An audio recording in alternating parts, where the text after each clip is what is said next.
Hello, beautiful people. How do you do? How are all of you doing today? We're gonna watch the Song of the Welkin Moon teaser. In a minute.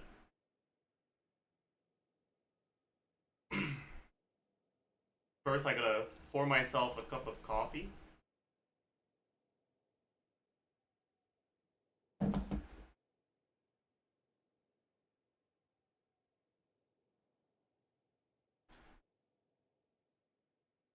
We've been spoiled at all? No. I stayed like completely off grid, no Twitter for the past 12 hours.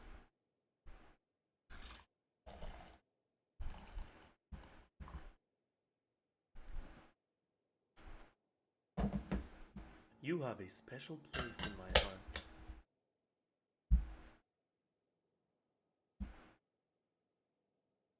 Hello! Even the Prime! Lethal Kane.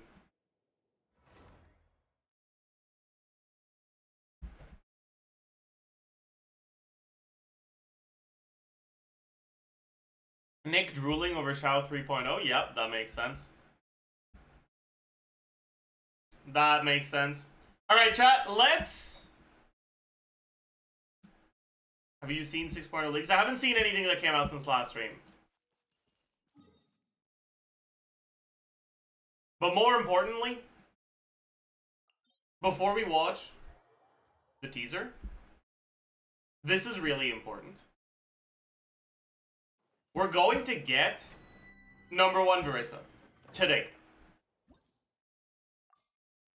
Prepare yourself.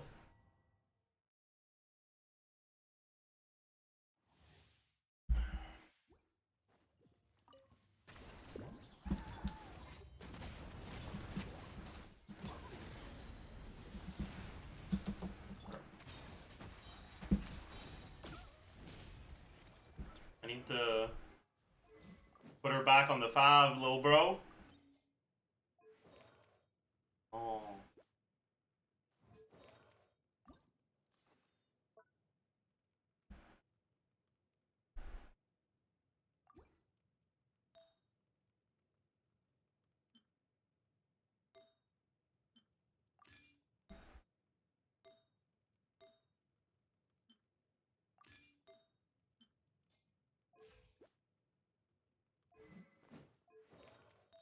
Oh yeah, wait.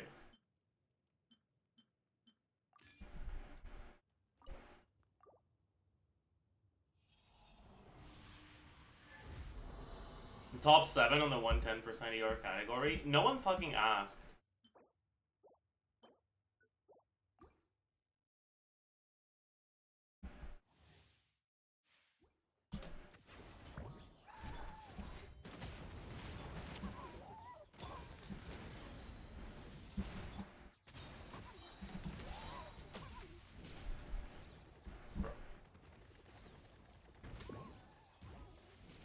How did it not die? Badge.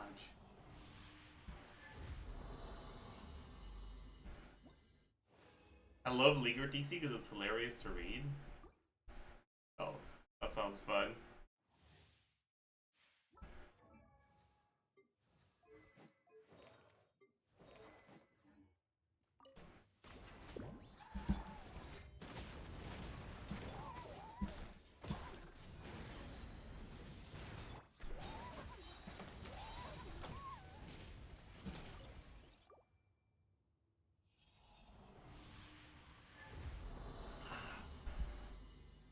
The way there's already double the amount of confirmed Pyro characters in the Pyro Nation? True.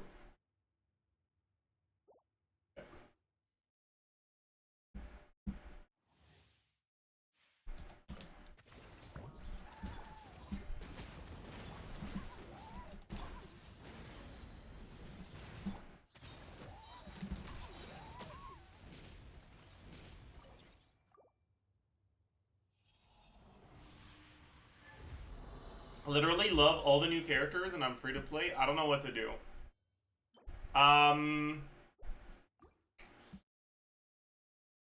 Embrace the healthy mindset that liking a character does not mean you need to own them in a gacha game. Or make another account.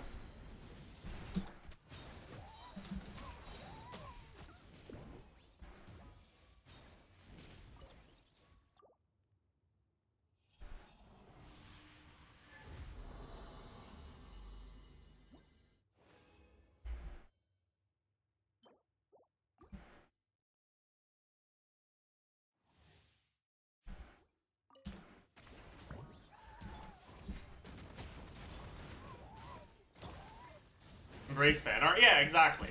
Like, just... There are ways to engage with the character other than owning them in the gacha game. You know?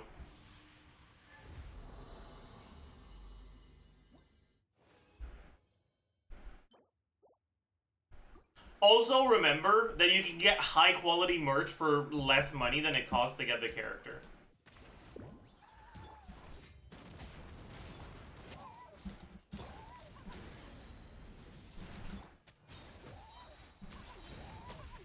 What? Oh, I'm on the wrong build.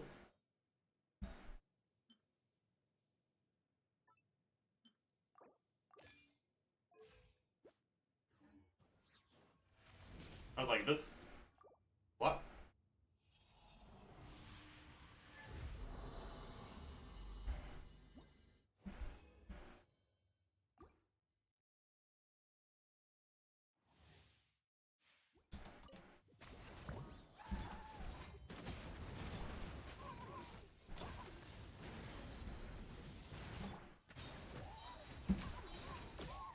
.8% wasted crit? You're a 0.8% wasted person. I said it.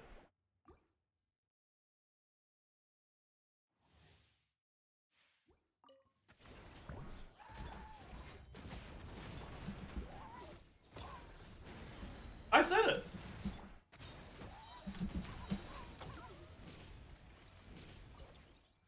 Last one of the day. Cards.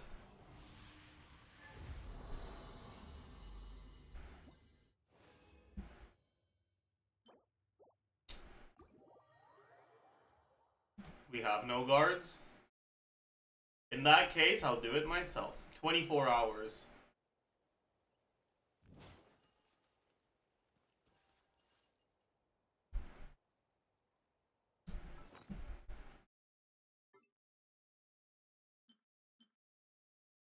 Well, that's what you get for making me do it myself. Flat attack is the best roll. Crit? No. No, no, no. No. No. No. Question for the next onslaught: is Hyperloom with Auron capable of clearing Abyss Tree like Papilla? I don't know. I'm not confident that it is. Can I also get a timeout? You know what? Long Night Tales Animal Goblet, I'll give you a fucking ban. How's that?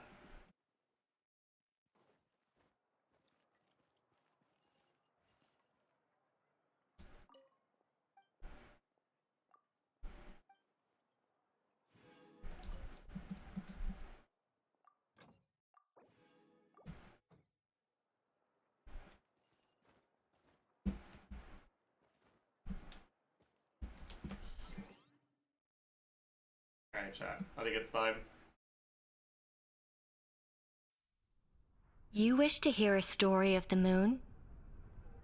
That tale begins long, long ago. That's Varco then? Mister! Nefa's starting her story already! Thanks for the heads up.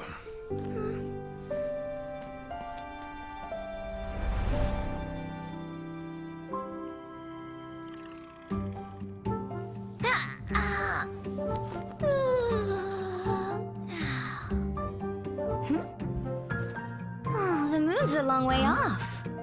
We might go hungry, but at least we have plenty of time. Huh? Hey, kid. That headpiece of yours is pretty unique. Who designed it? Could you hook me up?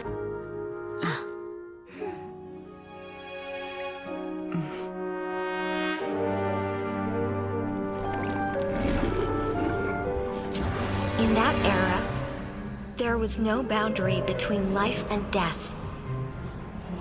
Willpower flowed freely among countless beings.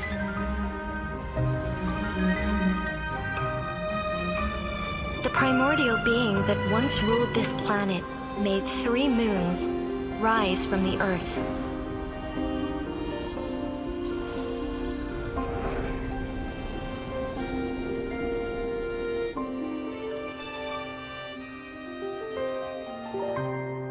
It was not until the funerary year that the primordial voice once again cried out in the darkness. Is that Nick's new fucking waifu?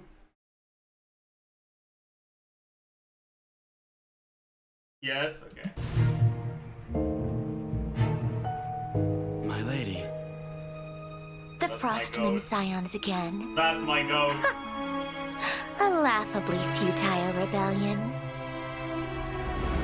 O pale white frost moon, I, your loyal emissary, and scion of Hyperborea, beseech you to cast down your gaze. Sorry, chat. I just remembered when we read the wiki for llama in mythology, and I remembered the stone nipples.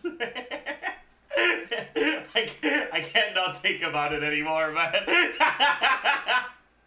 Frost moon, I, your loyal emissary, and scion of Hyperborea, beseech you to cast down your gaze from the celestial dome above. May your gentle tears pierce the frigid night, and grant us, the forsaken and forgotten, your guiding light.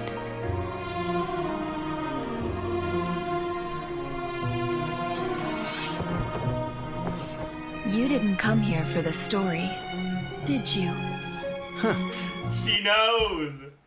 Chat. She knows I'm a meta player. Fuck. She knows.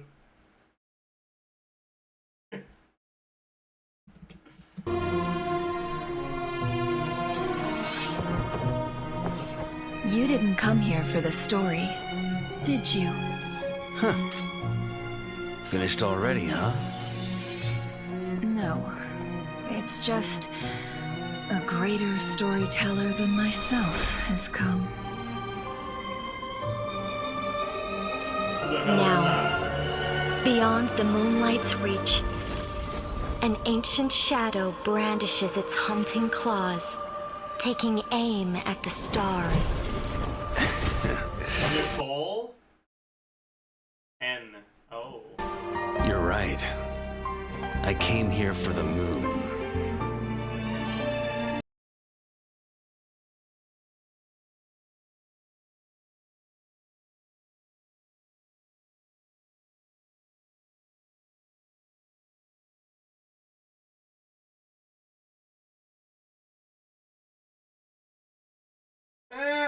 I guess it'll do, yeah.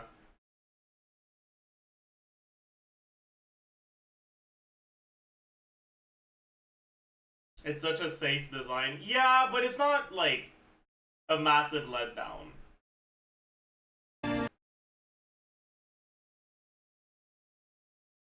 It does feel like they're artificially trying to make him look more buff than he is by giving him, like, puffy clothes. Like, it's not puffy, but it's like... Yeah. But it is what it is, I guess.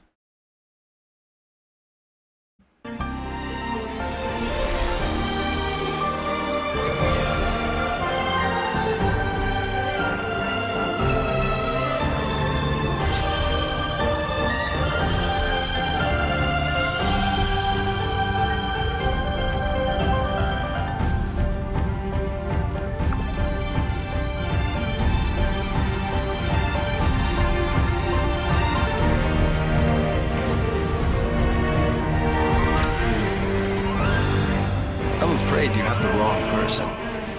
Now, be gone.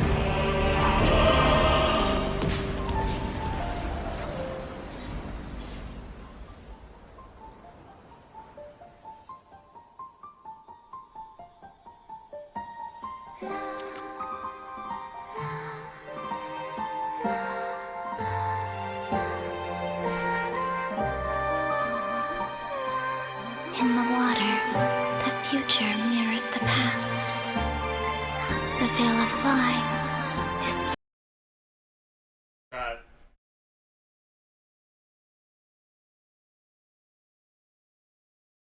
This is the first time I've felt this way. Usually when I don't like a design, I just feel indifferent. I think this design is ugly.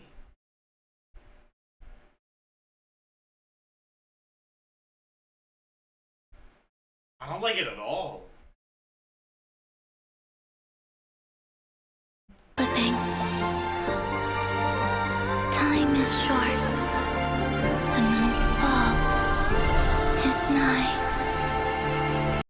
They gotta put you down, bro. Okay, sorry. Sorry.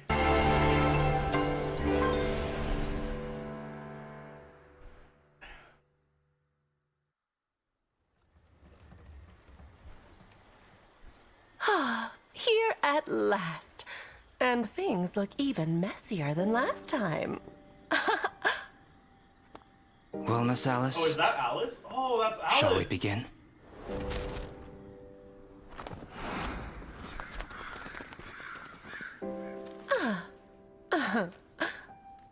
There's no rush, and I'd like to catch up with an old friend first. And you, young man?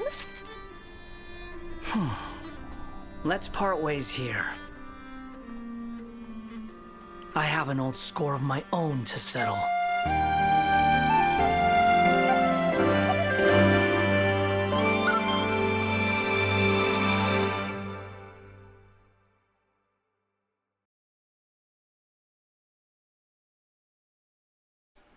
This is probably the least hype I've been for a teaser.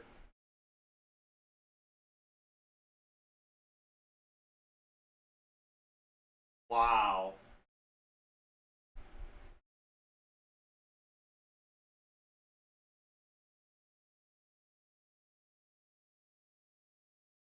I don't think there's any of these characters that I'm actually looking forward to. I didn't like when that like assassin-looking girl said, "You're not playing for the story, are you? You're not here for the story, are you?" I thought that spoke to my soul. She's right, but no, I don't know. I'm not.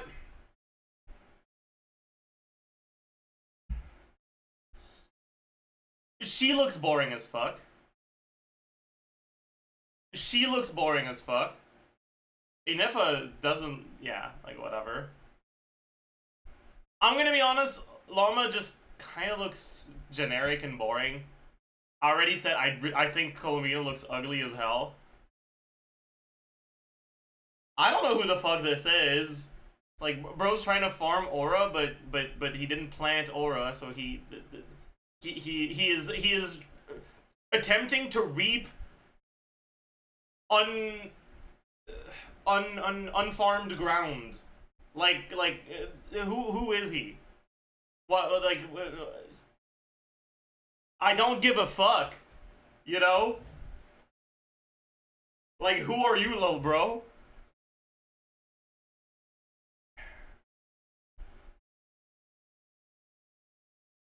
Whoever the hell this was, I was like, Durin, honestly, meh, whatever. Varka's design feels like they're playing it a little bit too safe. I fucking hate Alice.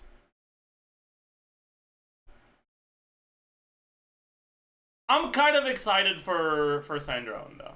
That's pretty much the only one.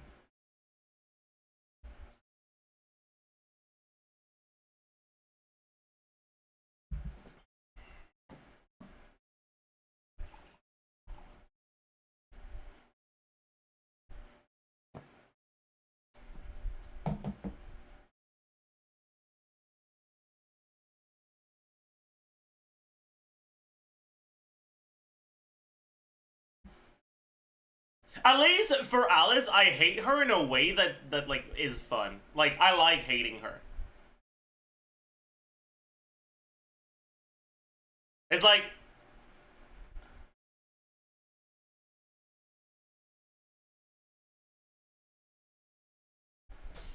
I hate her the same way I hate, like, Kaido from Psyche K. You know?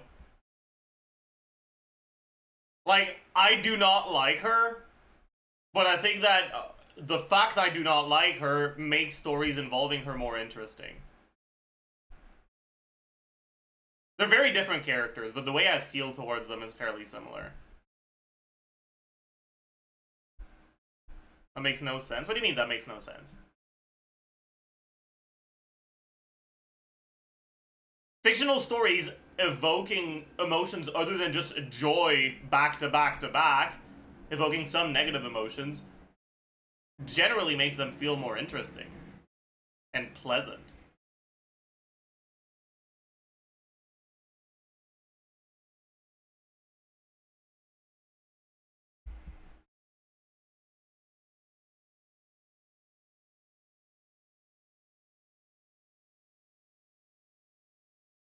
You don't like her as a person or as a character?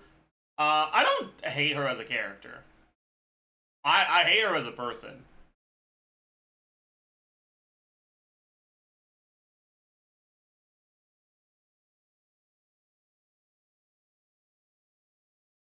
What do you think Gambino is ugly? I don't know.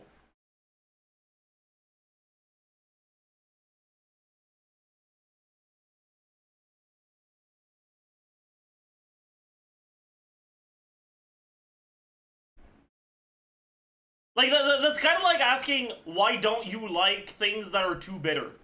Well, because they're too bitter. Like, I think she's ugly because I think she's ugly. Like, I don't really, I can't really explain it.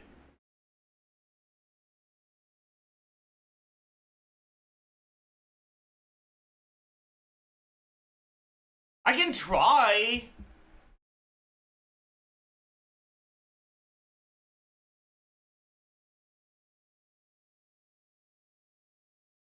This feels like Chunibyo 14-year-old girl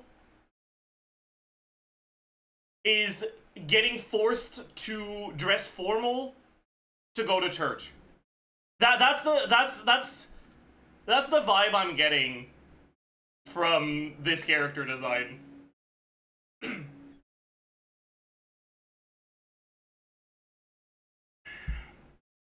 To me, it's just ugly. I don't like it.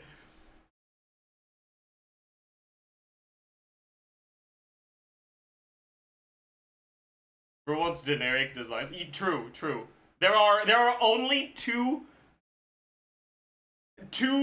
categories of character designs.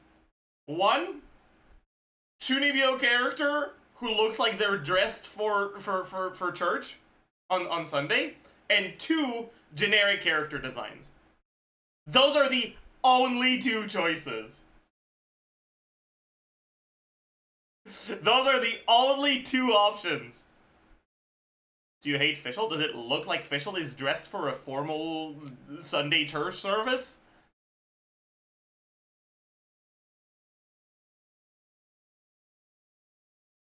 Yes, okay, you guys are saying I'm rage baiting, and then you're saying that the fucking girl that's wearing something that's dangerously close to lingerie is dressed formally for church.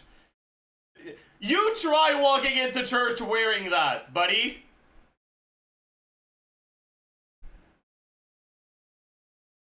You try it.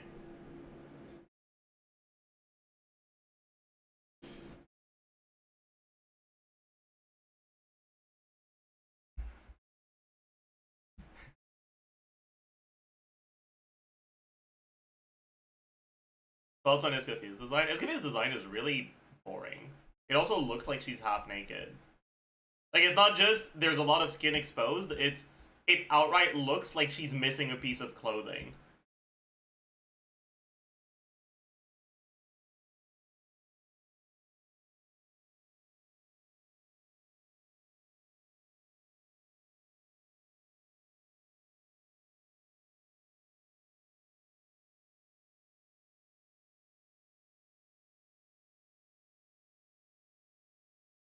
Favorite girl design? I mean, I really like Yunjin's design. Yunjin's design is amazing. But I feel like artists are cheating.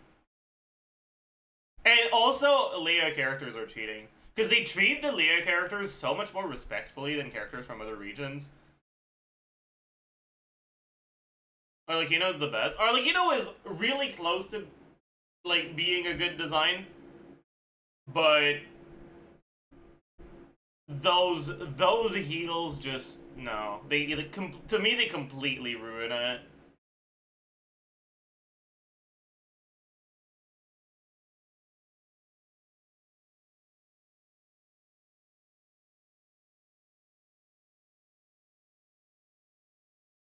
They look like the sort of shoes that are responsible for the lotus feet phenomenon in back in the days. Like they look like shoes that are outright too small for her feet, and her feet are getting distorted to fit in them.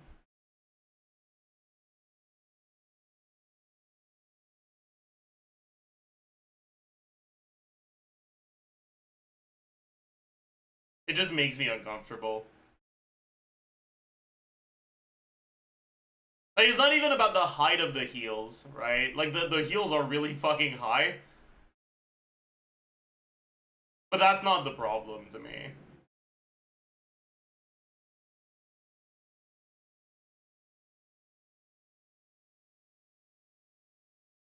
You love Veressa? No, I think Veressa looks pretty ugly. I like playing her. She has the most fun gameplay for me. But I don't really like anything other than her gameplay.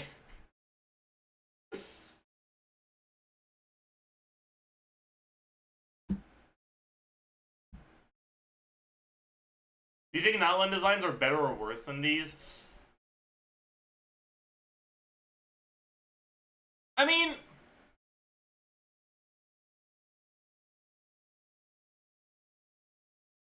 I think Natlan designs are really polarized. Cause like,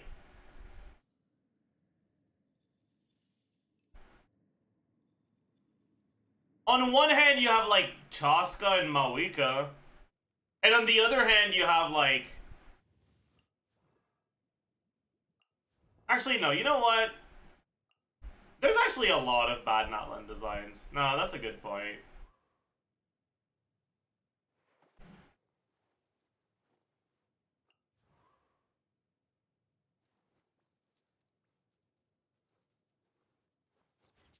Yeah. This is this is the best 5.x character design. 100%. You're so right. So true. Maybe... No.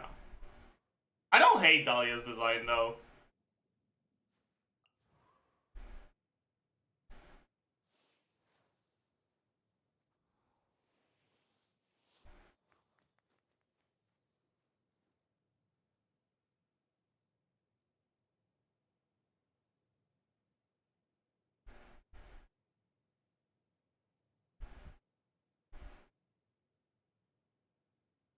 Shorten Lanyan's hair? Yeah, actually, I agree with that. I think Lanyan would look better if she outright just had short hair. But also, this is supposed to be like Chenyu Veil Bird, right? Like what's it called? The Swallow, yes. So I can excuse that.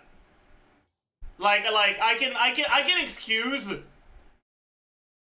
long hair on a character that feels like she should have short hair when the long hair is actually being used to visually represent some of the themes. Like that one's okay for me. See, Lolly and Skirk have the best designs.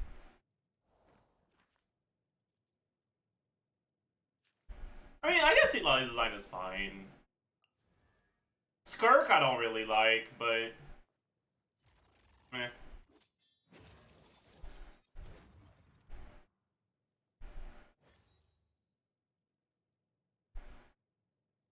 Look, it's kind of bland, yeah. Yeah, exactly. Skirk looks like a Honkai Impact 3rd character.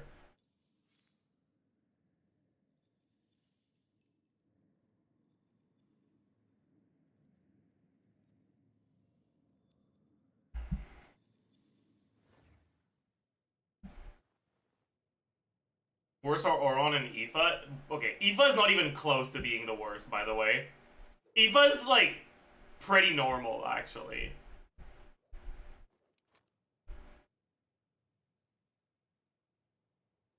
Like, you can't be saying Aoife's the worst when Chaska exists. When Moeka exists.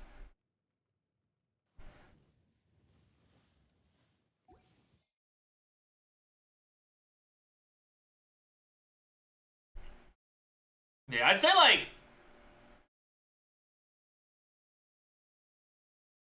if I were to, like, quickly assign a number value to how much I like their designs from 1 to 10, 2, 2, 2, 3, 3, 7, 0, 4, 8, 4, 2, probably.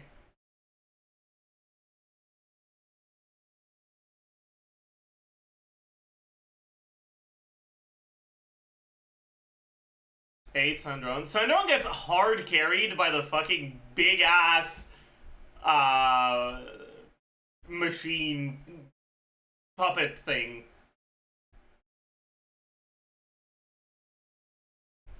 I just think it's conceptually really cool.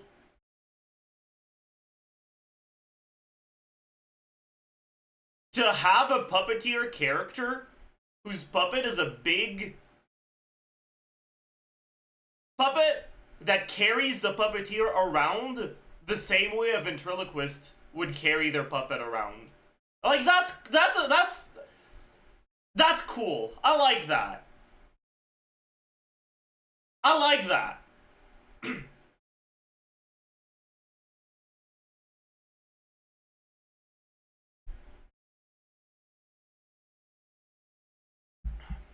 Yeah, I mean, okay. I am aware of the relatively unclear nature of Sundrone's humanity and whether the girl is actually the puppeteer, but listen, okay? We'll learn. We'll know. Who knows?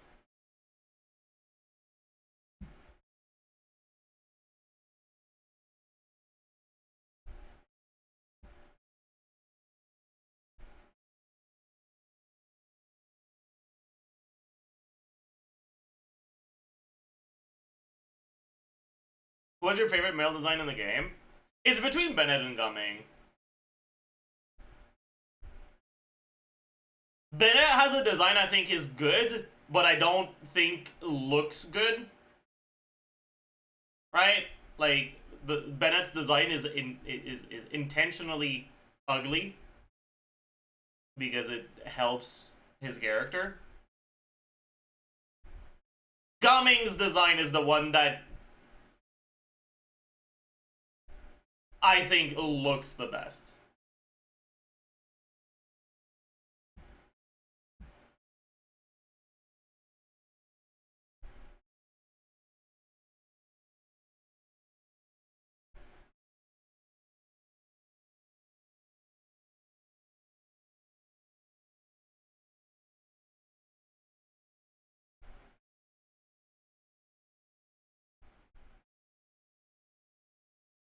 Ptolemies are inherently fucked by Hoyo having no idea how to do pants. That's so funny, but you're kinda right.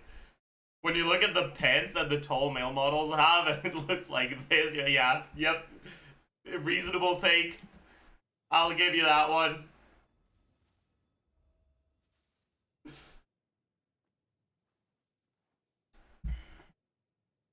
Look at all Hytham, please. Aw. I don't wanna remember.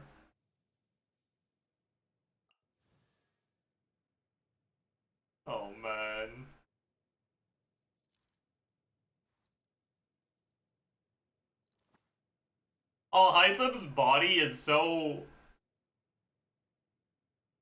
It looks distorted.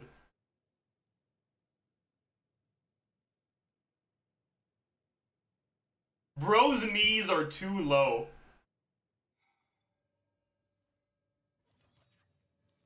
Bro's knees are way too low.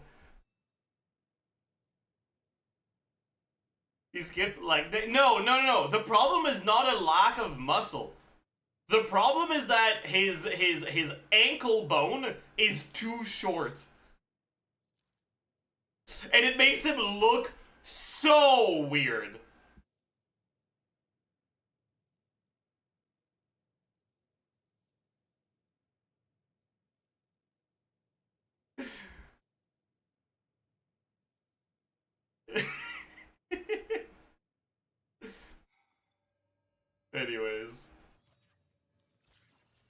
Anyways, are there any new leakers? Probably, right?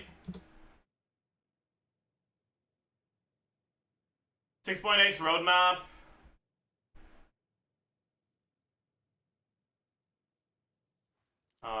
Story leaks. We don't want that.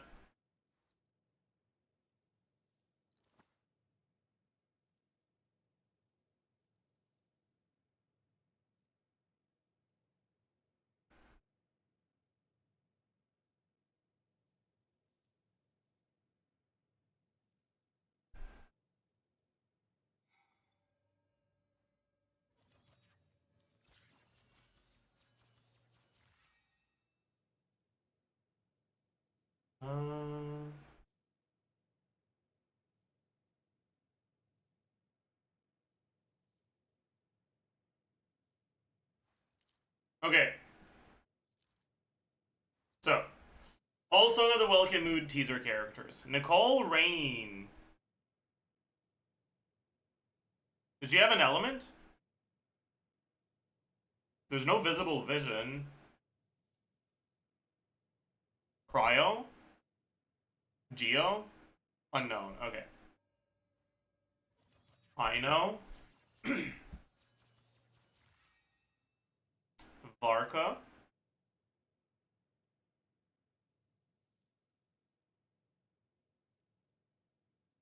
I like his eyebrows.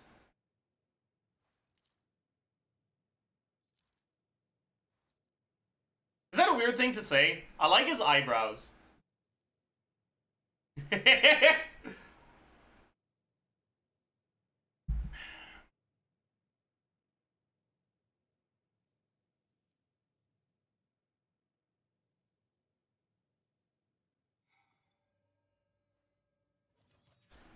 Marco would look so much better with a stubble. Would he? What about a goatee? A goatee for my goat.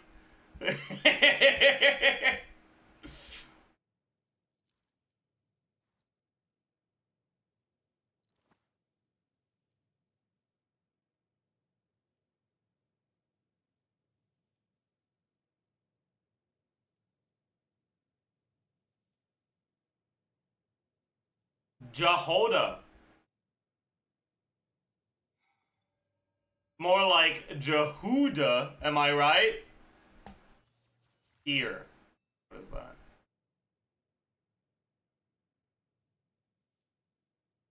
We'll take a look at that later.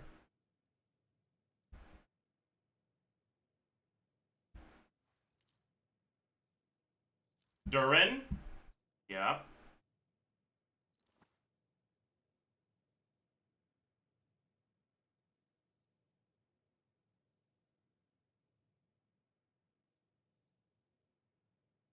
I don't like Durin's outfit at all.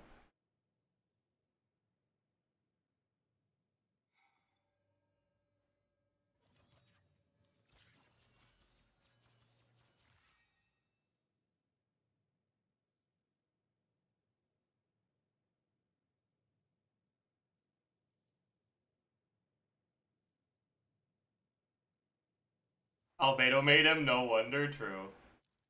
And drone.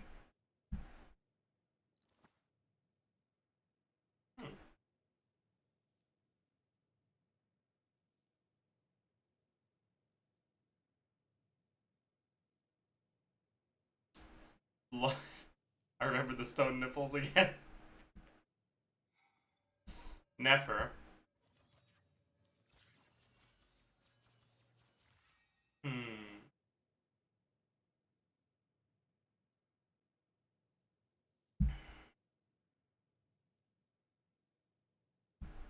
So she's from Sumeru, right?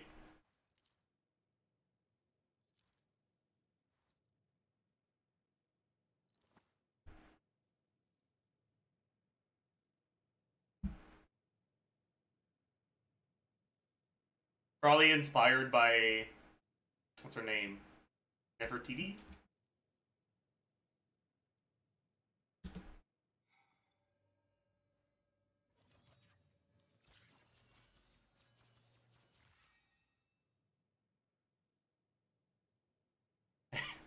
I just realized that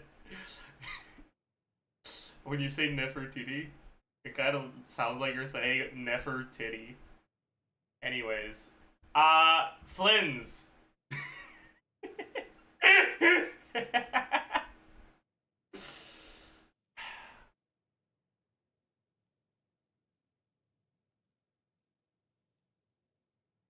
Okay. I feel like Flynn's got Omega random checked in the teaser. Cause he's like the one guy that everyone's like, who the fuck is this? Who no one cares. But I actually don't think he looks bad.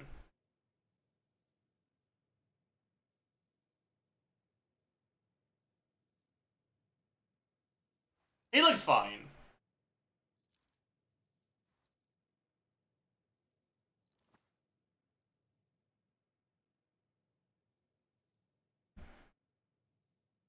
He's Song Jinwoo. Jinwoo fucking wishes he could have as much drip as this guy. Listen, okay?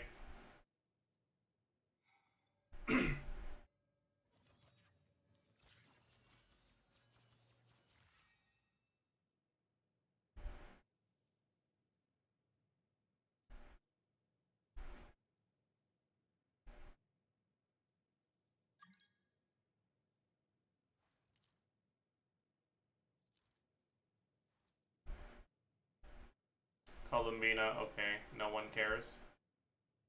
Why is Columbina introduced as Moon Maiden, but Sandrone is introduced as Fatui Harbinger Marionette? I feel like that's...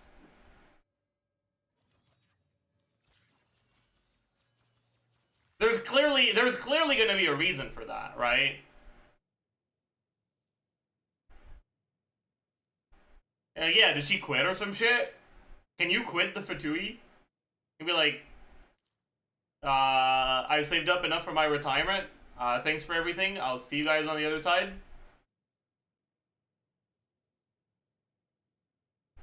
Skara did? Yeah, but Skara is not a person, so things are different for him.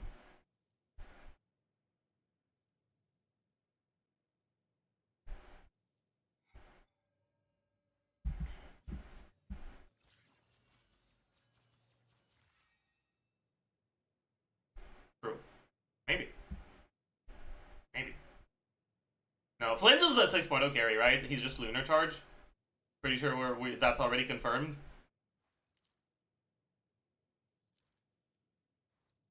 Lunar reactions are Hydro only. Does that mean that only Hydro reactions are getting changes? Or does that mean that other elemental reactions might get changes, but it's not going to be called Lunar?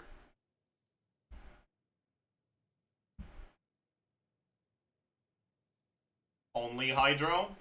Damn. That's cooked. Does that mean that they're only going to give Hydro MC a buff? That would be so funny, by the way. Anyways, Alice of the Hexen Circle, codename A.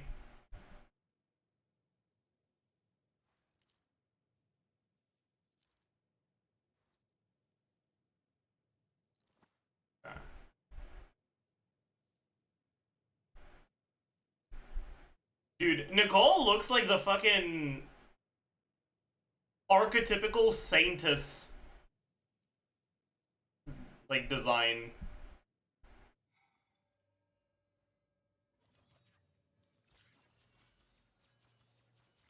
slash cleric.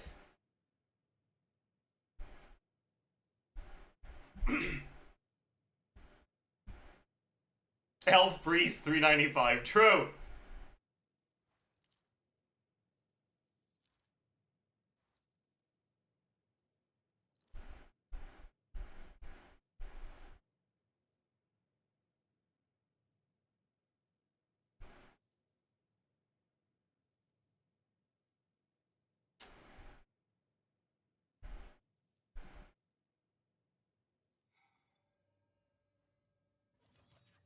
Oh yeah, I knows the Hydro Claymore we're getting in 6.0, right?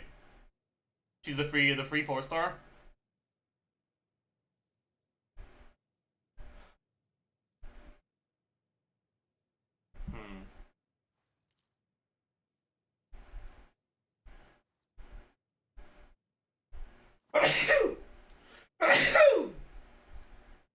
Very important Nicole lore.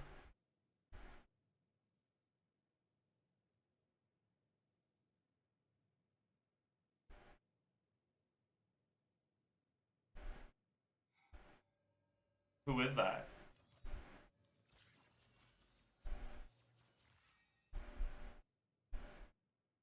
Like, oh, that's Aether. I see. Huh.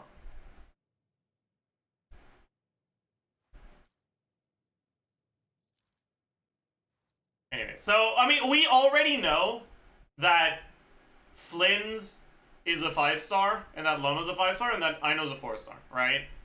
I don't think we have any, like, proper confirmation on the rarity status of anyone else, right? We've got leaks, but nothing that's, like, 100% set in stone.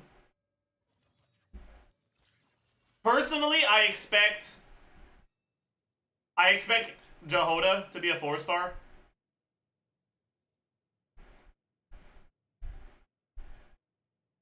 Is it a hot take that I feel like Nefer is going to be a 4-star too?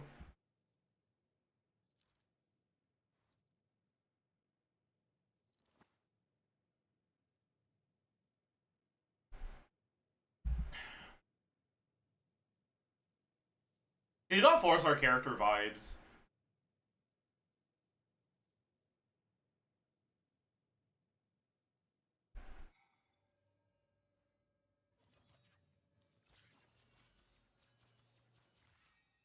Anyways. Roadmap! Is that the same thing as this? It is, right? No. It's not. Oh no, it is. It is the same thing. Yeah, okay. So, characters who appear in it are given player character strength resources. I don't know what the fuck that means. Top tier, Columbina from 6.3 and Alice, with the girl being the strongest.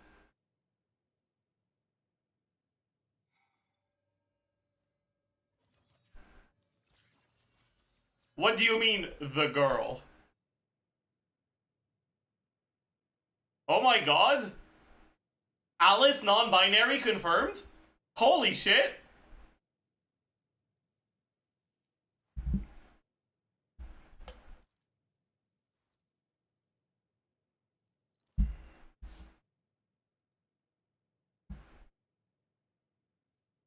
It's a bad translation from Damselet? I see.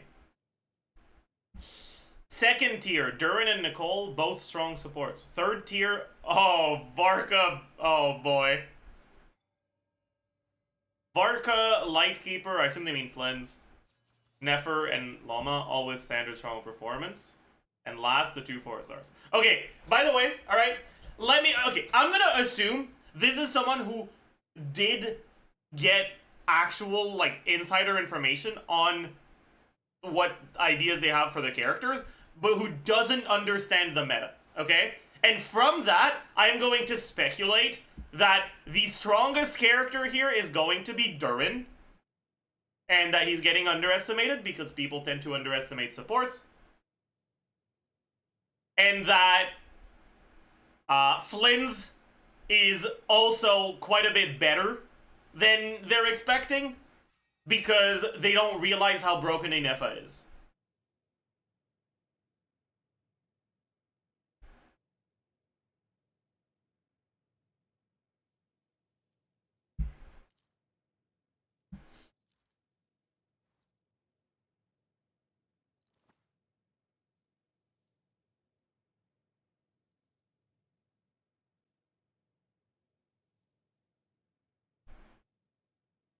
Also, people tend to underestimate 4-stars, but also, it's rare for 4-stars to just be balanced. They're usually either really good or really bad.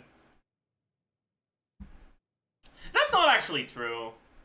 Like, when you look at recent supports, you look at, like, Dahlia, Lanyan, Oron, all three of these characters are, like, good, but not to the point where I'd say they're, like, incredibly powerful, right? Like, they're fairly balanced characters.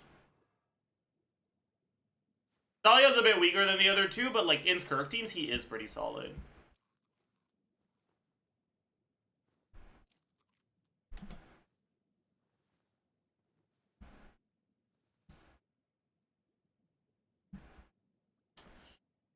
Okay, lunar reactions are only triggered with water and require nodkrai citizenship. Oh my god. So before the 6.3 Kalumina arrives, your nodkrai teams must include Ino to trigger Lunar Bloom and Lunar Charge. I mean, I know that's not true, right? We know that as long as you have Inefa, you don't need Ino. I assume they mean in order to trigger Lunar Charge for Flynn's or some shit. You need someone else to enable it, whether that's Inefa or Ino. That's probably what's actually happening here. It's probably that like, if I were to guess, my guess would be Flynn's is an EM scaling electro carry. That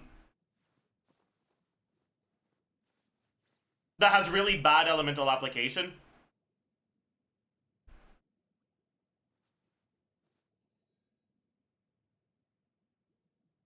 Which would make it so that he can only work in teams where you, like, his EM matters, but he doesn't need to be triggering reactions all the time. Which would make you want to play him with Lunar Charge.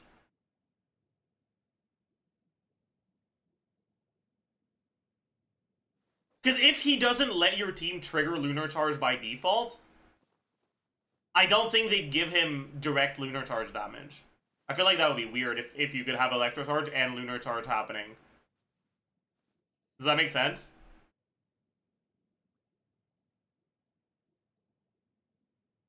I think Lunar will be exclusive to Inefa. I mean, we know that's not true. Because we know Ino enables Lunar Charge. Sorry, Lunar Charged.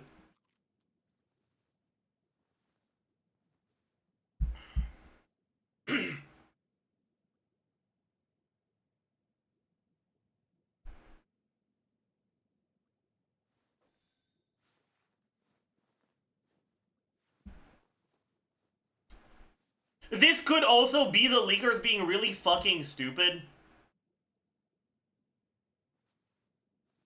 And what they're trying to say is, if you want to trigger Lunar Charge for the old characters, you need Ino. But you don't care about triggering Lunar Charge for the old characters. You only care about it for Inefa and likely for Flynn's. So that would not be a statement that matters, and it would just be a massive misdirect.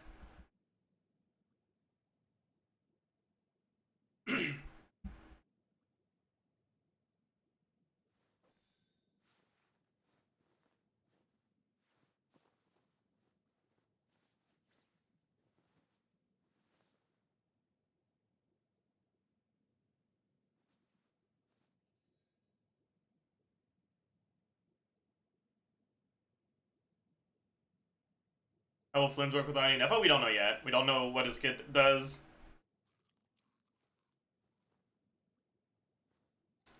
Was there ever any accurate leak with multiple versions ahead like this? I mean, leaks like this, usually, they are accurate to current development plans, but sometimes development plans change. Right?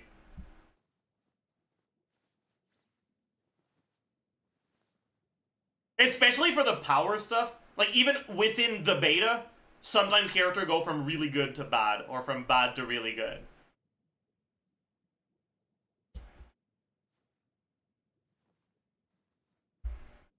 And supposedly, these leakers have a pretty good track record.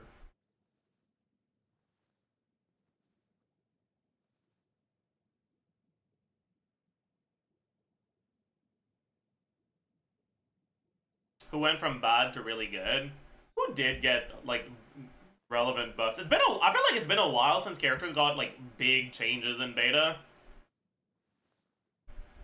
Yeah, Arlecchino got some pretty big changes. I don't remember what V1 Arlecchino did, though, but I think she got a lot better. Molani got some big changes, but she got a lot worse, not better.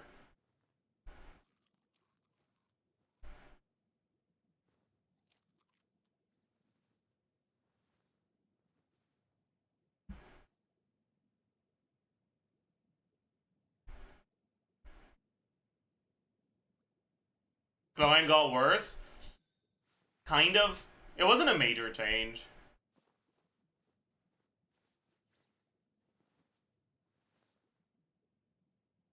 Oh, Hytham got changed a lot. Yeah, but it was tweaks that rebalance his damage profile, but that didn't really make him stronger or weaker. Like, V1 Hytham and Live Hytham basically are about as strong as one another. Deya went from bad to worse, that is true. Nahida got that 1.5U Dendro. Never trust leakers,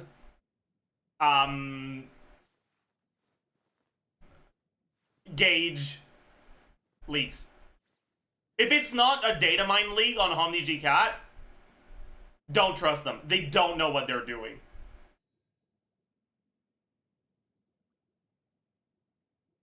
Never trust it. It is incredibly possible that Nahida has always been 1.5U and people were just stupid as fuck.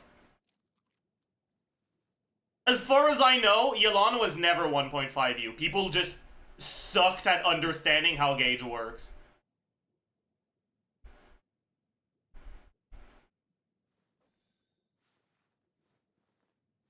Don't trust gauge leaks.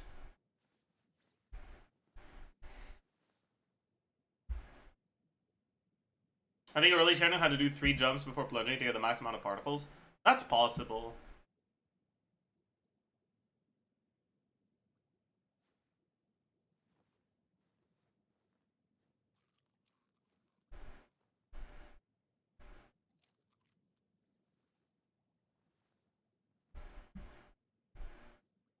Who else got some big changes in beta? I mean, Maoika got a pretty big nerf. I guess.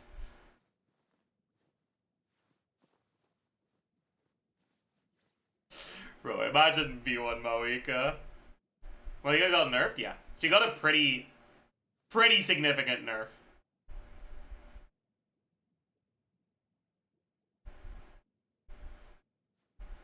Her charge attack during burst used to do 25% more damage. The total 200 fighting spirit charge attack at talent level 9 is 400. In V1 it was 500. Like, just outright 25% more damage on the charge attack. The burst didn't change, though. Like, the burst initial hit.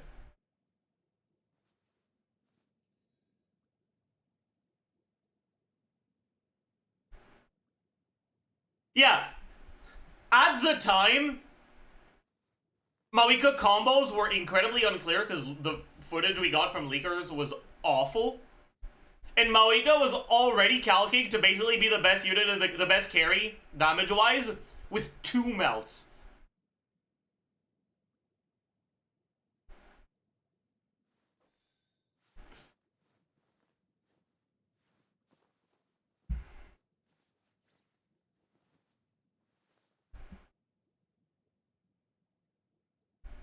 Didn't Charlotte get nerfed? Yeah. I think the Charlotte nerf is probably one of the saddest nerfs in beta history. Because, like, it's not like she was so powerful that she needed a nerf. And the nerf didn't even make her that much weaker, it just made her more cringe to play.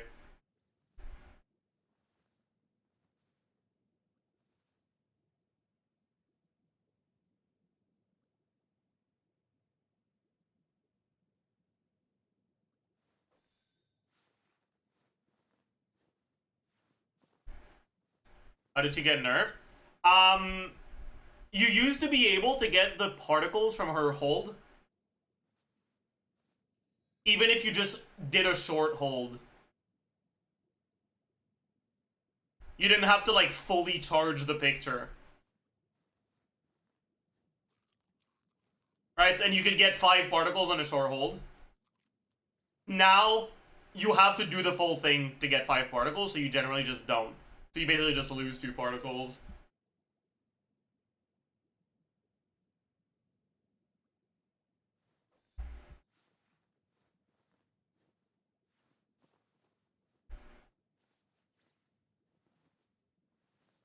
Anyways. So, character notes per version. 6.1, Derwin is a strong pyro off-field support. In testing, he can heal and boost damage, very strong. So, they say he can heal and boost damage. They don't say he can deal damage. They don't say he can apply a lot of pyro.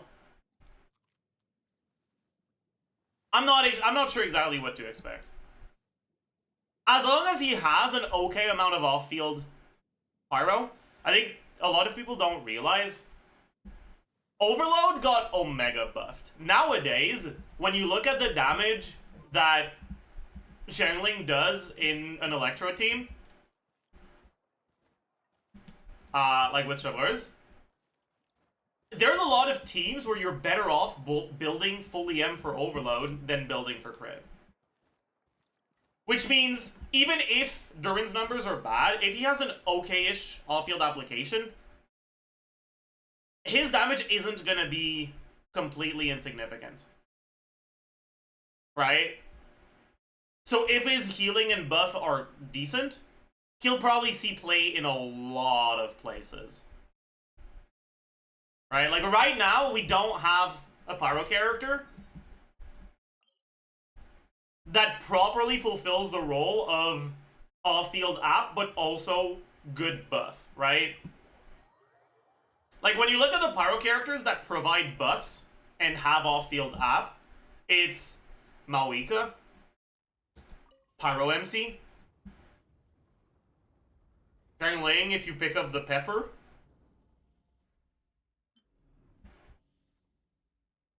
Toma if you're on a normal attack character.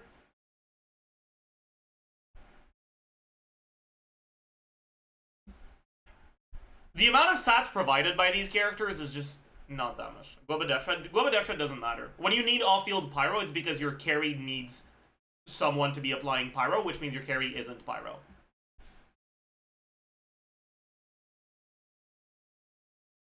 Like, the shred does matter in some situations, but for the sake of teams that are looking for an off-field pyro that also buffs your on-fielder, generally it doesn't.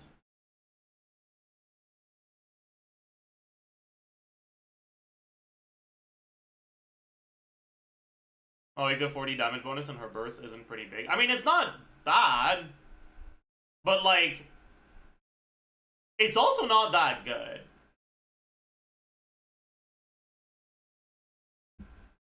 %40 damage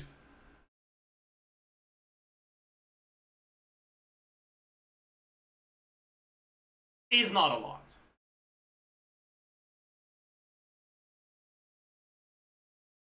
Yeah, and it decays. You would not play a character if what they provided for you was just 40% damage.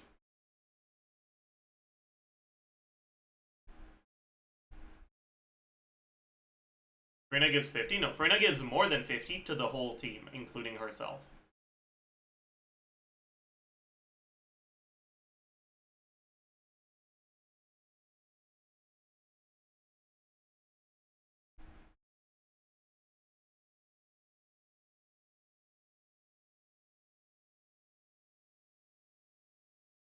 Freyna's 75? Yeah, Freyna's up to 75.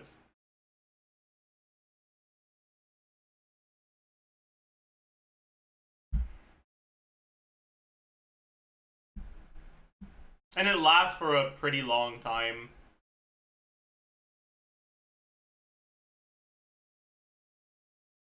But yeah, Maoika's power isn't really concentrated in her damage buff.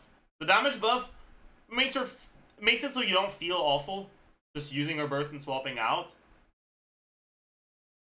in like a Verissa team, for example. But it's not insanely big either. Like, there's room for improvement. There's a reason why the Malika teams aren't that much better than the Shanling or Bennett teams for Verissa. There's a reason why when you look at runs on the Lava Dragon statue, no one uses Malika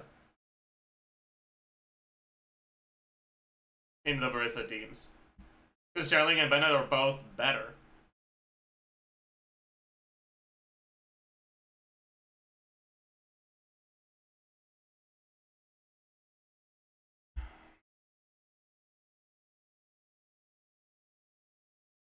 Isn't that because Shanling applies more pyro? Yeah.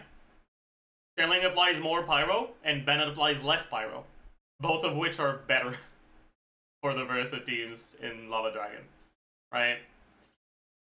But the main point here isn't Malika's bad in Verissa teams. It's Malika isn't so good in Verissa teams that she's noticeably ahead of other options. And as long as there's any factor that favors one of the other good options, Malika won't be the best option for your team.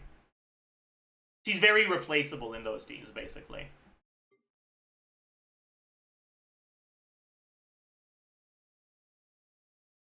Right. Malika in those teams is kind of like Molani in the Skirk teams. Like, she's technically doing useful things and helping the team and good there. But it's just because the other good characters also don't have the best synergy. Right? Like, it is what it is. Anyways.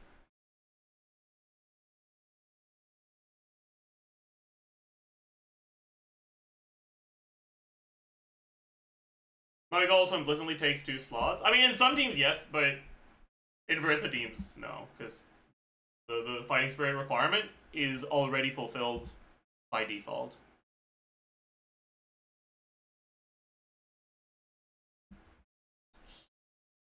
Anyways. Nefer is the main Dendro DPS using Lunar Bloom and wields a bow. Oh boy.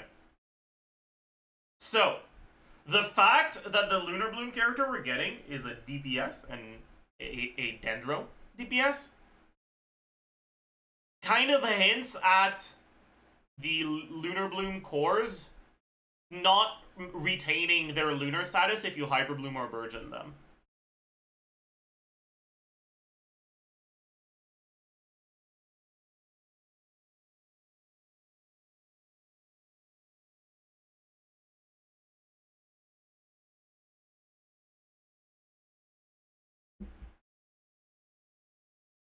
They said they did? I don't think they did.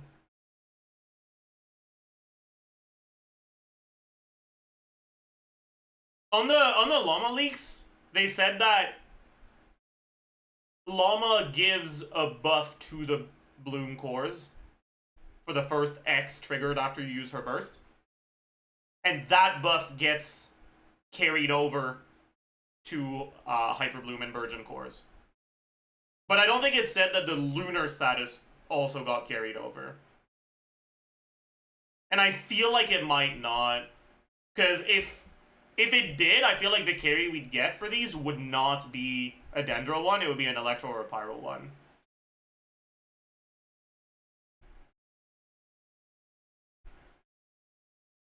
One lead said it worked with all Bloom conversions. Again, I literally just addressed that. That leak, it didn't say that the lunar reaction worked on all the Bloom conversions. It said that the buff that Llama's burst gives to Bloom cores work on all of them. But the lunar aspect of Bloom was a separate idea. So we don't actually have a confirmation on whether or not it carries over to the conversions. It could, but it also could not. It is completely unconfirmed yet. And for now, I don't expect it to, because the carry is a Dendro unit.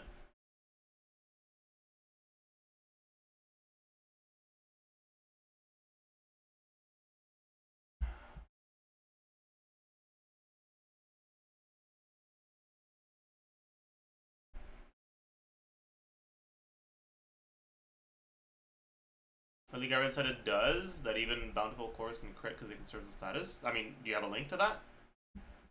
Because I didn't see a league that said that. Maybe it's new, maybe I missed it. I don't know.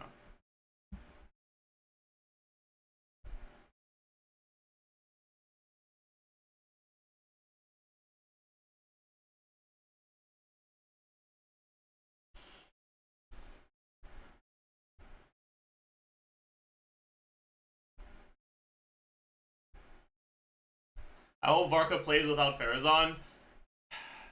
I'm gonna be honest. I think the only way that's happening is if either Varka is like basically just Chaska 2, or he's an EM carry. Otherwise, he's probably gonna be stuck to Farazan.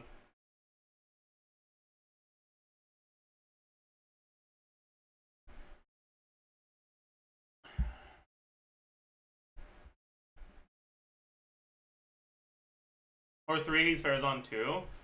I think they would have said it if Varka was a support.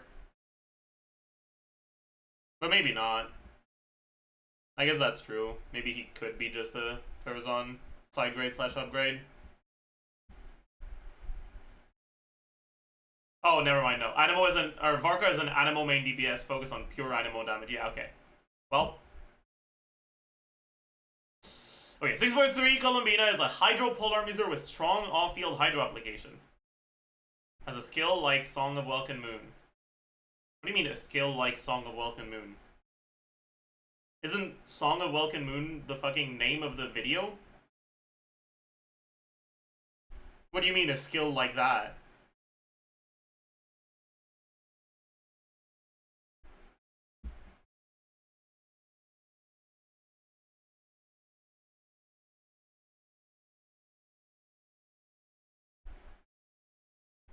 Yes. The Dendro cores generated can crit and can trigger Hyperbloom and Burgeon. Those are separate things. This does not mean that the Hyperblooms and Burgeons generated from the Dendro cores can crit. Maybe they can, and maybe that's what they're trying to say, but that's not what they're saying. And I'm not going to speculate on what on trying to understand what they're trying to say on a shitty translation, right?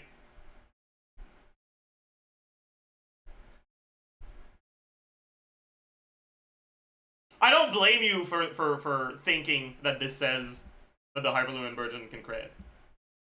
Because, like, it could very well be what they're trying to say. But that is not what they're saying here.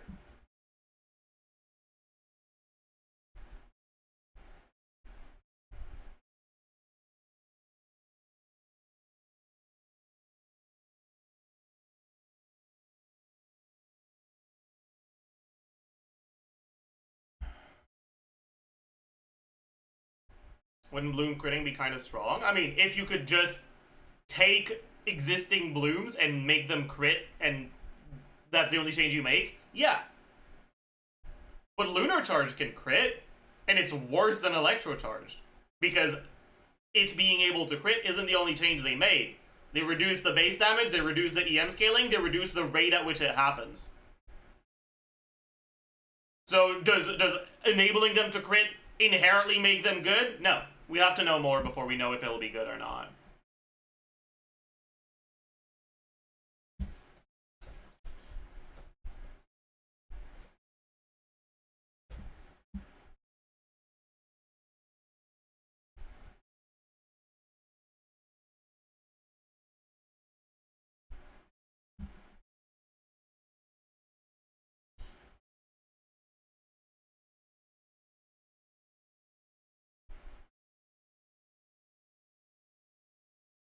Anyways, 6 point. Wait, actually, for Columbina, Hydro Polearm user with strong off-field Hydro. I wonder what exactly she's gonna be trying to do. Like, is she supposed to be a versatile support? Is she supposed to be a vape support?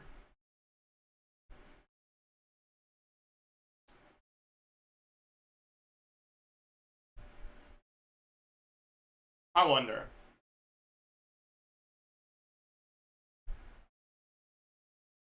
Probably lunar reaction support? I mean, sure, but that's vague as fuck. What does that mean? There's gonna be more than one lunar reaction? Is she, like, what I'm wondering is if she's gonna be focused on only one of them, or if she's gonna be a versatile one.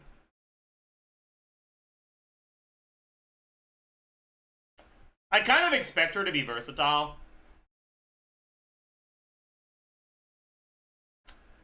But I wonder how things are gonna go then.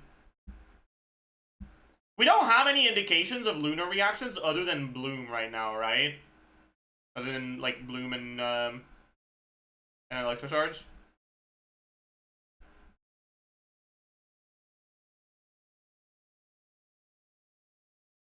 So maybe they're gonna make her a quote-unquote versatile lunar.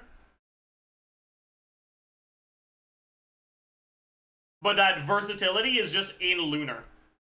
So she wouldn't work in freeze because they don't intend on giving us lunar freeze. Right? Or vape. Like, they could make it so that her kid is reliant on, like, one of the activation conditions for one of her talents is triggering a lunar reaction.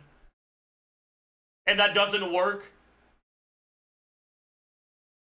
without either Electro or Dendro, if that's what they're, like, trying to go for.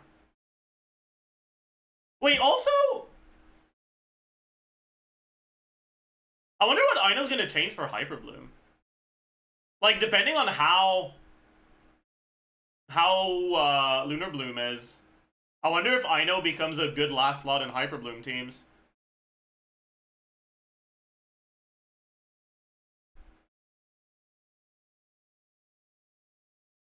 I'm actually really excited to see. How much do you think Lemon needs to put that Bloom back on the meta? I mean, it depends. Because she changes Bloom in a lot of different ways. Like, they could do a lot of different... They could balance her in many different ways to make her good or bad.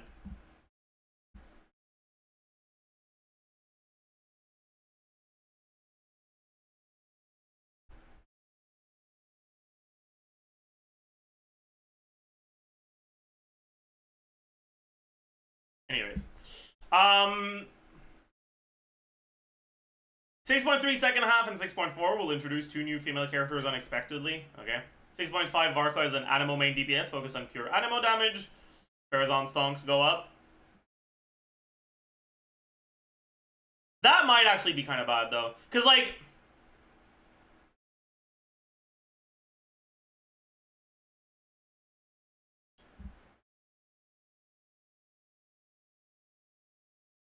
having cons on Farazan can matter a lot more than other 4-star supports.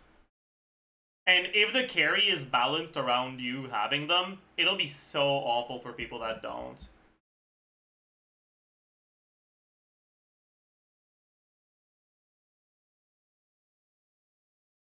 I'll be right back, chat.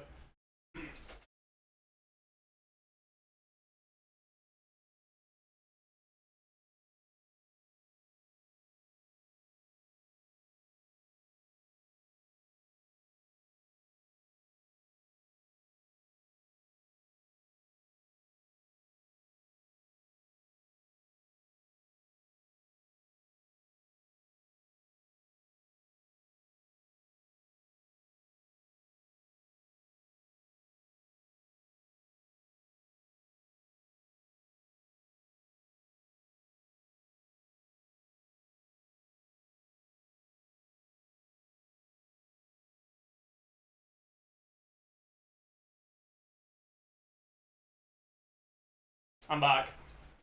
I saw someone say, as I got up, oh, mods, guards. I saw someone say that, do I have to do it myself? Are the guards here? Fine. Maybe I should mod someone new for when our current guards are unavailable.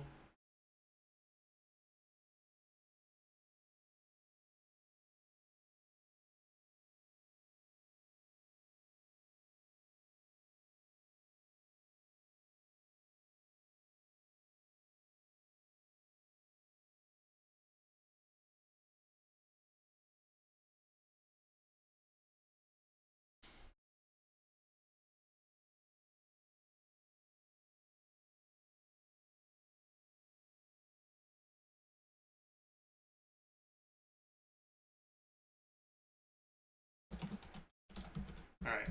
+1 mod.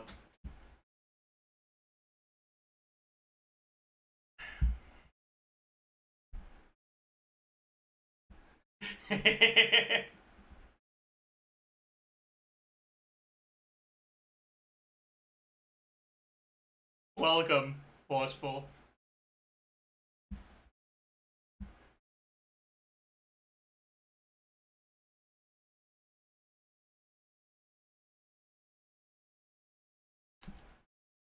All right, chat. Okay, but yeah, I saw something interesting in chat. I saw someone say Farazan's been out for a while and been on a lot of banners already, so it's not as bad. And I'm kind of curious about this. What con is your Farazan? I only want to know for people that don't have Shao or Wanderer, right? So option 1 will be I have Shao or Wanderer, right? This is only for people that don't already have an animal carry. C0 to C1, C2 to C5, and C6. I am curious about this.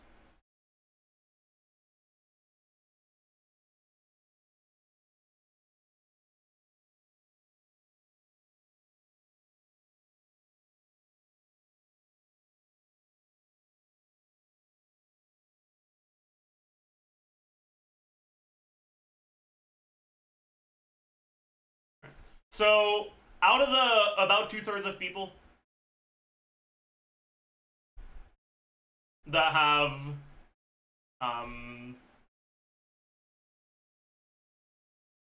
that don't have Shower Wanderer, about 40% of them have C6. This data point is very try-hard heavy, though. People that play enough Genshin and care enough about Genshin to hang out in a Theory Crafters chat generally tend to have been playing for a longer time than the average player. So if we try to generalize this data to more people, it'll probably go down.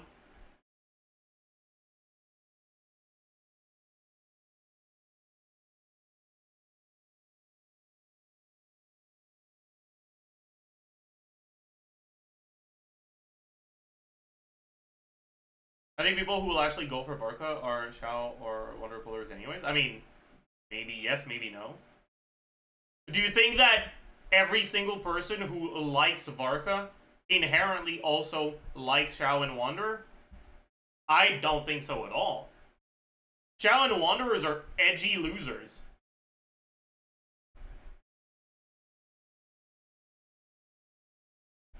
Varka is buff Chad.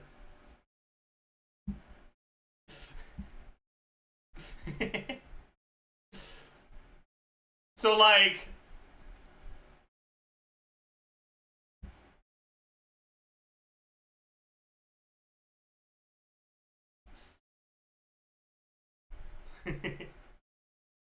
I don't think so at all. I think there's a lot of people that don't like Wanderer or Shao that might like Varka.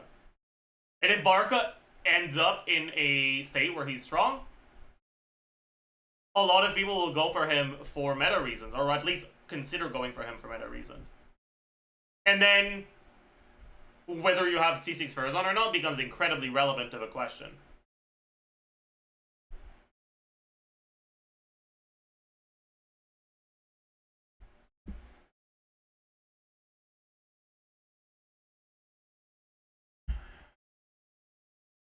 They'll probably slap Farazan in his banner? Yes, probably.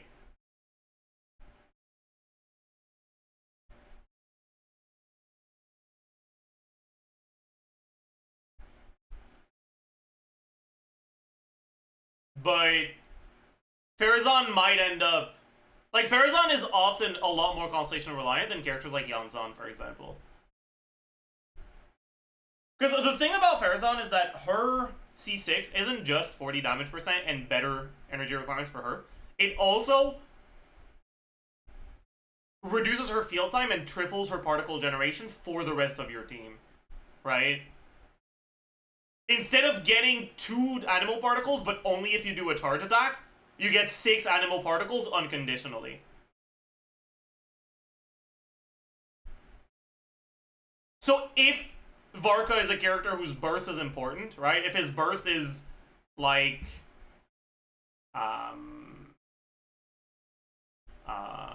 who are recent carries that have important bursts?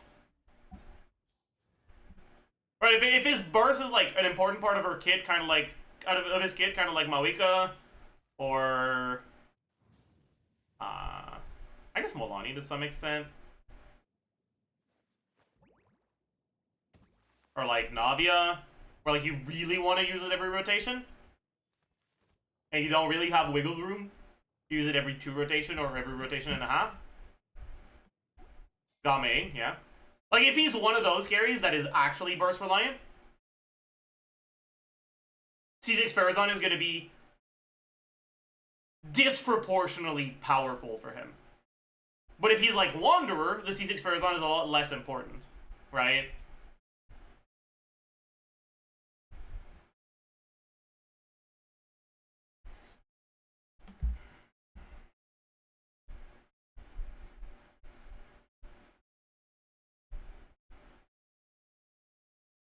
But yeah, so it's kind of, yeah.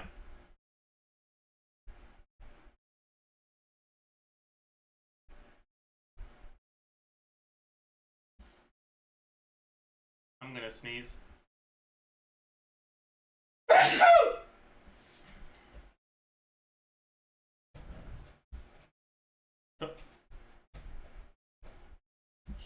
Alright, 6.6. Nicole is a cryo support for all-field application designed to pair with Alice from 6.7 for melt teams.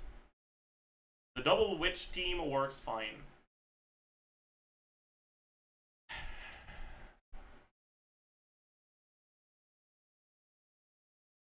So is that just gonna be Sitlali power creep?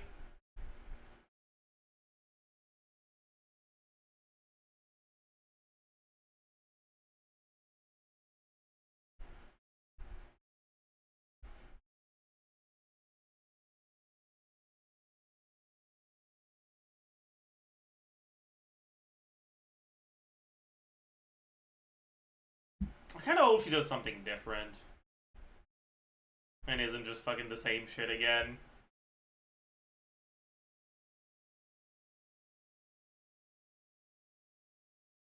I hope she's an off-field melt cryo carry, not support.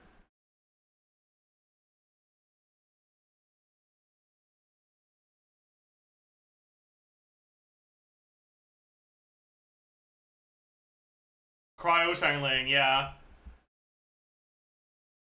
Oh, everybody knows.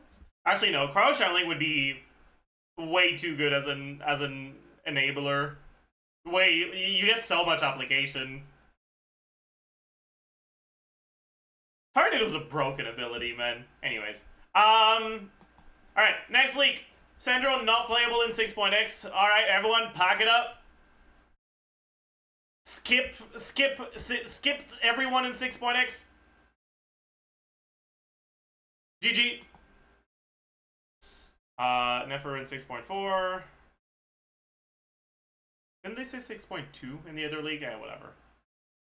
Lynn 6.0 first half. Yeah, we know that already. Nefer is Dendro. Wow. Durin is Pyro. Wow.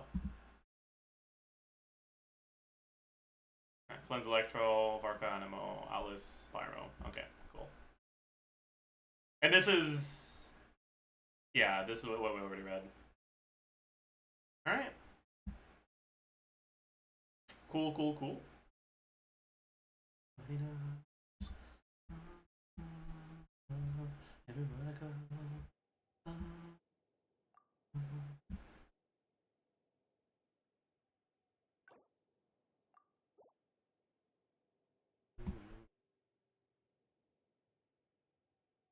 Please read Flynn's full name. Where do I read that?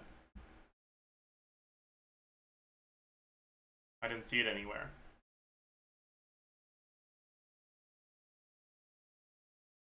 Also, I'm pretty sure we're going to be 200 resin here, because I'm a little cooked. Twitter. I don't want to open Twitter. Oh, we're not. Really? Huh. Have I done my weeklies on this account? Nope. All right. Any helpers want to join?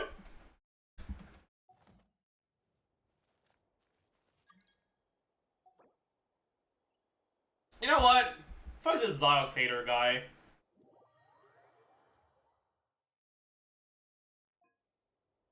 We're gonna try to accept people that don't usually request.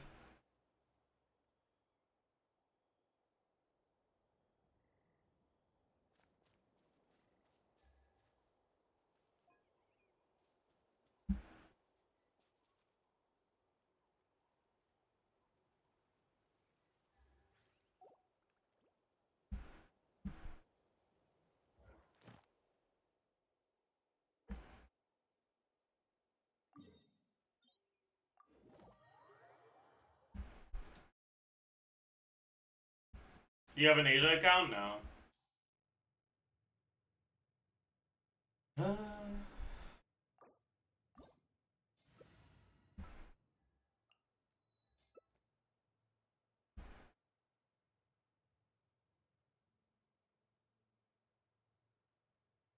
Oh shit, chat. No healer?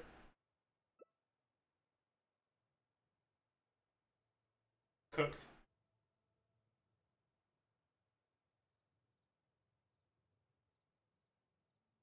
Okay, bad.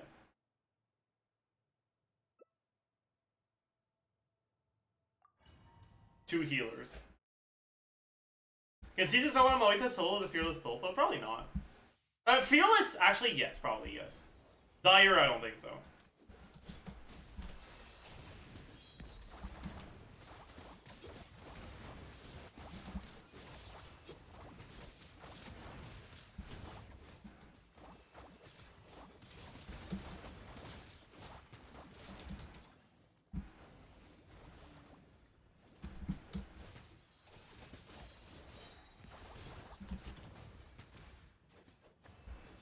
King and Queen should present a united front.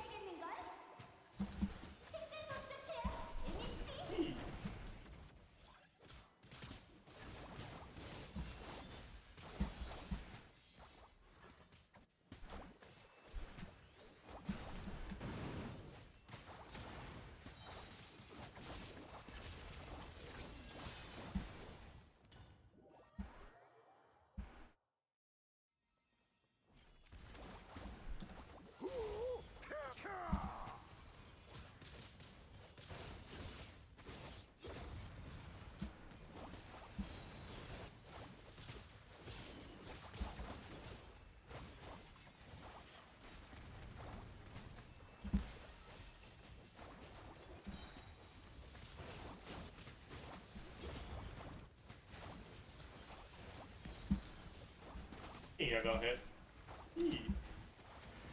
I'm back to full HP. Poggers. I got hit again.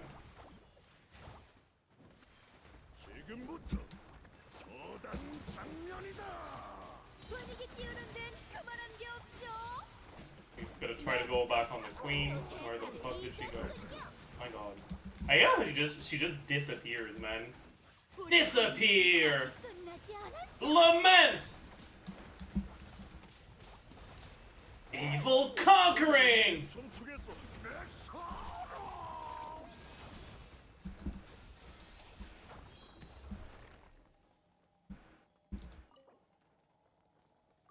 Three! Two horsies. I'm actually pretty happy with the chunk, though. That's nice. Very nice, very nice.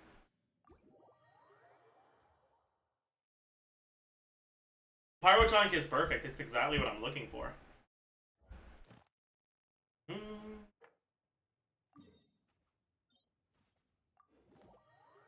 Question mark. Think of the 3 months of crime. Holy. Alice should give a times 1000 damage bonus to Pyro Catalyst from Mondstadt. I mean, do you really think Alice would ever do anything for her child? Be so for real right now?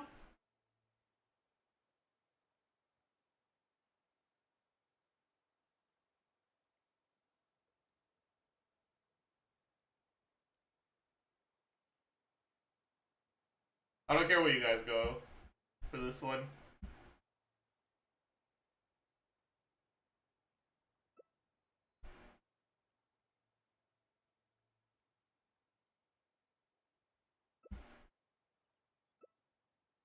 Okay, I will say,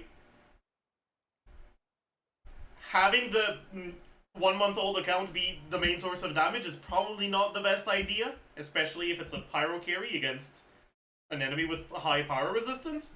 But hey, what's the worst that can happen?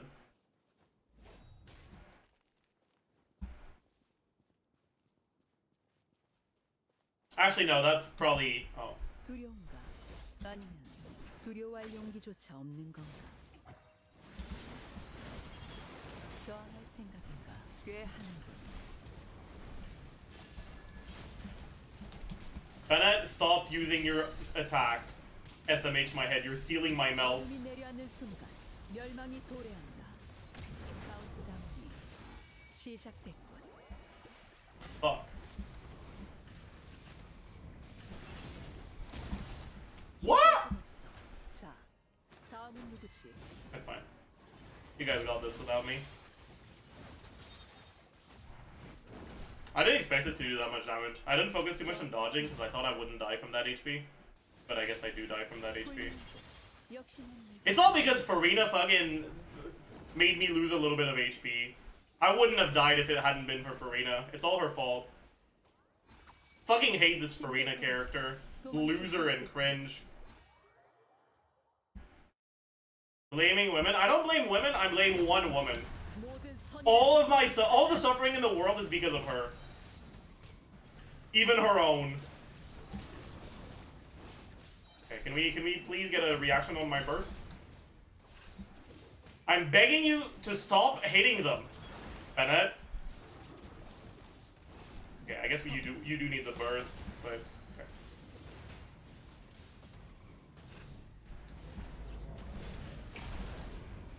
Okay, we didn't react a single hit after the initial one, but it is what it is, I guess. Yeah, I guess it's all Farina's fault. She made me die, and she kept stealing my melts by freezing.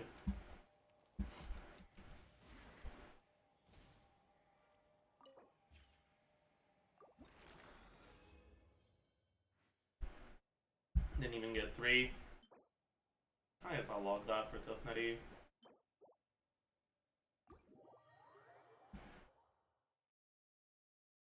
Oh my god, I'm so sorry. Please don't hate me. I'm sorry. I already hate you. There's nothing you can do about it now. SMH my head.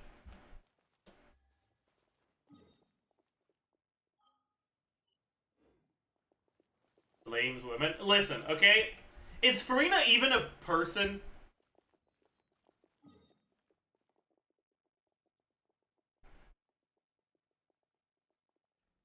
So, listen. Like, that's all I'm saying. Alright? Like, listen. That's all I'm saying.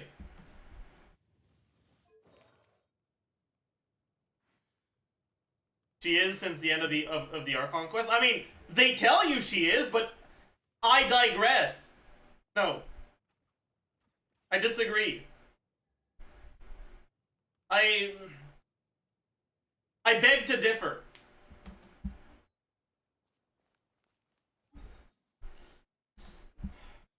Let's do the event. I can't do Dire because I don't own enough characters. It's okay.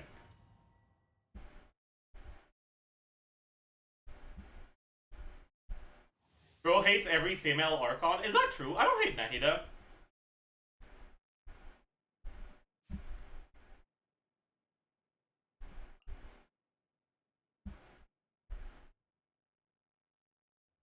You guys need to bring some Hydro and Electro. My hydro and electro characters are so worthless that it's better if I... Yeah, maybe that's fine.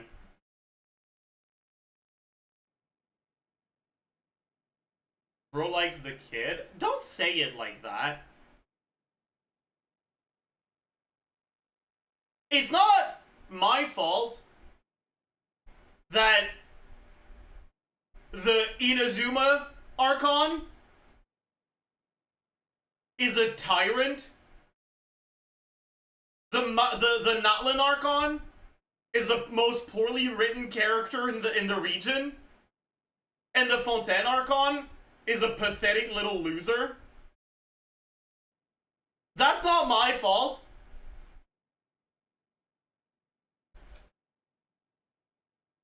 Sorry, I'm rage baiting a little at this point. Can you go another Hydro or Electro instead of Kazuha? I feel like we won't reach enough triggers of the thing otherwise. Thanks. Yeah, that's Bog. This one's alright. So is this. We kind of want these four, or these three. Yeah.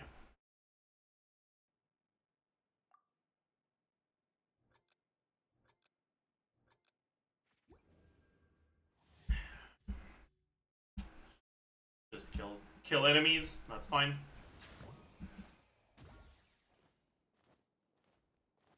Actually, what about the overall goals? Don't die too many times.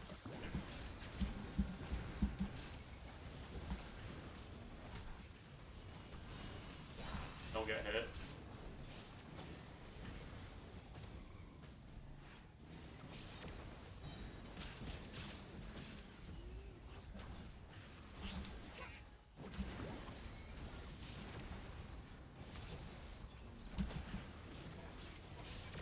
I heckin' love thorns.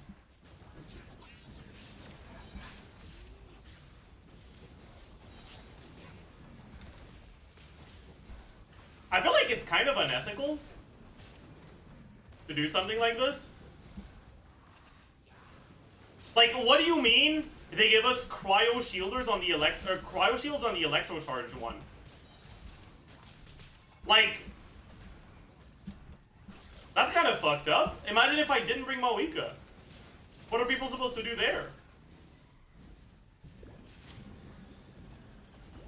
Actually, we're not even gonna get 2,000 points. That's fucked up.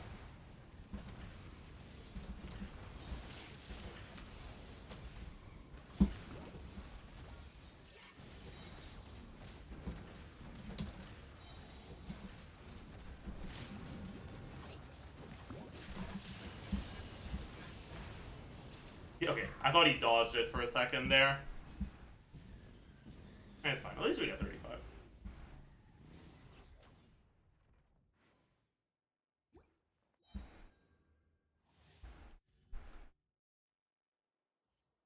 Use plunge attacks, we can do that.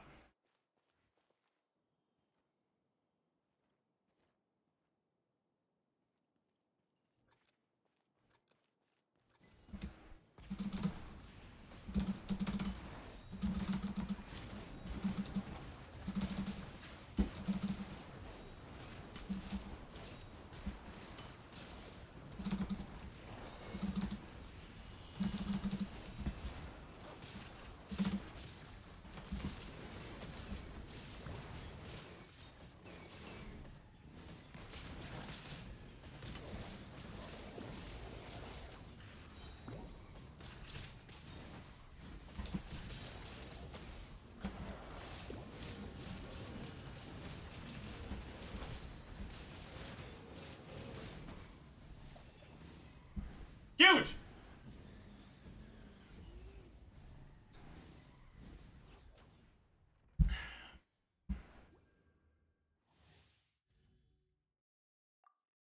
So...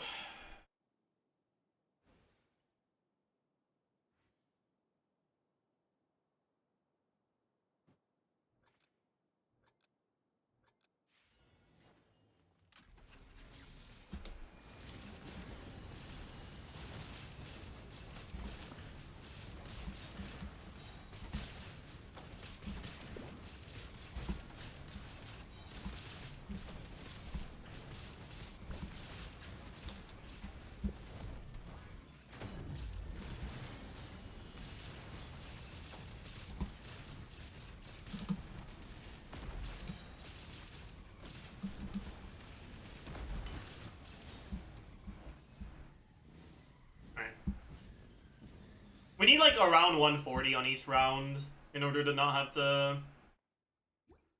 have to restart. Or not have to do one more, I mean. That's good. 148. Very nice. Very nice.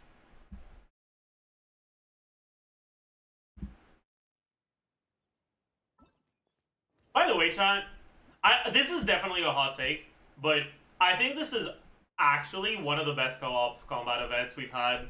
Maybe the best.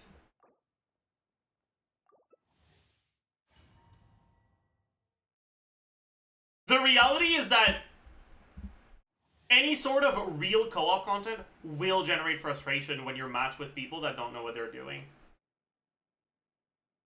We haven't properly experienced that before because the content was so fucking trivially easy and free that it didn't matter what you did.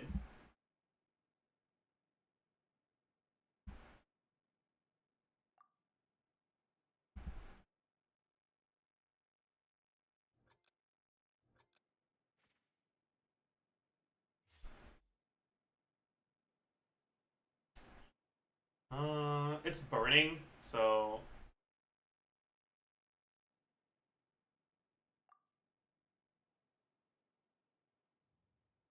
we're a little cooked, huh?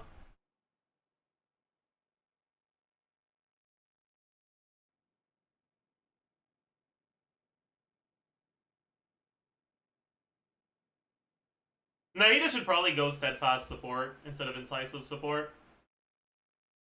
Because it's not like EM does anything for us. Ooh, the burning will tickle a little bit more. It doesn't matter. Use bursts. Just use burst, okay. Create a healing effect at least 25 times. Should be fine.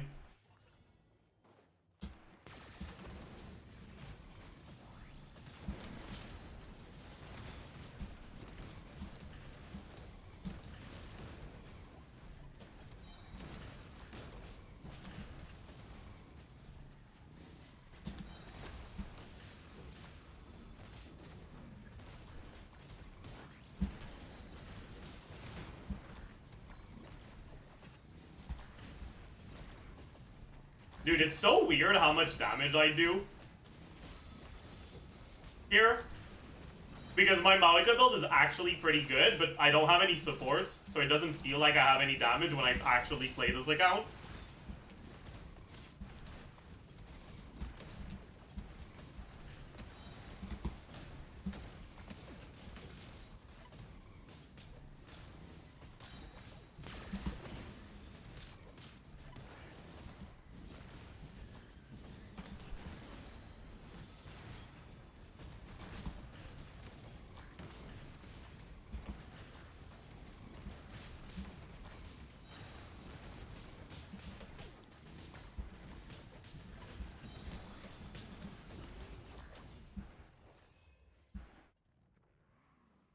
What is Nahida doing there? Literally nothing, but that's okay. People see burning, ooh, I have to play a Dendro or Pyro character. But it's fine. Defeat one opponent with a high ground effect. And defeat it first.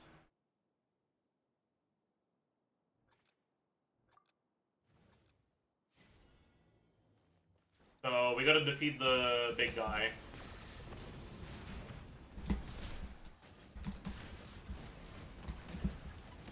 Okay, we did. I'm dying. Any healers in the chat?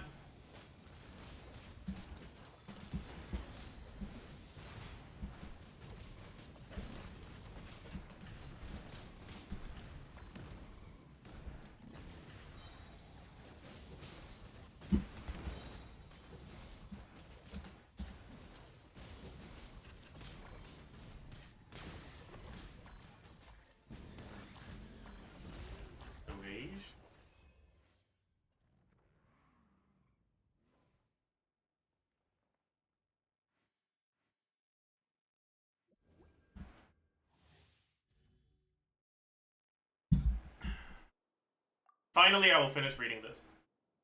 Okay, never mind. Alright.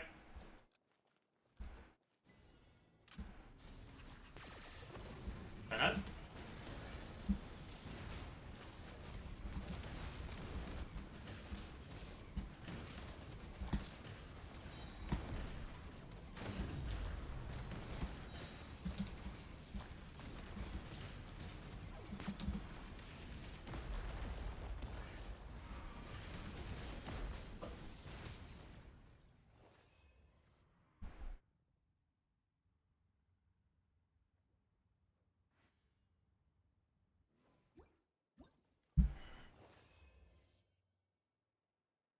Insane. Insane.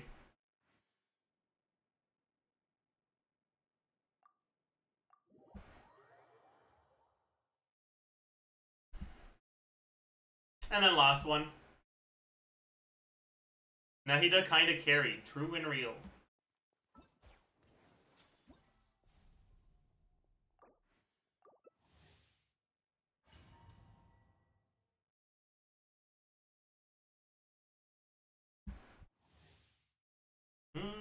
Oh. Create a healing effect 25 times. Hit opponents with plunges. I can do that with Malika.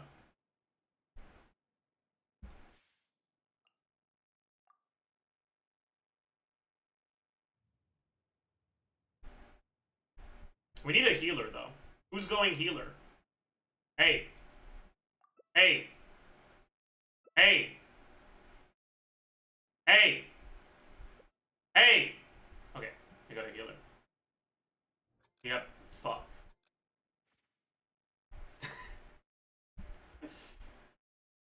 These fucking... I can't. Oh. That's fine. Someone go incisive support.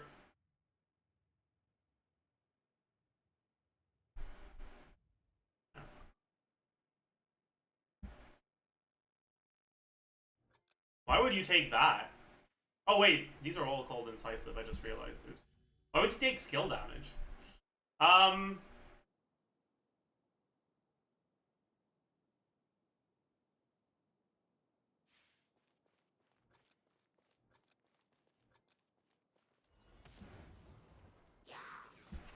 Oh my god.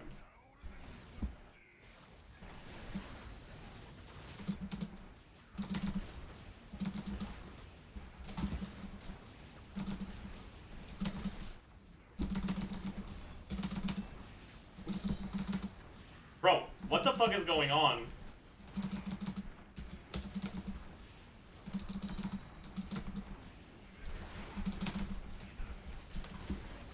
Plunge Malika. We need to do a certain amount of plunge attacks. But this is not looking good, because we don't have...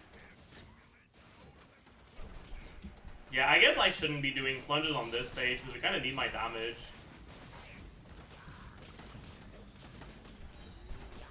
Where's his shield? Hello? What the fuck was that? Well, Yelan, time for you to do your job. I guess we kind of just ignore the big ones in the meantime and just kill Hilly Charles.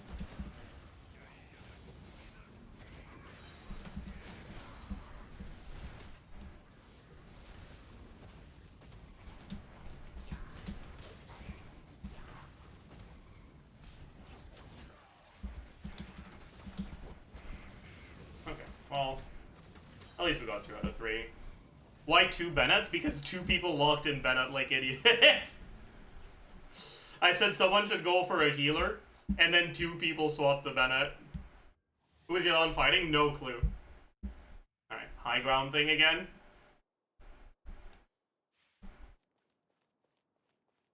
I don't know if I got 20 plunges.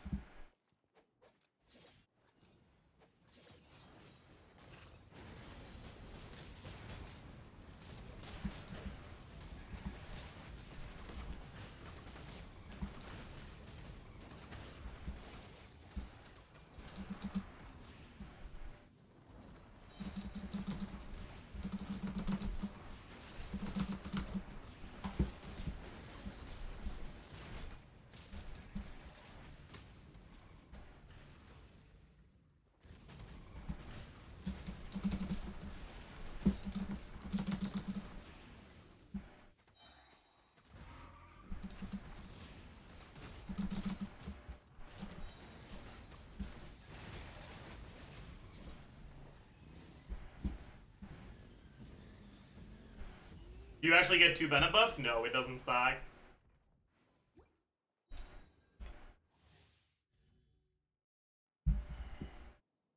Oh, we got a wee nut. I probably got 20 plunges by now, right?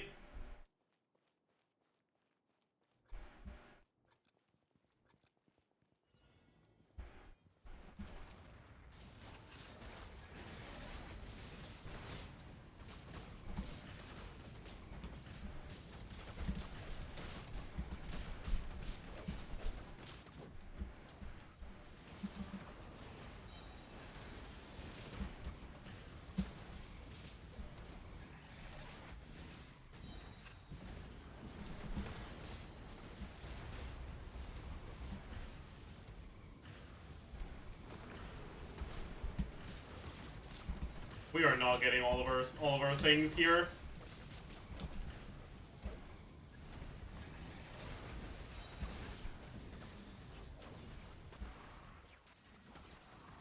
Elon, please just charge attack the things. Thank you. Oh, we did get all the things. Alright, but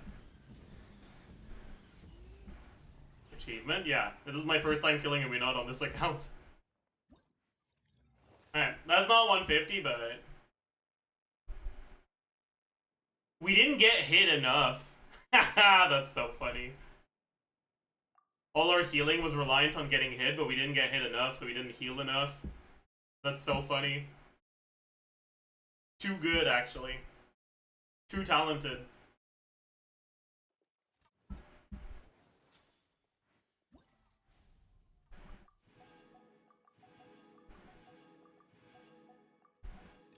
Alright, very cool. Thank you for the helpers. I appreciate it. Goodbye.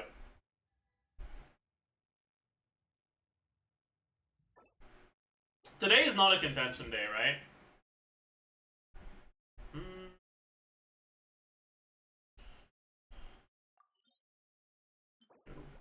So, in that case,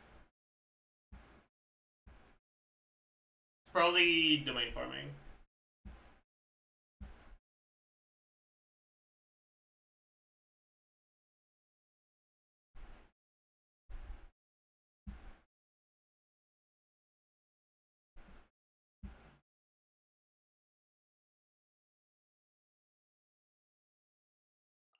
And I guess it's just this one.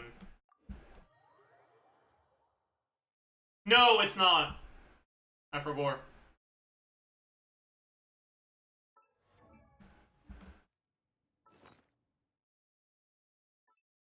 I want to go back to the Deepwood domain. That's what I needed to do.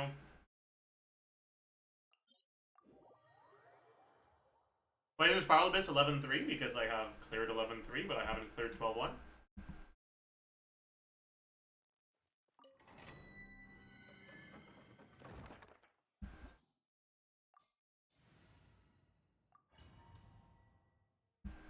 It's quite straightforward, I think.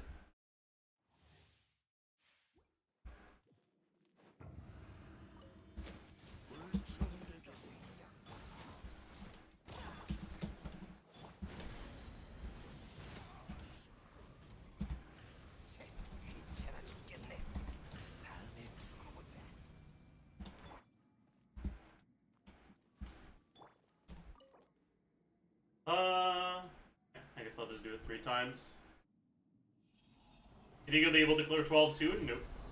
I'll be able to clear 12 until I pull for another carry. And I'm not intending on pulling for any of the carries that are coming up soon.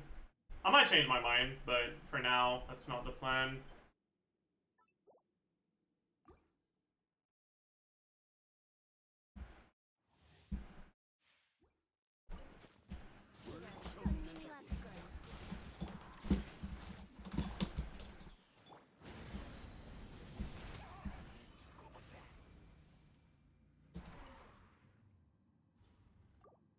I guess I'll need to do it 2 times, and then I can make 5 condensed.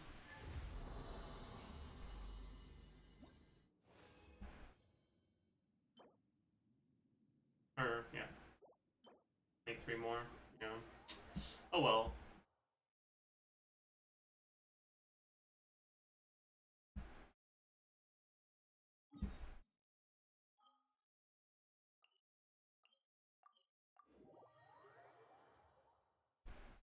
What's the plan for this account right now? Honestly, the plan is wait for more leaks. I don't know who I'm gonna go for, but it's probably gonna end up being nodkrai characters. You're saving for talent tomorrow? Is it tomorrow? Is tomorrow contention day? But yes, I'm saving for contention day. And I'm holding off on world bosses until I reach R55, which will happen fairly soon. I could reach it today if I, like, try-harded questing and shit, but I kinda can't be bothered.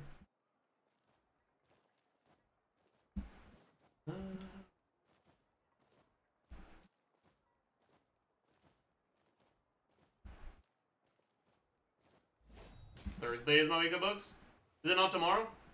Alright, then tomorrow I guess I'll farm artifacts again.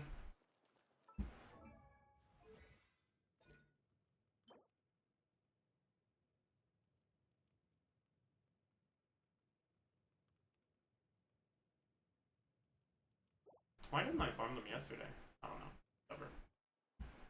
I guess I just forbore. I think yesterday I just condensed my resin and logged out, actually. That's why I didn't farm them. Right.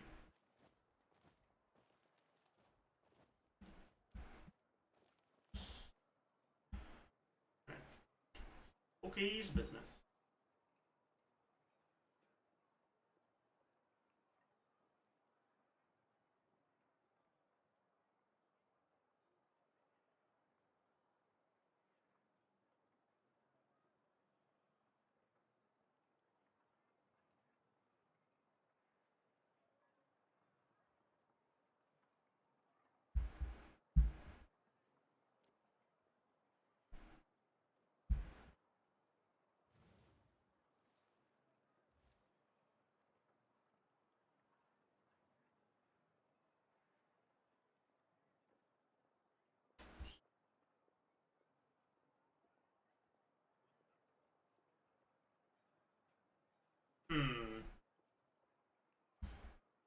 You pulling Silale this account? Not next patch, but I am planning on pulling for her eventually. Yes.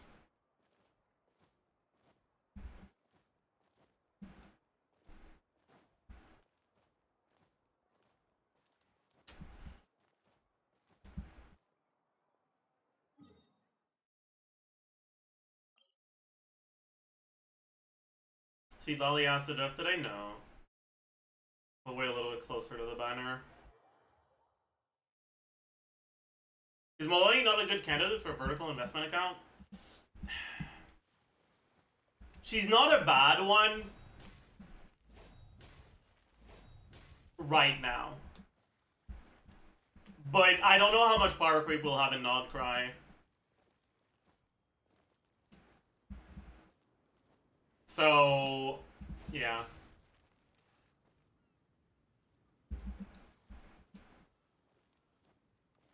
Yeah.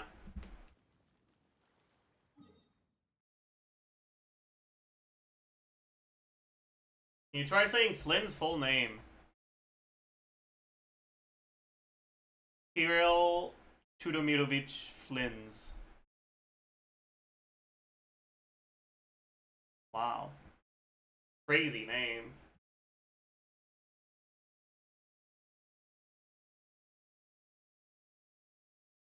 He ate. I did eat.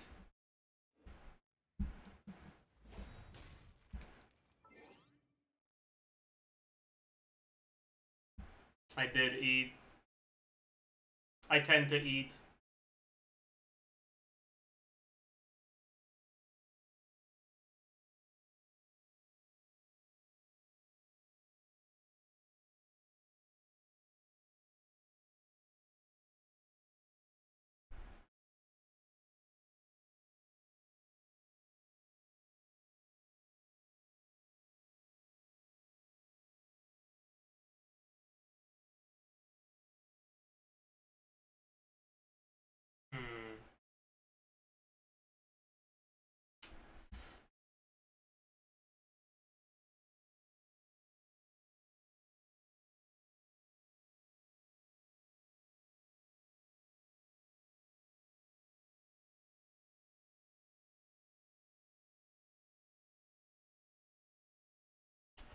Saw a lot of comments on yesterday's YouTube video, both about how they dislike Nodland characters in general, and the opposite, people talking about how they blame Nevilet for the power creep. I saw an unhinged person talking about how they feel happy that people get upset about Maika's power creep, as they use the main less than meta characters like Ning, Lisa, and etc.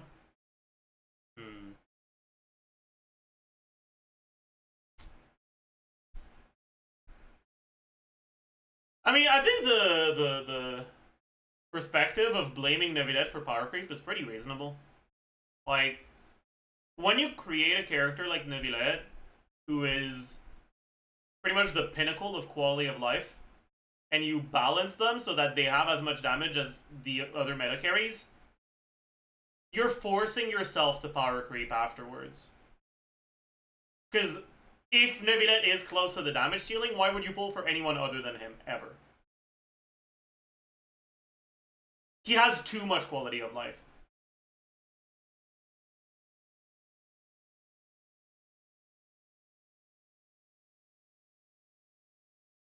I definitely think that if Nevilet was like... If Nevilet did like 30% less damage...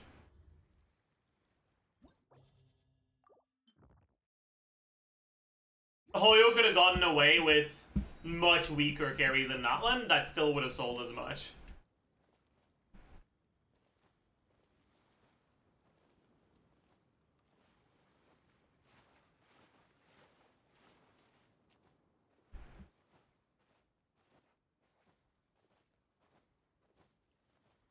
It's just Raiden? What? You think Nevilet with 30% less damage would just be Raiden? Not at all.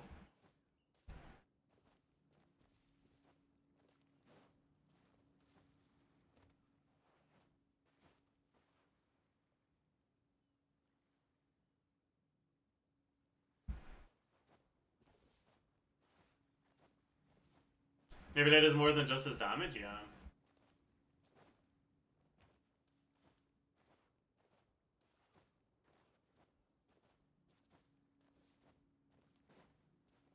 What does this seem? This is the I don't own Bennett, and I don't have enough ER on my cryo characters to burst properly theme. I also don't own Sucrose.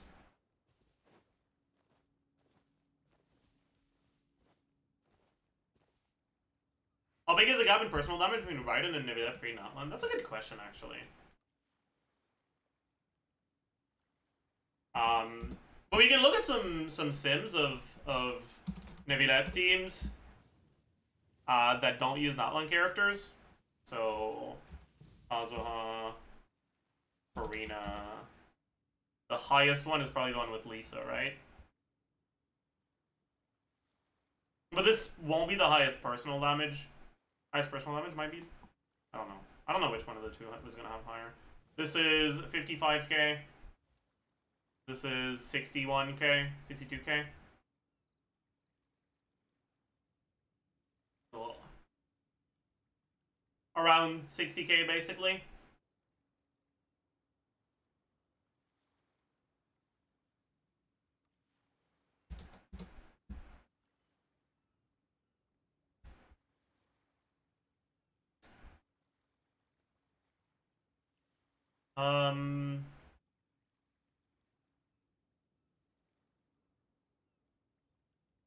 One day we will find a C0 Raiden team.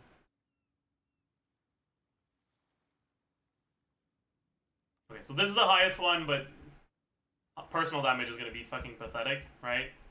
Personal damage is 23k, like... But that's not a team that focuses on Raiden damage very much, like, that's normal. We're gonna have to scroll a lot further down to find a team that focuses on her damage.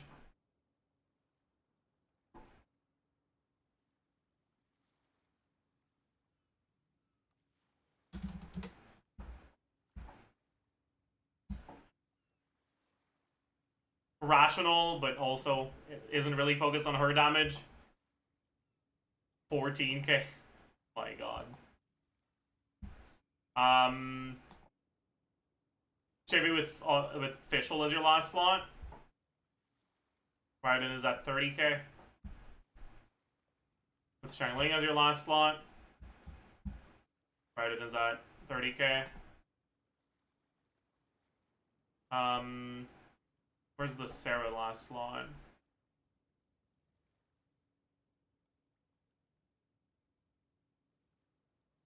Did I miss it, or is it just that much lower? This...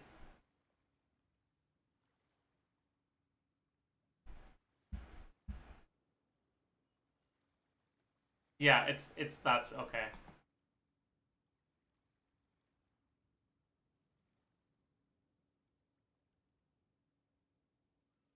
$32K. $37K. But this is a team that's kind of bad. You can also take a look at the teams that don't use Bennett and have like Sarah Chaleurs, for example. They're going to be a bit better, but the personal damage won't be higher. And like this one, for example. The team DPS is higher, but the personal damage... 36K. Okay, yeah. So it's like a little bit more than half of Nevilet's damage.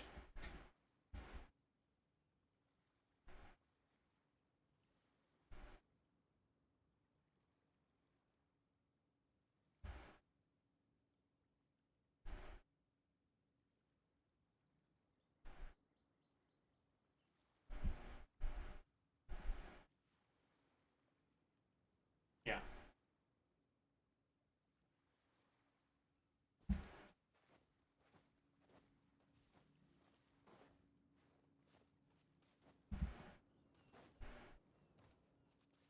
Do you think Hoyo will ever buff Raiden? I don't think they'll ever do a direct buff on Raiden, but I do think they could release characters that want Raiden in the team.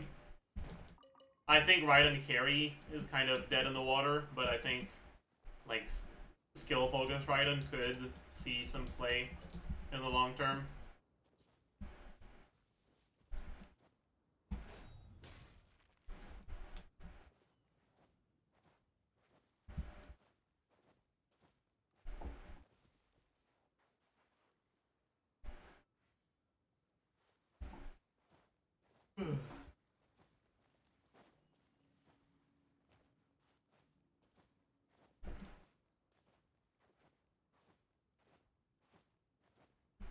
If Durin leaks are real, he'll probably be best in slot with Raiden. I mean, Durin will probably be the best in slot last teammate in a Raiden Chaleurs team, but Raiden with Durin is probably going to be weaker than fucking Lisa carry, so...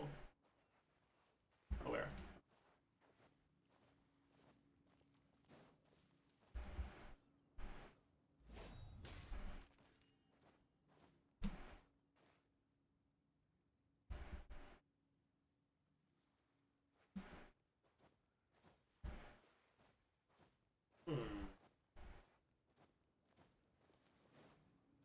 Hopefully Nahida will synergize well with nodkrai characters. Any thoughts? We still don't know how Lunar Bloom works. Maybe she will, maybe she won't. It'll depend heavily on how Lunar Bloom works. We need some more info on that.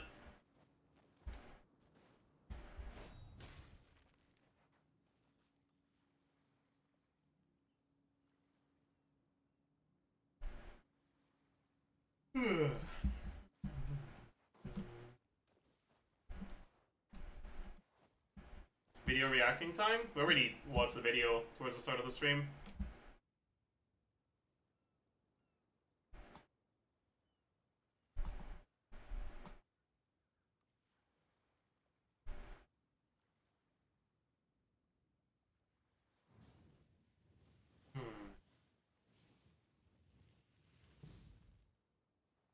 Does Plunge's Gavishi higher than the best Raiden teams? Yeah, 100%. Significantly higher.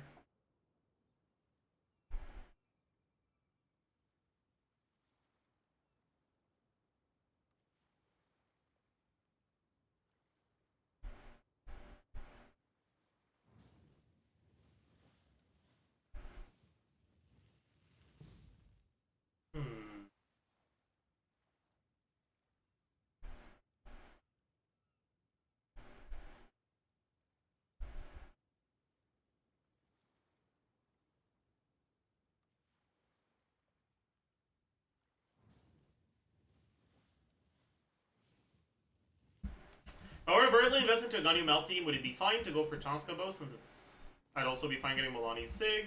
Would it be better to wait and see what nodkrai's bow come out? I mean, I think it's fine to go for the Chanska, but maybe the nodkrai bows just power creep the fuck. Like, I can't predict. They could just decide, hey, we're gonna start making signatures, double your carry's damage now. Because why not?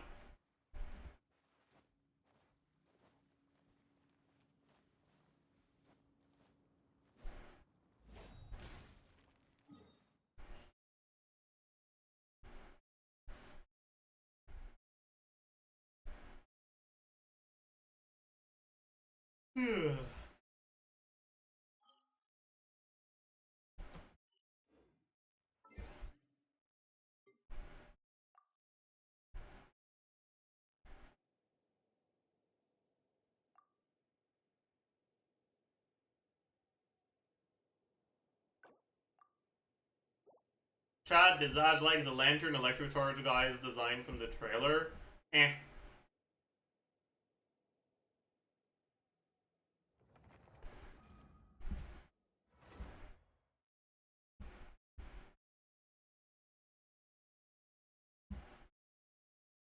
I didn't like how they introduced him as if there was, like, already hype for him before the trailer. Like, his introduction felt like they were revealing a character that we'd been waiting for a while. And but I was like, but who the fuck are you, little bro? But I don't dislike his design. He looks fine.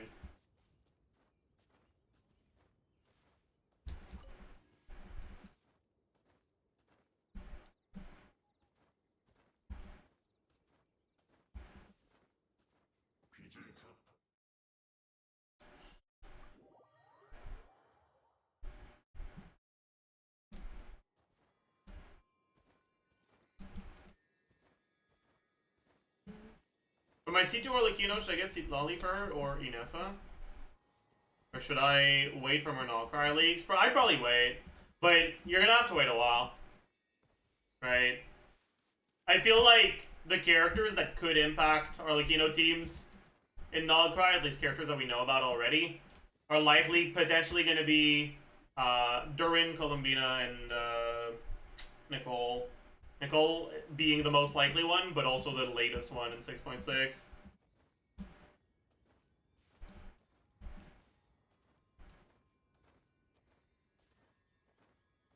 Like, maybe Durin will be good for Monopyro or Shiller's teams, maybe he won't. What about Aino? I highly doubt Aino will be good enough to be usable in teams that aren't the teams she's designed for, right? Aino's a character that's designed for Lunar Bloom and Lunar Charged, and I doubt they're going to make her strong enough that you also want to use her in other teams. They usually don't do that for the 4 stars. Even if she turns out to be strong, she's not going to be that strong.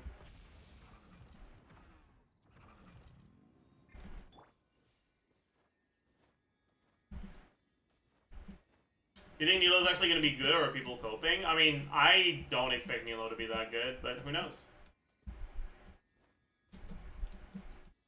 Like, at the end of the day, if Loma's passive is increased bloom damage by 100 more billion%, then the Nilo teams are going to be broken. Like,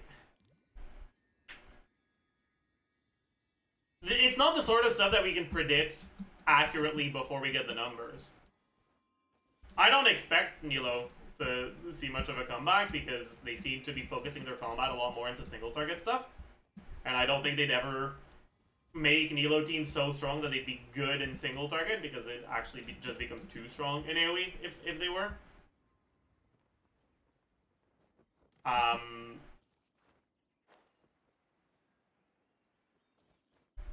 But if they want to make Nilo strong, they will. It's not difficult. Just add zeros at the end of the numbers of the new character until it makes the Nilo teams good.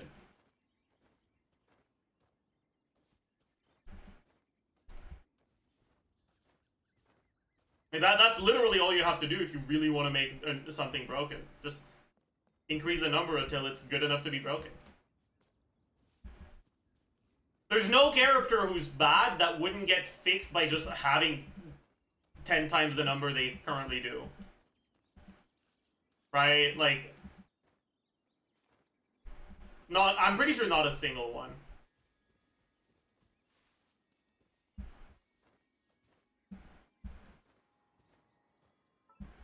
Mika? Mika with 250% attack speed you think would be bad?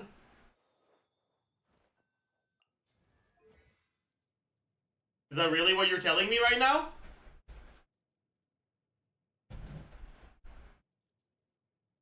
No, he'd be great. Caps at 160. Even if it was just 60, Mika would be great. With 60% attack speed. Is 10 times number on Hydro MC enough? 100%, yeah.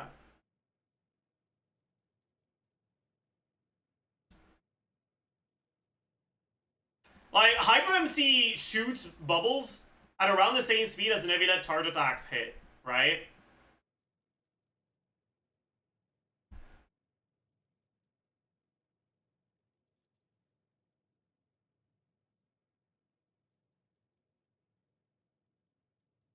Nebula charge attack at talent level 10 is basically 15-ish, or whatever, talent level 9. 13-ish times up to 1.6, right? 13.45.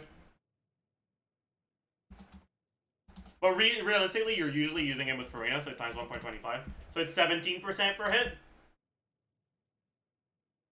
Traveler on level 12.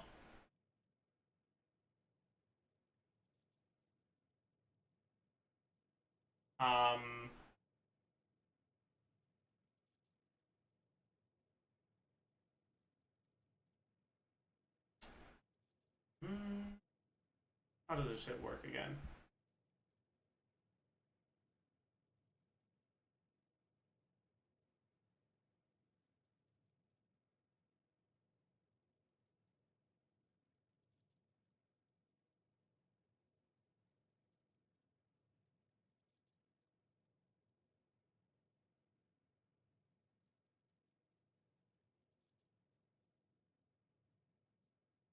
Alright, it would be 12.8% if it was times 10. But then there's also a few additional things, right?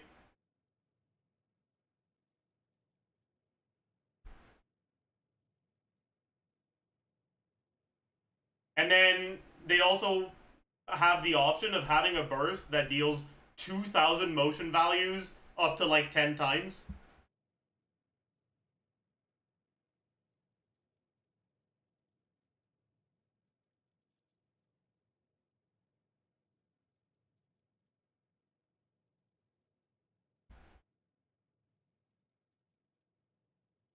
It would need to hit like twice to be really good, but it could hit up to like 10 times, at which point it's like fucking insanely broken. Yeah, you probably just use him as a burst support then.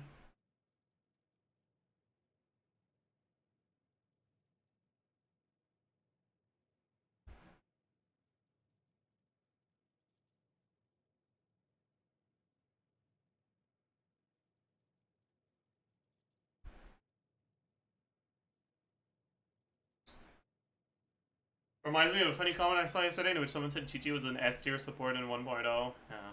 Okay, the thing about 1.0 meta is that you also need to understand that content was so fucking trivial.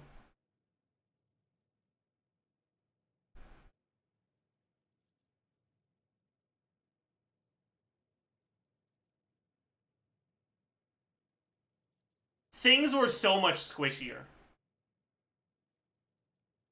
Abyss 12 in 1.0 was the equivalent of Abyss like 9.5 nowadays. So you weren't as reliant on having amazing teams.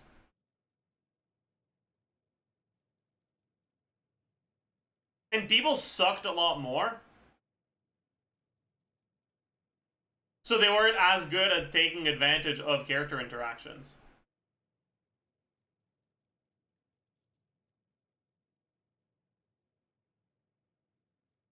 I don't think Chi-Chi was the worst character in the game in 1.0. I think if you she was not even close to S, but I don't think she was the worst character in the game. Actually, I wonder who was the worst character in the game in 1.0.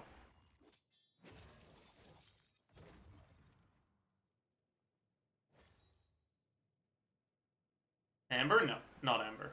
100% not Amber.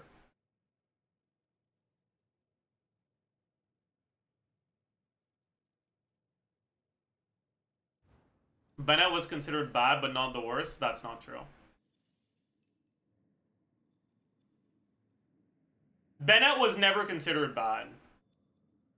Some random-ass people who somehow had their random-ass tier list go viral said Bennett was bad. But it was never generally accepted that Bennett was bad. That was never the case. You can find videos from 1.0 of Jinx talking about Bennett being broken.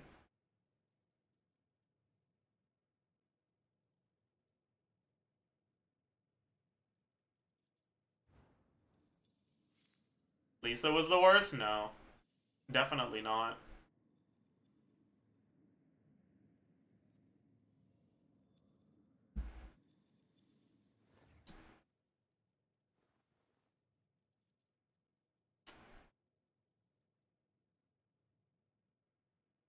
It was probably Noelle.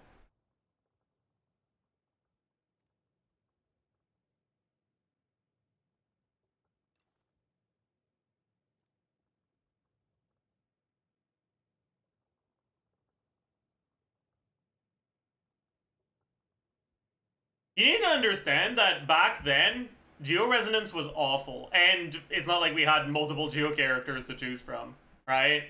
Noelle didn't have a set she could use well. No Farina. Like, Noelle nowadays is a pretty bad carry. And all of the units you use in Noelle's current teams are units that were not out in 1.0.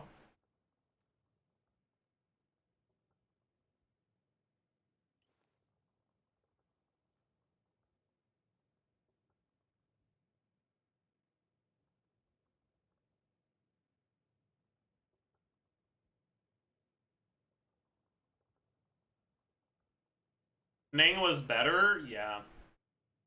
There weren't that many good supports back then, and so TTDS kind of carried. Also, Ning was just a better support. Oh, sorry, Ning was just a better carry than Noelle as well.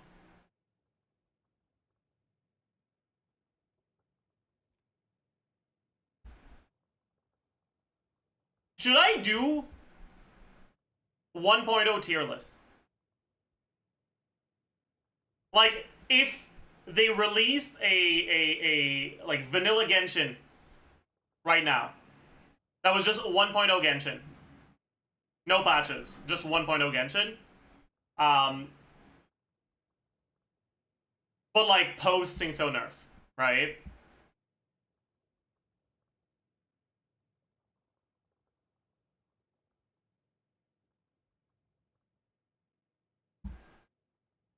I'm actually so down. Genshin 1.0 tier maker.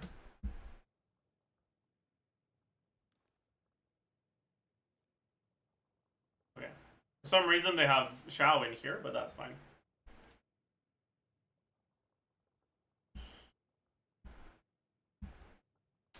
So, a few things that we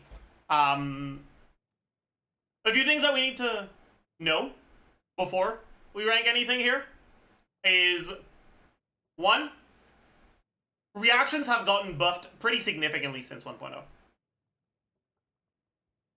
Because they got a pretty big buff in 1.6 and they got another buff fairly recently to the base damage. Reactions were much, much lower damage in 1.0.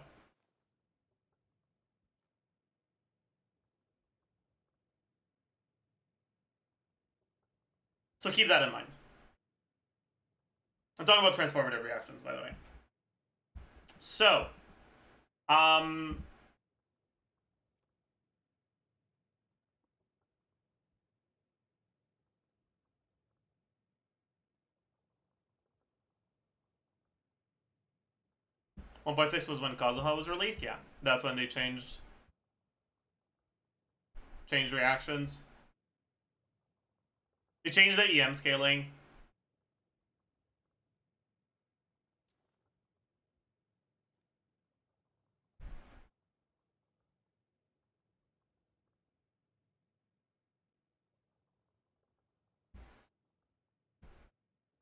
I think they also increase base damage past level 70 or something. They basically doubled swirl damage, or like they basically doubled reaction damage for transformative reactions that build on characters that build EM. Anyways, who was the strongest character back then? It was probably Sainto. If you look at how strong characters are today, Sainto is not even close to the strongest 1.0 character anymore. But that's because a lot of characters got stronger through the release of stronger carries, right? The reason why Bennett is much better than Sainto now is because they keep releasing attack scaling carries that have higher and higher damage and therefore can capitalize on Bennett's buff better and better.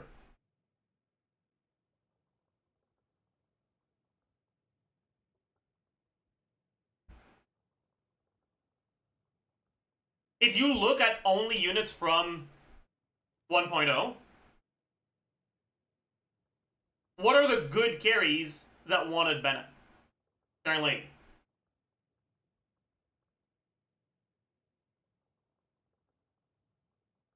That's it. Lee. Yeah. Bennett was the second best unit, right? Don't get me wrong. But back then, Sainto was significantly better. We need to have an SS tier for him.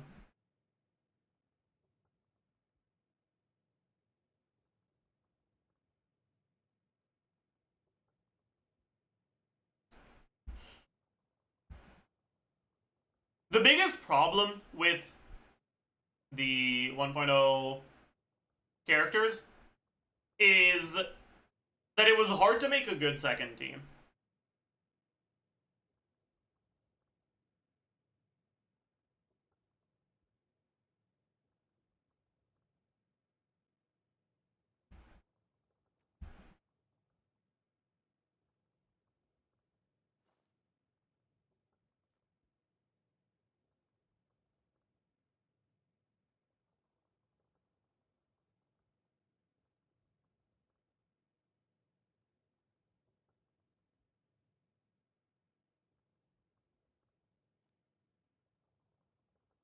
Most people have max 1, maybe 2 5-stars. It's not like that changes anything, though.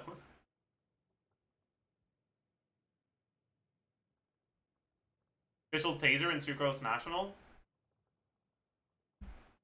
How do you play two teams that want Sucrose and Sainto at the same time? Morgana plus National. What patch was Ganyu released in?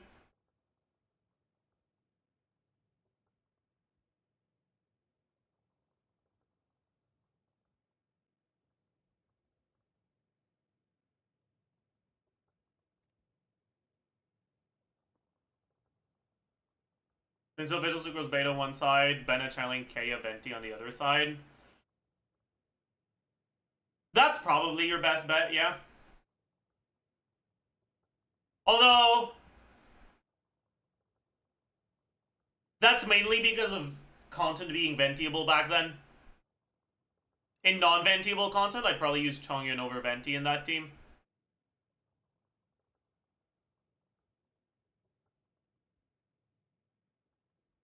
But I guess in 1.0 everything was ventiable. So yeah, Venti probably goes here.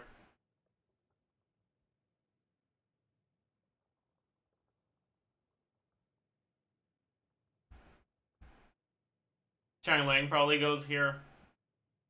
Official probably goes here.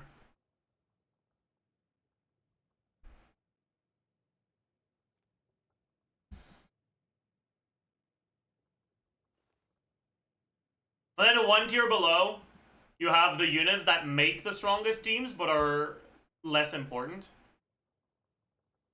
Beto, Aya, Sucrose.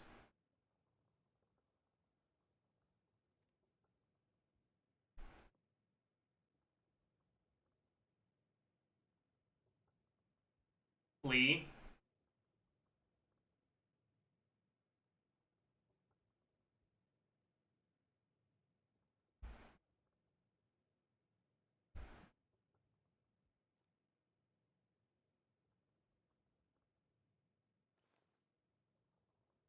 Then below that, units that were fairly usable in some situations, like rarely but sometimes the best choice, but at the very least having them on your account was nice.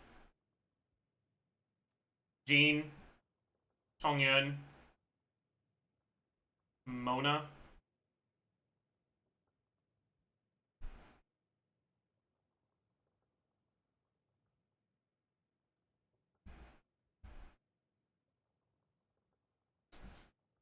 Then units that were technically playable.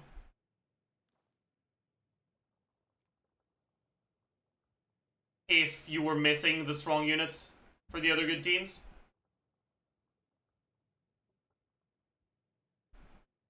Diluc, Kutsang, Ning, Razor, Lisa, Barbara.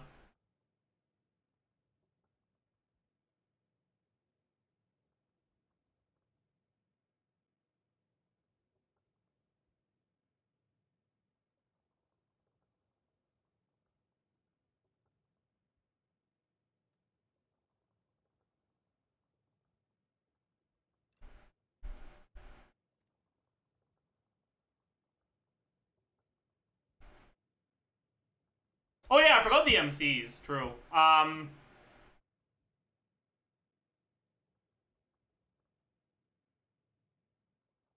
think both Animo MC and Geo MC go here.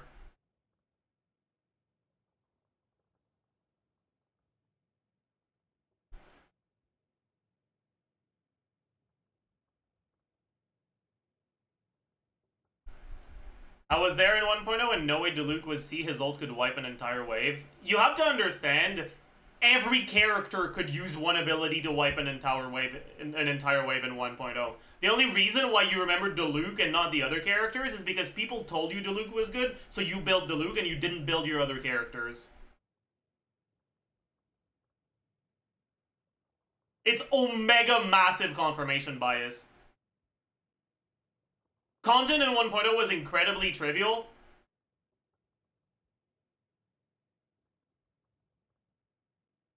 Which meant that no matter what you built, whoever you built, you'd feel like they're strong.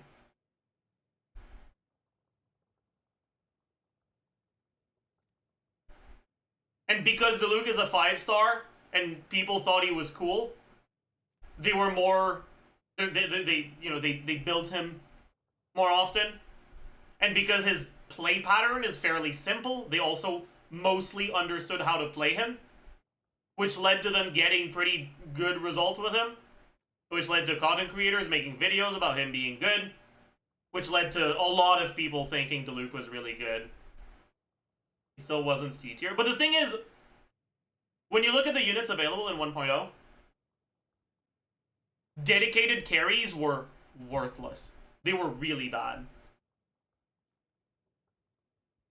Like, you'll notice, outside of Klee, Diluc is the highest dedicated carry.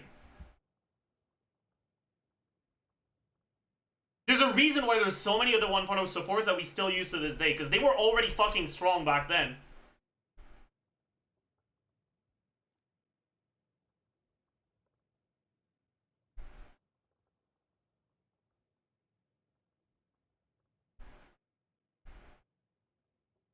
Wait, was Klee that high? The biggest upside that Klee has is that her really high power application at the time meant that you didn't have a way to play forward reaction Klee, or like actual like reaction Klee. You couldn't really play vape Klee that wasn't real. And she was the only pyro character at the time that could be played as a non-reaction carry, which meant she was the only carry that you could play with Bennett Changling.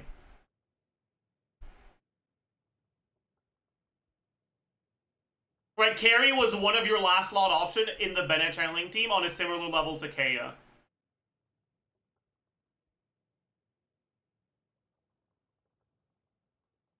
The fact that Singto was necessary for Taser if you wanted to do Taser meant that you couldn't really play Wei Chengling, which meant that you wanted a character that just had a lot of personal damage and worked in teams with Chengling.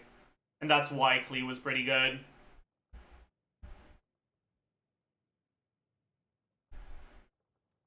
You didn't have stuff like the Catch or Emblem. Yeah, but Lava Walker's not that much worse, and Deathmatch is about as good as the Catch.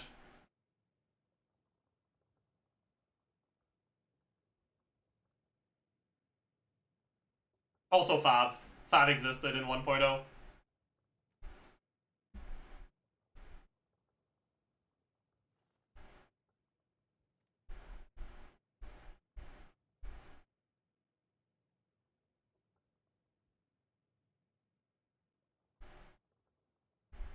But yeah, the reality is that the balance in 1.0 had pretty much all the like more support focused characters. They had numbers that were so inflated compared to the carries.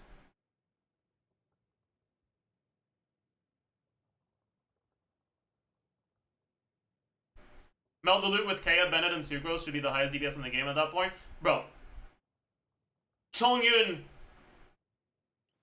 was better than Diluc in that slot.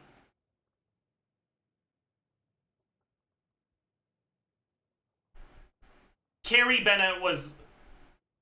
like, swapping to Diluc was barely even a DPS upgrade in that Diluc team. Because Diluc is barely better than Bennett as a carry.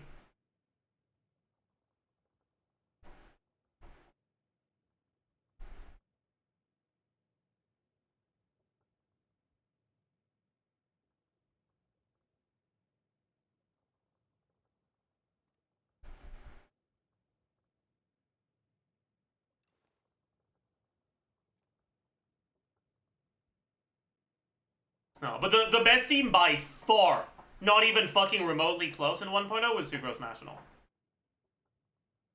The only problem was that Sucrose National didn't leave you with any of the good units left for your second side. Like, you still had some good units left, but not units that worked well together to make a cohesive team. On your other side, you generally need either Singto or Bennett at least.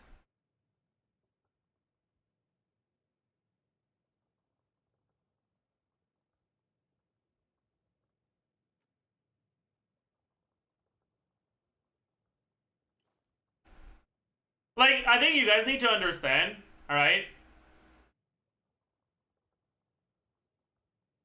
Diluc is a worse pyro carry than Kutsing.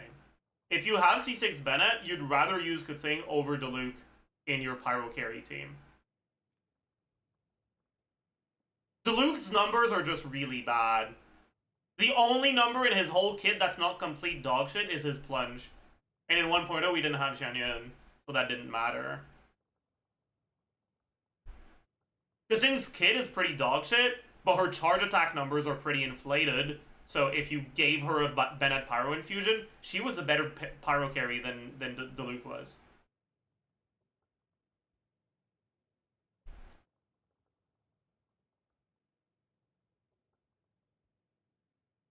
Dragon Strike, Diluc, true. Noogie.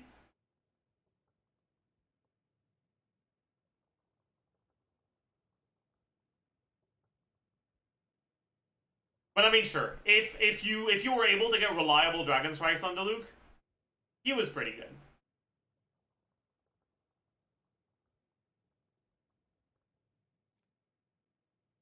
Can you make Dragon Strike consistent with Venti Hold E back then? Okay. Dragon Strike, by definition, is using hit lag to jump higher so you get a plunge attack. Venti's Hold E is something that allows you to glide after a jump. If you Dragon Strike, you don't need Venti's Hold E. And if Venti's Hold E is letting you glide, you're not Dragon Striking. Dragon Strike is not an umbrella term for any plunge, okay? It's a specific type.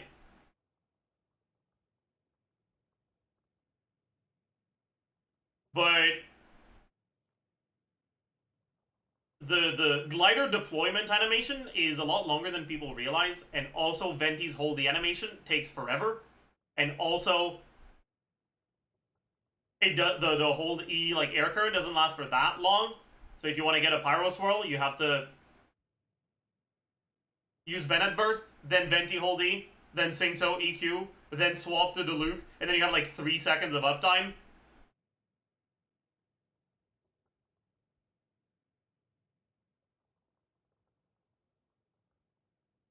Venti hold E was never good. Even in Wave Dash Hu Tao, like, the fact that Venti hold E enabled it was funny, but it was never better than the actual Hu Tao teams because Venti's hold E animation is just too long.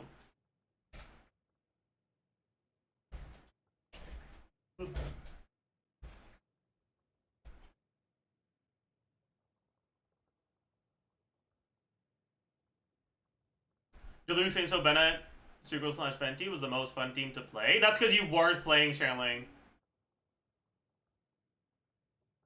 Shanling in that team had like double the DPS.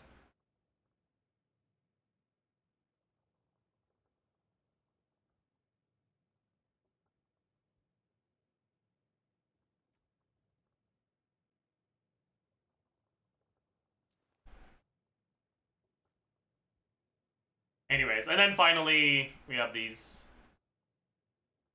three.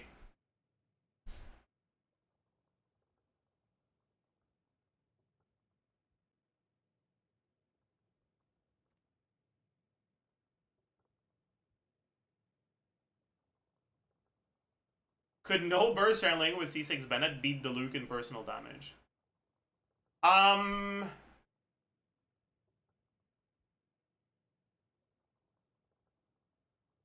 I don't think so, but it would be pretty close. Like N1 CJ, C6 Bennett Shanling with Singto.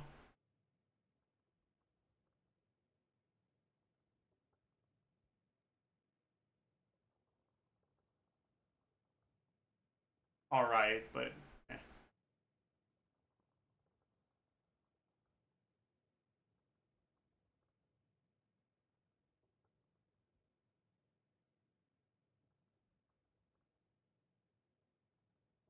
What is this tier list? This is a 1.0 Genshin tier list.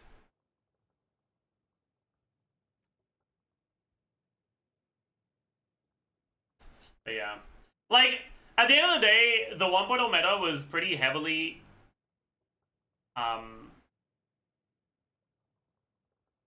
dictated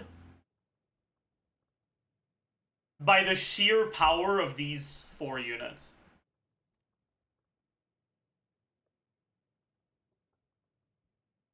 Right? Singzao, Bennett, Shanling, and Fischl having damage numbers, or in Bennett's case, buffing numbers, that were so much better than your other alternatives, made it so that if your team wasn't focused on them, it would not be a good team compared to the teams that are focused on them.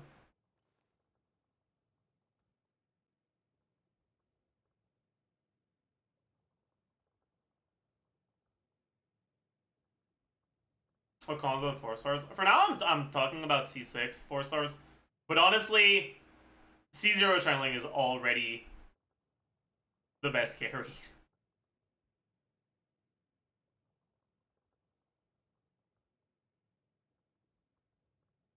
I think Choyun was higher because of national option and run Taser on the other team. Both national and Taser use Singto.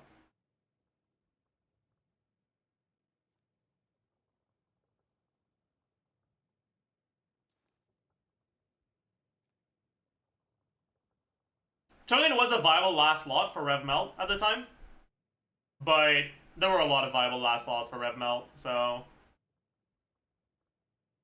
you had options.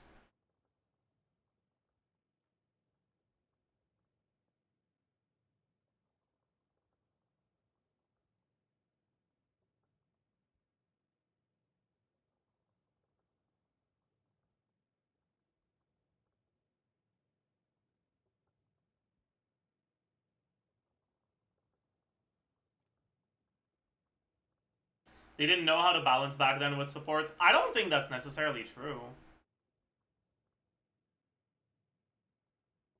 Like,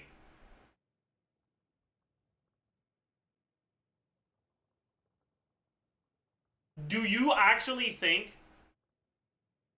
that it was their intention to have a meta in 1.0 where each character was balanced on a similar level, where everyone was as good as one another?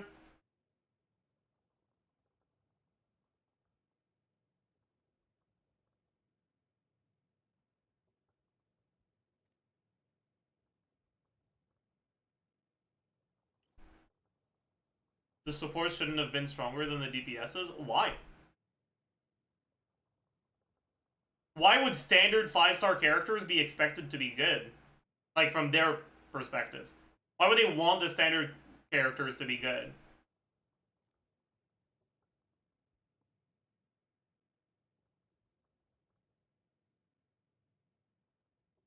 They wanted to strike a balance between the players thinking, I want to get the new characters because they're good, and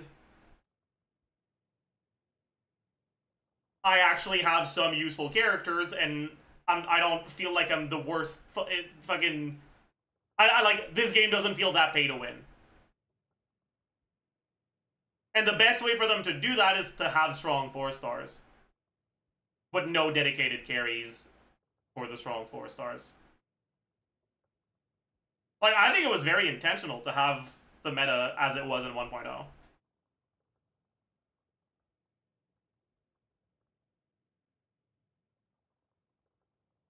And, like, I know this is results-based analysis, but, like, it fucking worked.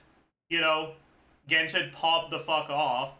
Completely broke the mold of the gacha, like, player base. Reached heavily into the mainstream. So it sure as fuck worked.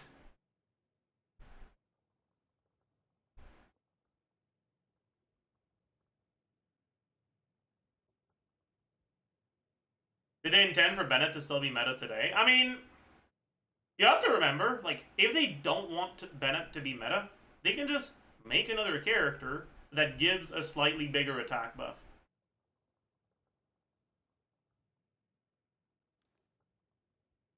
The game's been out for like 5 fucking years.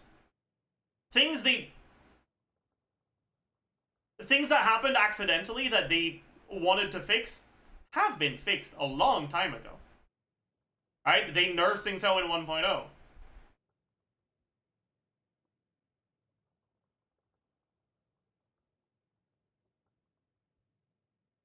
I think it's pretty clear at this point that Bennett was intended to be a mainstay in the meta for years.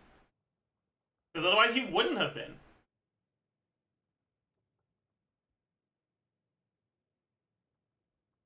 What was the nerf? Sing So's burst used to not have ICD. So the wave that applies, that's 2 sword, used to apply to Hydro twice. The 3 sword wave was 3 times, and the 5 sword wave was 5 times.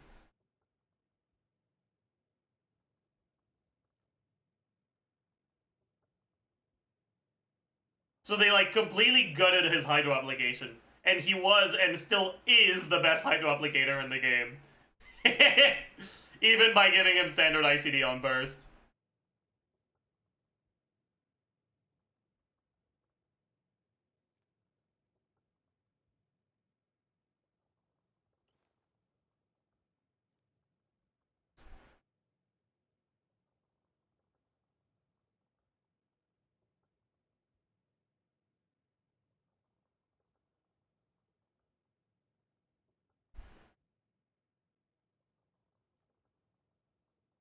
But, like, that, I think, was not intentional, right? There aren't that many characters, or there weren't that many characters at the time where there would be a difference between no ICD Sing So and standard ICD Sing So. So I think they just didn't even notice how broken it was.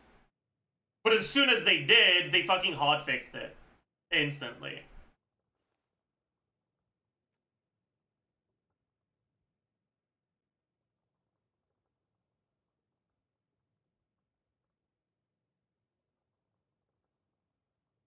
But Bennett being as strong as he was, I think 100% either intended from the start or unintended, but they realized it was beneficial for them, so they left it there.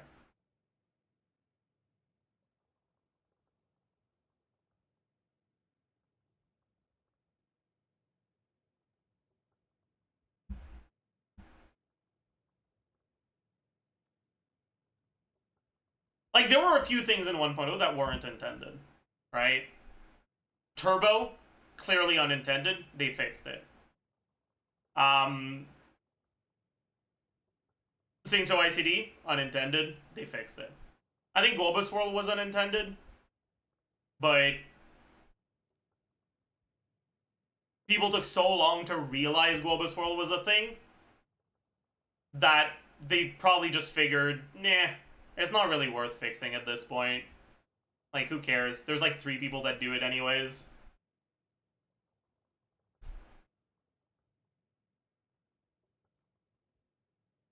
Dragon Strike was unintended, but kind of a similar thing. Not enough people use it for them to give that much of a fuck about changing it.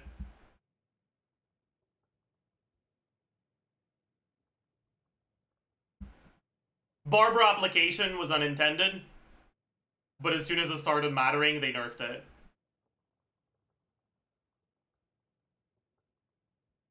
Map charge attack bug was probably unintended,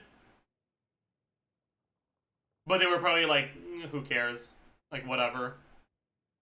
Booking was probably unintended, but they also, like, figure it doesn't really matter that much.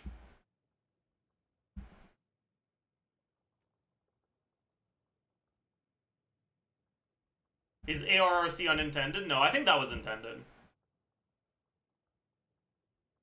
As soon as you give multiple different control options for the same action, and you make them work slightly differently from one another, you're gonna start thinking about ways to cancel it. Like,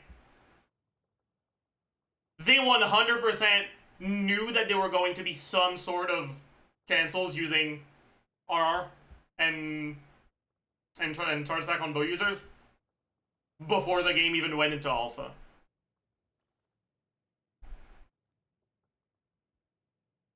Did they intentionally decide on the frames on the for bow user charge attacks and normal attacks based off of that? Maybe not. But they were at the very least okay with what was doable at the time.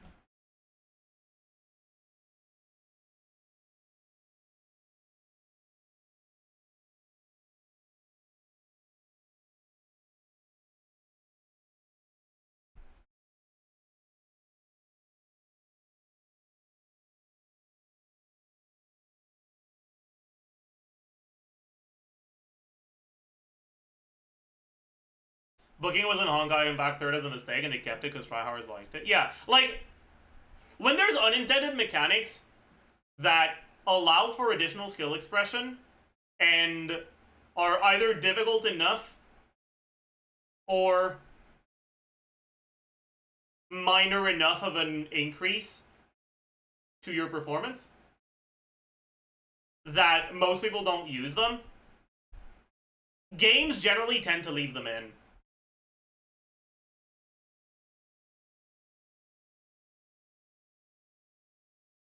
Because it adds depth to the combat. Even if it's a cringe mechanic.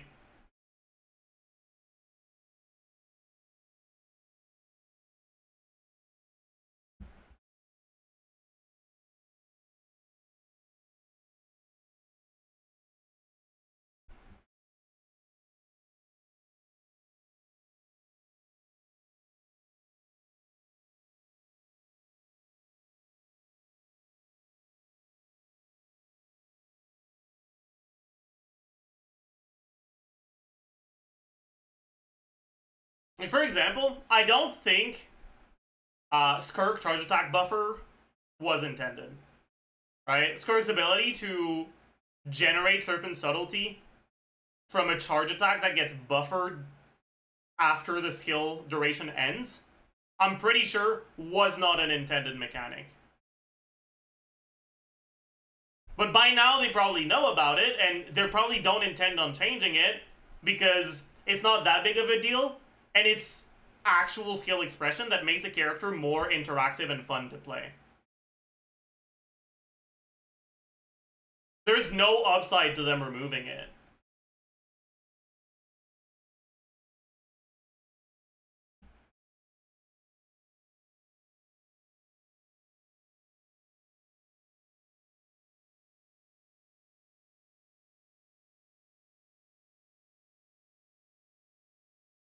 I've never seen it. I do it every time I play Skirk.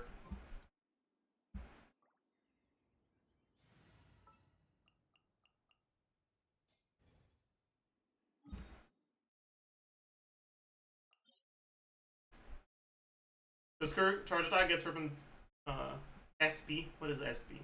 You mean Serpent Subtlety? After skill ends. It can. But it... Like, technically, charge attacks outside of skill do not absorb Void Rifts. But Skirk keeps her Cryo Infusion even if the skill duration is over. Modify in the way? Yeah, I can. Skirk keeps her Cryo Infusion as long as the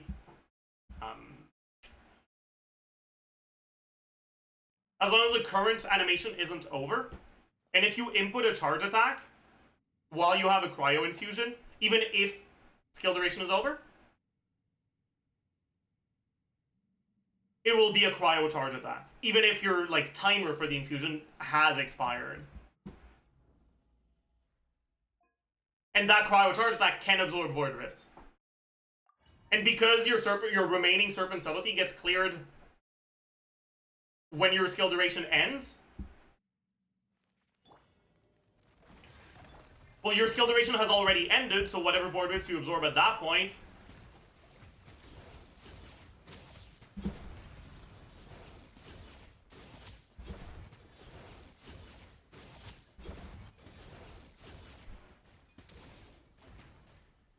will stay.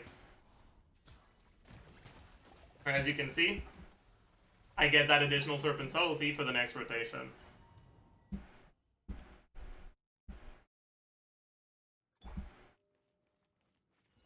And that allows for a little bit more flexibility in your available combos. It allows for a few new combos.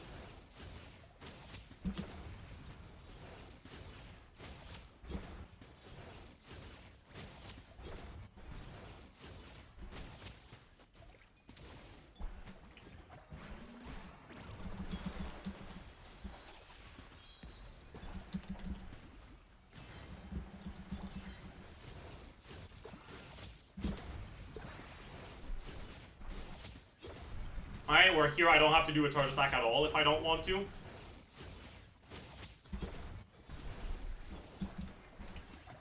So I can alternate combos like this, with one with a charge attack and then the next one without it. Another nice thing, though, is that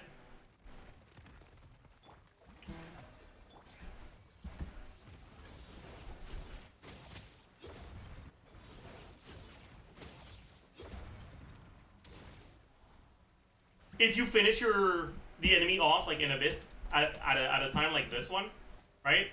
It allows you to start your next rotation with hold skill.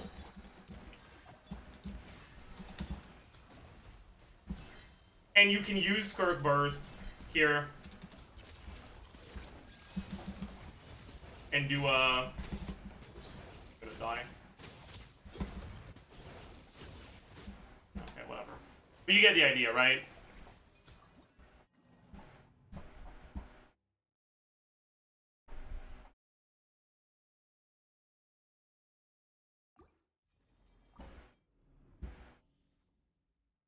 Although, more and more, I'm leaning towards the simplified Skirk rotations.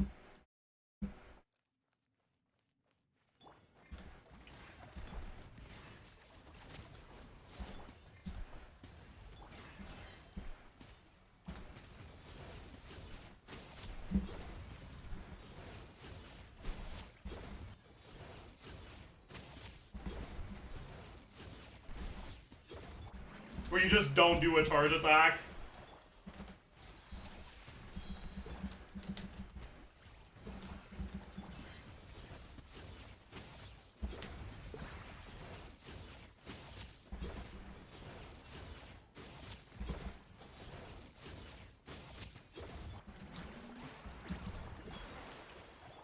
Because they're a lot more brain dead.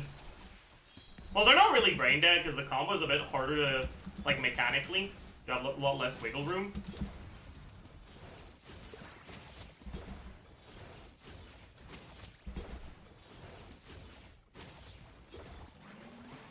But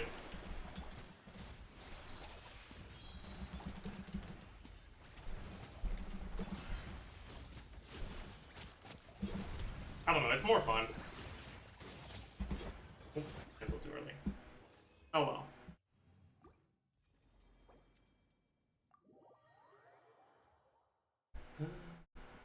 Predation gets better at C2. This one, no. Once you have C1 or higher, you actively want to pop all the Void Rifts you generate for the C1 damage.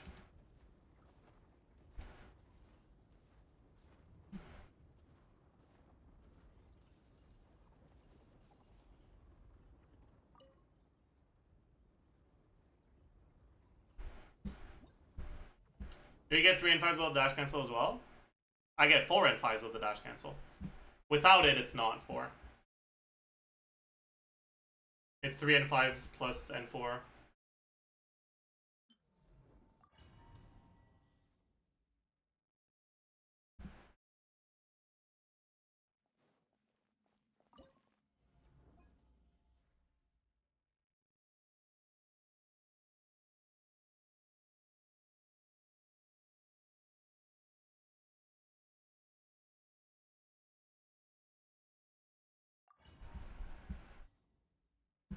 Yeah, I'd say that if you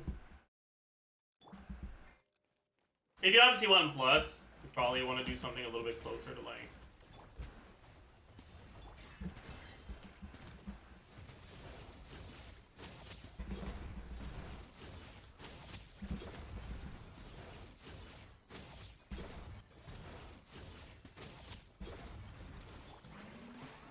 Or you just add a charge attack at the end there.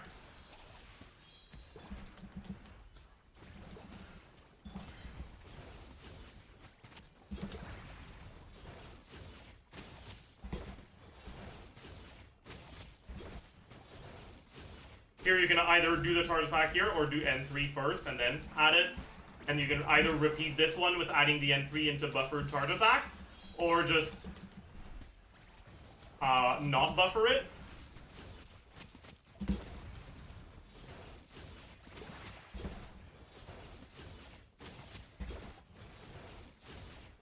And just accept doing this every rotation. You'll have to buffer it every other rotation, because when you buffer it, you start the next rotation with more Serpent Subtlety, so your skill lasts longer.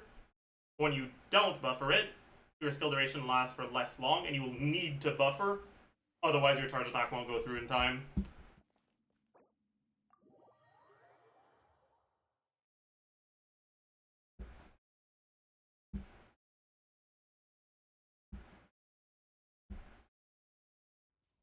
Yeah. I like the combo optimization that Skirk has, but a lot of it comes from that unintended mechanic.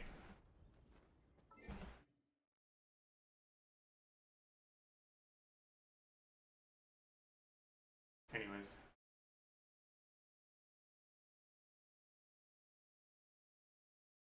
In modern day Genshin, do you think Dea is a worthwhile character to invest into? No.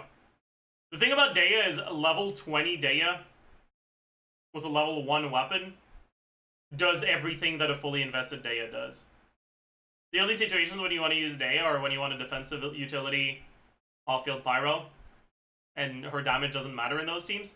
And her defensive utility is not reliant on her being on a good build. Her damage reduction doesn't scale with her HP. Right? She takes some of the damage, but unless she's on like 0 artifacts, she's not gonna die anyways. Unless you're taking way too much damage on your on-fielder. But like, give her plus 20 flower, that's probably already enough. Give her plus 20 flower with a 4-piece tenacity, and a Fav or a Sack or a Makara Aquamarine, and she's gonna function at level 20. Although, I think you want her 20 out of 40, right? Because the first ascension is a healing one. And you need that one.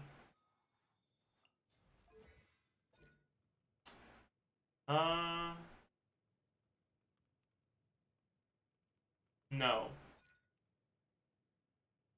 Okay, I'm an idiot, actually. You need this ascension. So you need her 60 out of 70.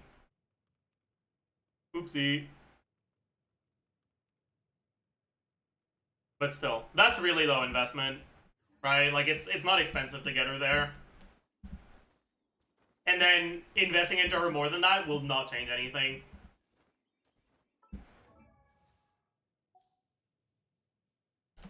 Not that that stopped me, but you know, it is what it is.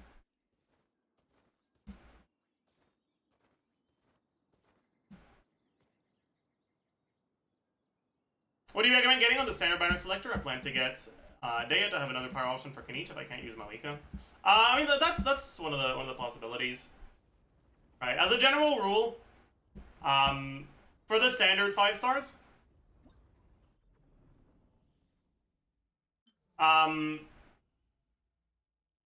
Mona, Daya, and Jean are characters that are good to own on any account. Right? You probably won't use them, but you might find yourself in situations where you want to. Right?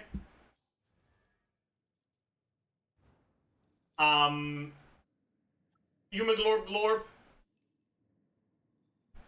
Diluc, Kutsang, and Chi-Chi are characters that will not be worth using ever. So you should only go for them if you like they're your favorite character and you just want to get them for fun. And then Tehnari is a character that isn't actually good enough to be a meta carry nowadays. But he is the best carry on the standard banner. So on like a new account where you have literally nothing, you can consider him. And also, if you want to get constellations, C6 Tehnari is a character that's balanced around a similar level to like current solid carries, right? Like a C6 Tehnari team that doesn't like not a whale team. Like if you just lose all your 50/50s to him and get him on the selector and you get him to C6 somehow.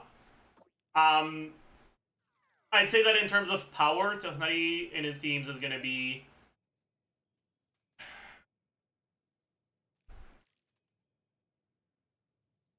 probably on a similar-ish level to like Veressa.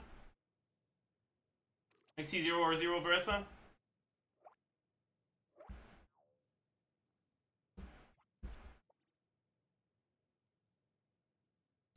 I don't think there's any Sims of C6 Tehnari that doesn't use whale shit on the rest. Right?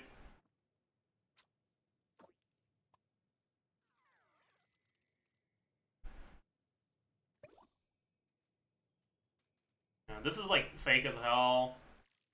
Because C6 allows you to do a different rotation since your charge time is faster. So you can't just change his constellation to 6 in a team like this, but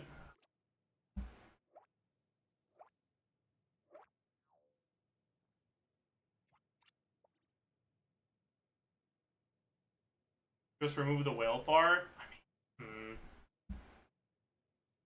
But then you also have to change the builds. Because if you don't have C6 R5 on Yai, her best build isn't Kagura's. Right, it's like Wandering Even Star with a more EM focused build. And it gets complicated.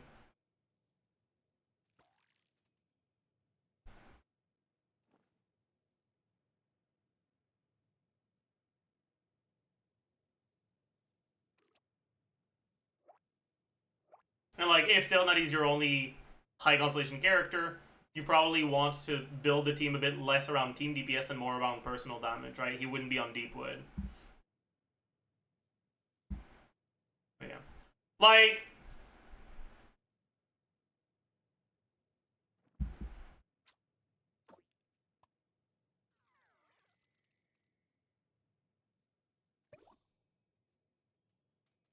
Wait, full C6 team, 167k? This is... It is technically a full C6 R5 team, but it's fake, right? C6 R5 EI is like similar in output to like C0 R1 in Nefa, right? Like, yes, it's technically C6 R5, but it's on characters that aren't that strong and don't have the best constellations. So like, yeah.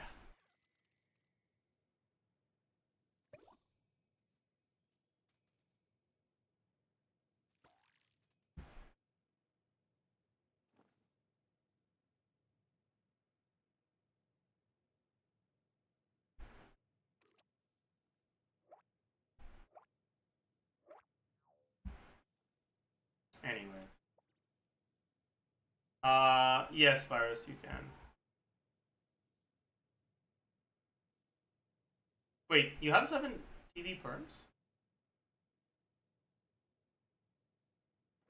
Or were you just copy-pasting, like, Lud or DJ's message?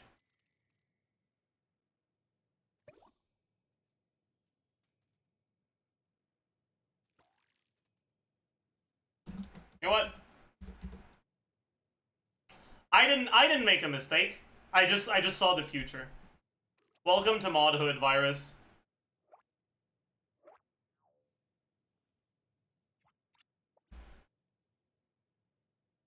I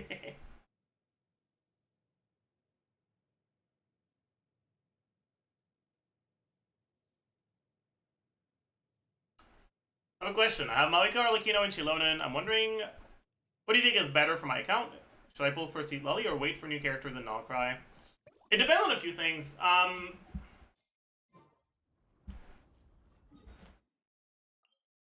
When you learn how to play them properly, you can have strong Malika teams that don't use Seat Lully.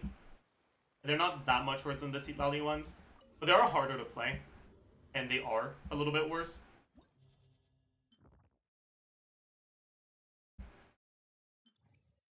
So I think it kind of just depends on who else you have on your account. Like, right now on your account, does it look like you have one really strong team with a pyro carry and then a cope team? Or do you have multiple good teams already? Because if you have like one team, like a strong team with a pyro carry, and then a cope team on the other side, I wouldn't get Sitlali. But if you already have a bunch of decent teams, you can consider her a little bit more. Anyways, chat, let's go spend our last 20 resin. Get the upgrade that we prophesized at the start of the stream.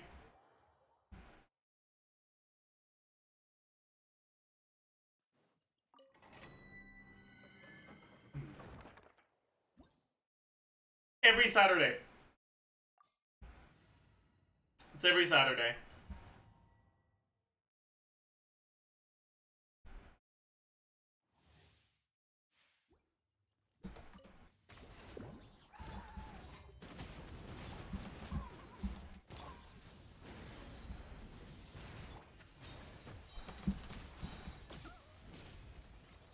This is the one, chat. This is the one, chat. This is look. It's gonna be a pre-locked feather crit attack ER. Insane. Oh my god. Holy.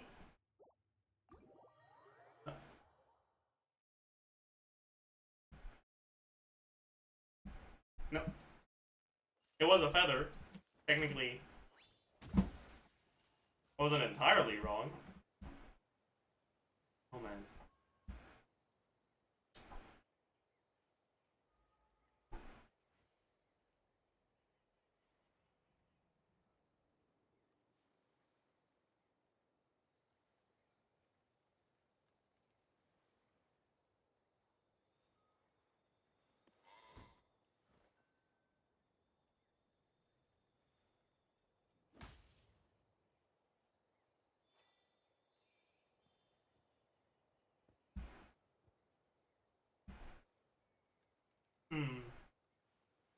Are you crafting a feather or rerolling one in 5.8? I am never crafting a feather.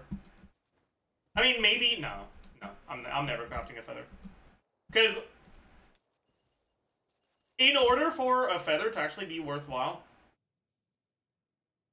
it needs to be crit crit attack ER. Anything that isn't crit crit attack ER will at best be a minor upgrade. Like, it has to be a 4-liner that has crit crit attack ER. Or maybe crit crit attack flat attack.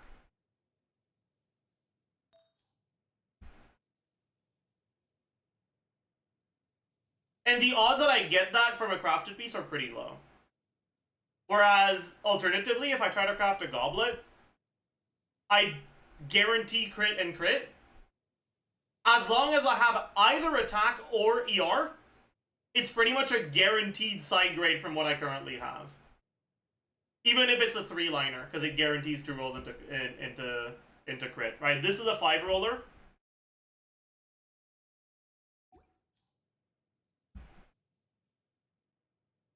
Oh yeah, I can't get flat attack on a feather. Whatever. Get it. But this is a 5-roller.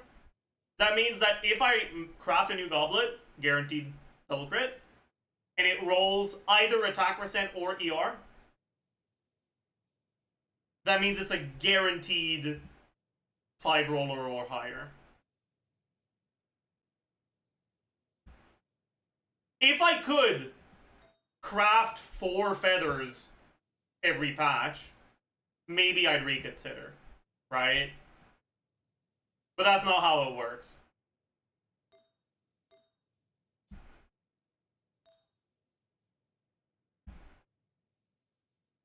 I am planning on potentially rerolling this piece, though.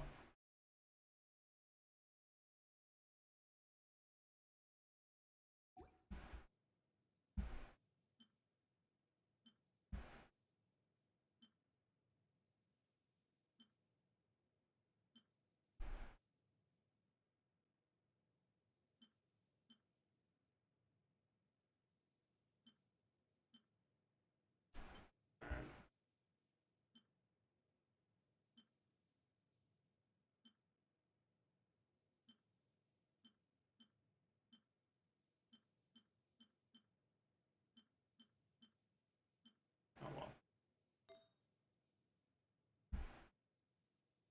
Pretty sure I don't have a flower worth rerolling, right? This is a, yeah, a 3-liner. If it was a 4-liner, it would be an insane target, by the way.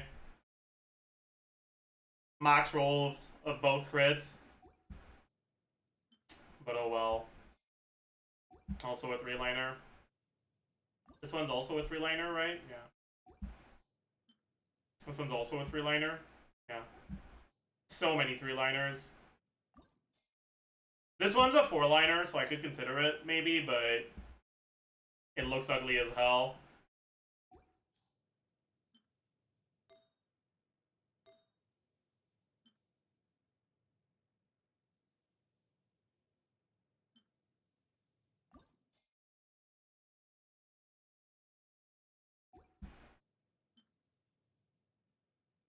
Does this get me to a your breakpoint? No.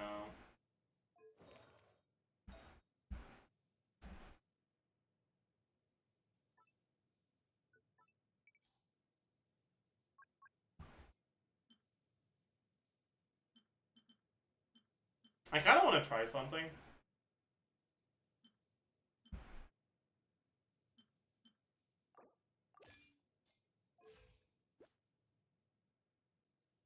This might be a better ranking. Because there's probably a lot less competition on the 130 ER leaderboards. Like, it's probably not going to be a better percentage, but it's probably going to be a better, like, digit position.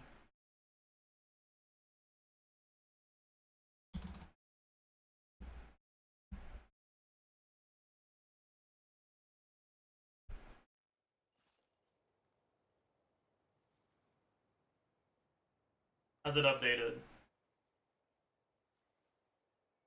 Yep.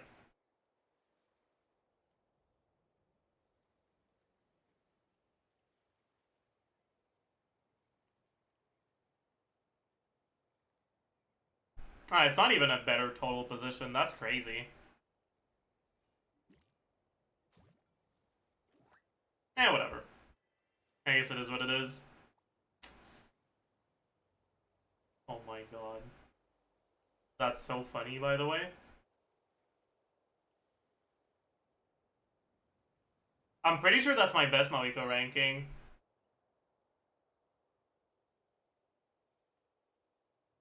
If I look at combined. Yeah, my old best one was 8%. That's so funny. I guess it's because there's no competition on the crit damage weapon leaderboards. Oh well.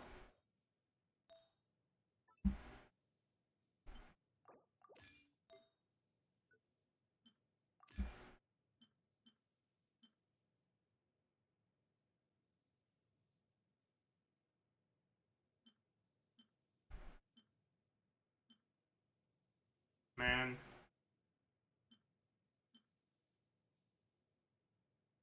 How about this one? Oh, this one is too much crit rate, right? No. Oh well. Oh well. One day we'll get something worth rerolling. It doesn't need to be perfect for me to want to reroll it. It just needs to be 4-liner with either attack percent or ER. Or like this, like this one. This one, like this one.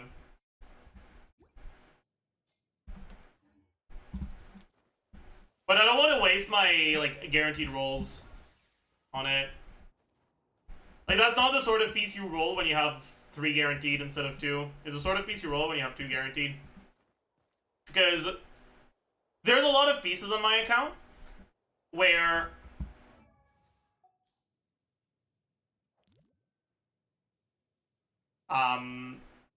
the 3 guaranteed rolls actually guarantee an upgrade. But 3 guaranteed rolls is not a guaranteed upgrade on a piece like this one. Right? It's not a... 3 guaranteed rolls here is not a guaranteed upgrade. Because if I roll into HP twice, we're cooked.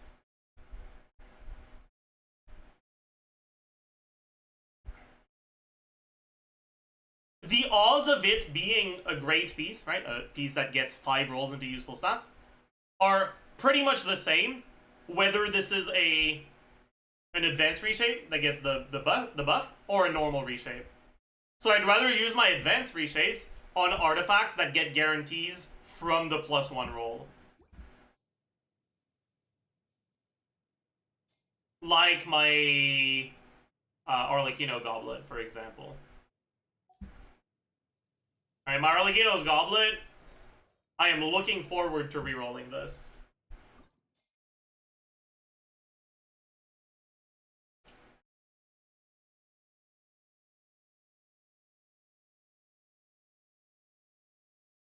It's pretty much a guaranteed side grade at least, even without the 3 guaranteed.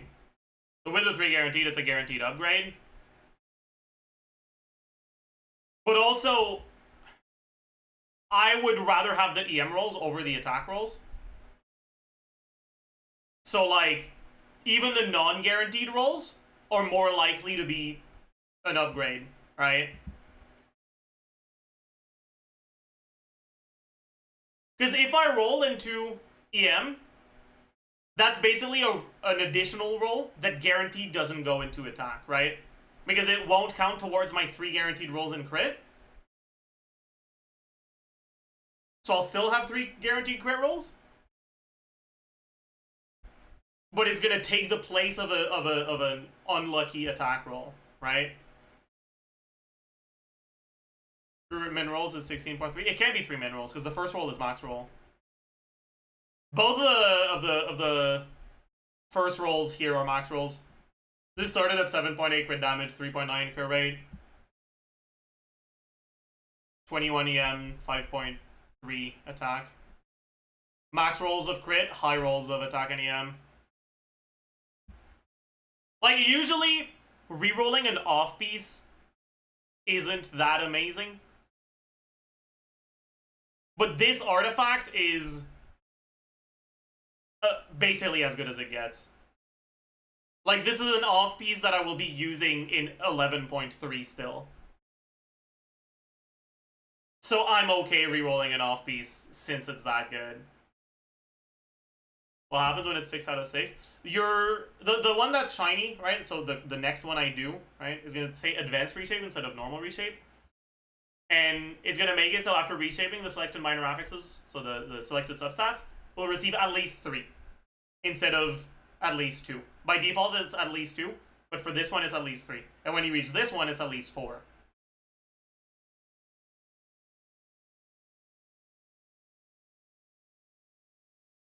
Is that 800 roll value? I think so, yeah.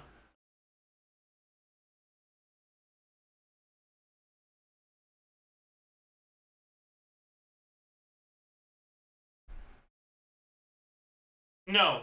Oh, fuck. They don't show roll value anymore. Man. Why did they change it? And they just show crit value instead. Do they still show it on Enka?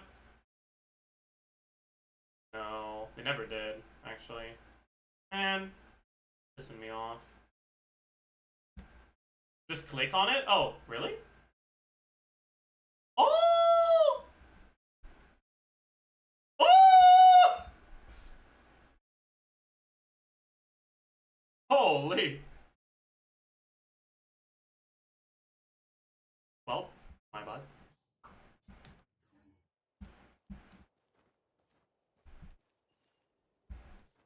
It's like bro discovered fire. True. Have I done this batch? Yeah, I have. Oh, I should do the transformer.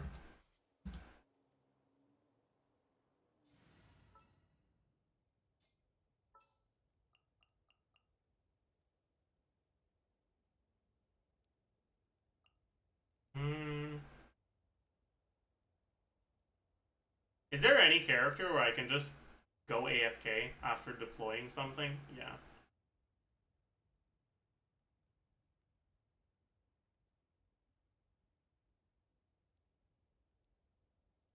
Who else?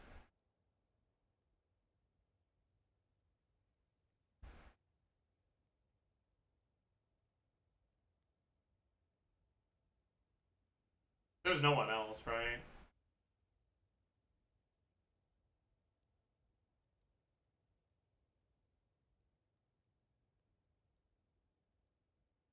Yeah, whatever. Doesn't matter then.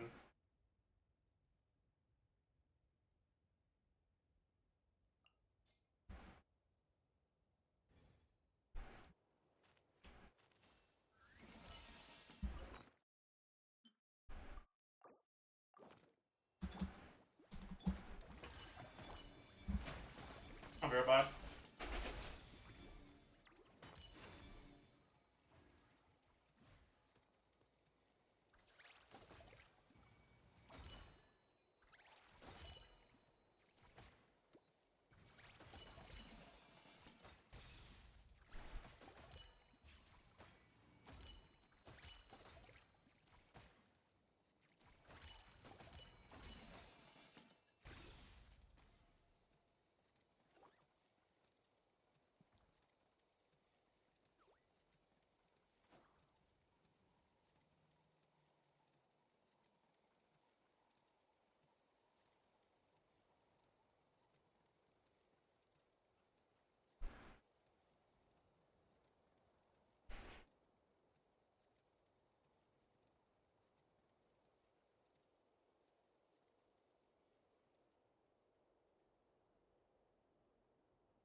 So, what did I get? Any knowers?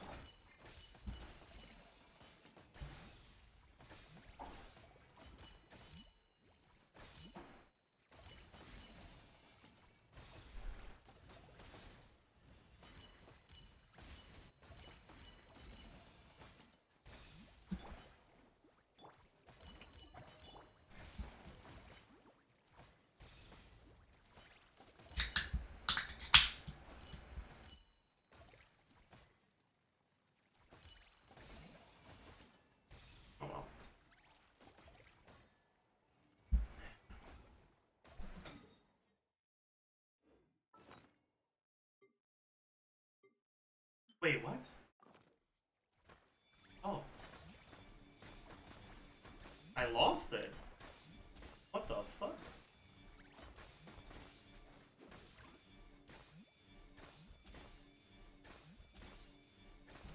Oh well. Eh.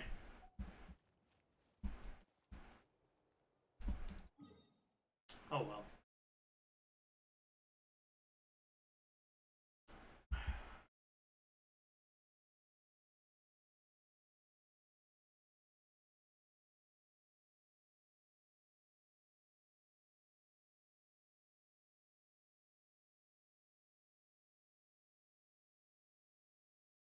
Hmm.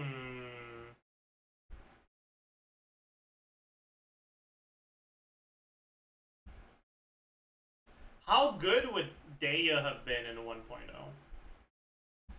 Good question.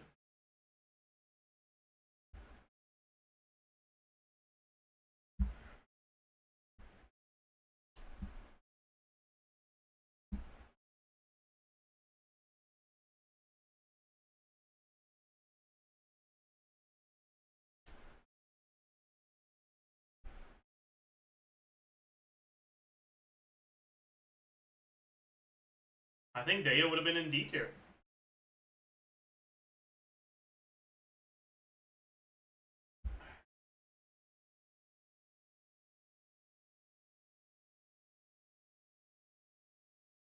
Still better than Diluc. D is below C, buddy.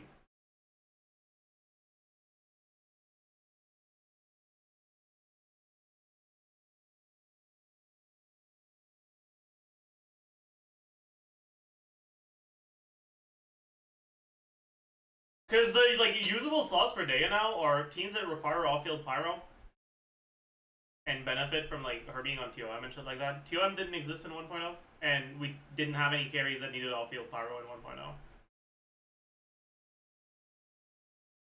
No way, GOMC is better. Yeah, GOMC is way better. GOMC does more damage and actually provides a buff.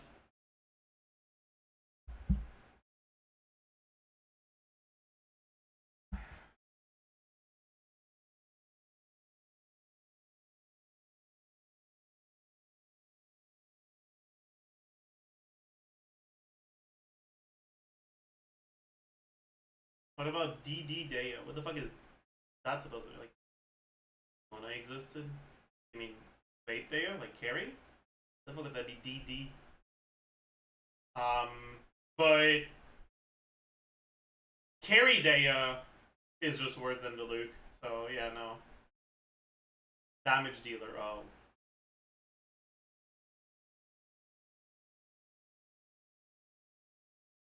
But yeah, no. It's just worse than Diluc.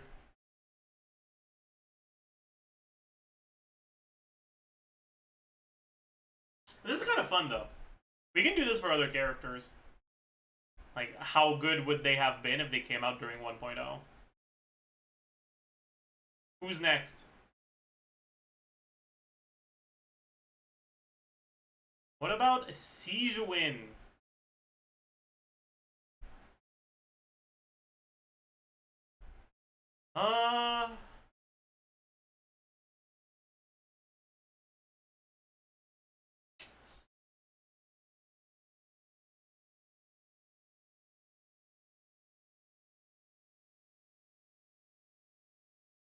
Sijuin probably would have made B.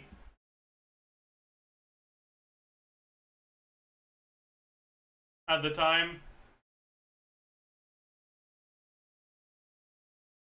Two-player and child slot? Yeah, basically. Not that it would be that good, but it would be playable. Lanyan? Lanyan would have been S, I think. Yeah. 100%. Kave. Kave would have been S. If he came out before Dendro. Like, if Kave, with all the Dendro reactions, came out and he was the only Dendro character, and he came out in 1.0. Actually, no, because 1.0 was pre-reaction changes. So Hyperloom would have done half the damage. Ooh. Ooh. Ooh. Ooh.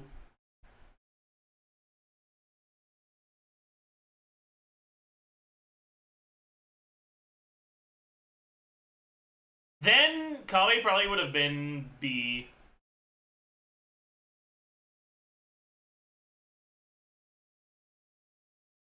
No, it would have been A. Probably. Yume Glorp Glorp. Yume Glorp Glorp would have been S.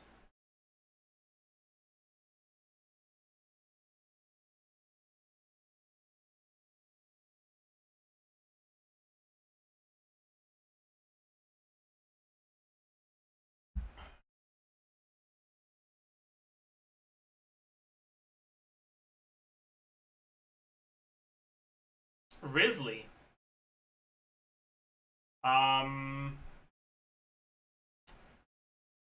I think Risley would have been S as well.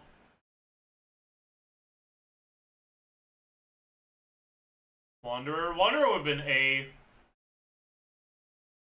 I think. The Sucrose side grade.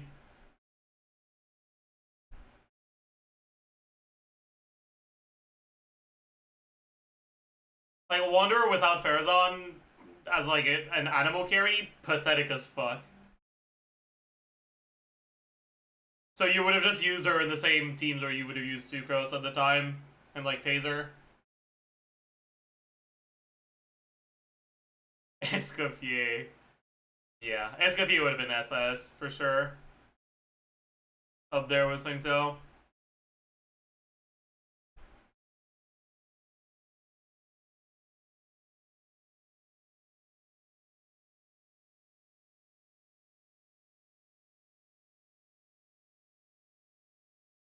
Chlorinde. This was Chlorinde without Chevreuse or Dendro. Or Farina. What team would you have wanted to play at the time?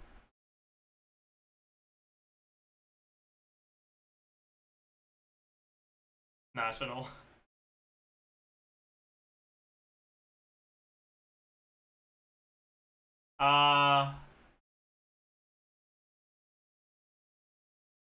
No, that doesn't allow you for another good side.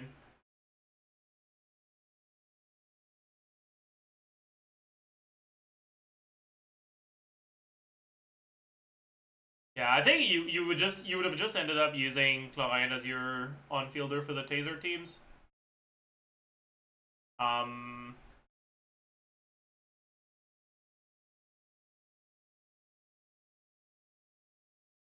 Would be either high A or low S.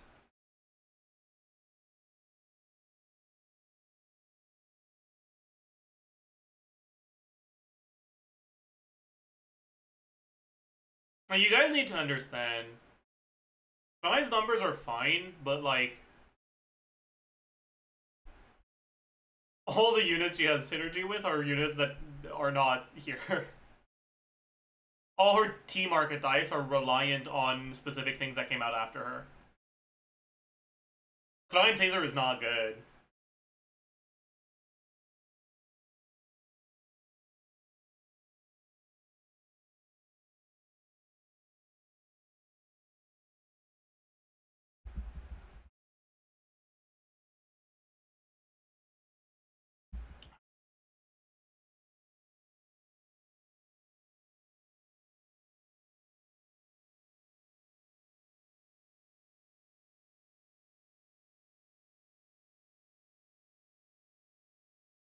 Gaming.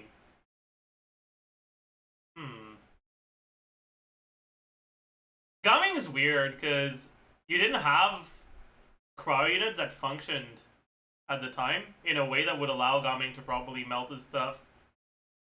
Nor did you have hydro units that applied their hydro without normal attacks.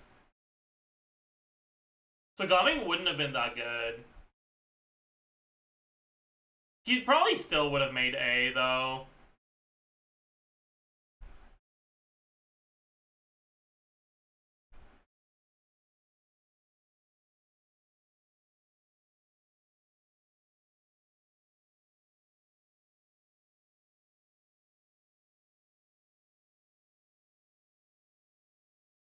Chaska.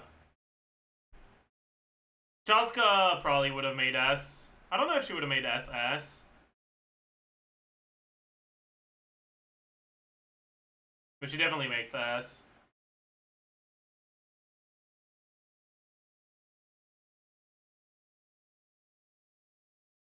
Yunjin.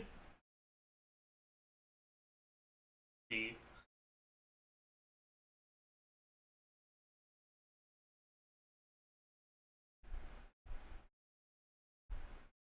Mawika, new category over thing, so SSS. Although I guess you don't have another Natlan character to generate fighting spirit, so she's locked at 100 fighting spirit bursts instead of 200. Still SSS, honestly. Still SSS. It doesn't matter.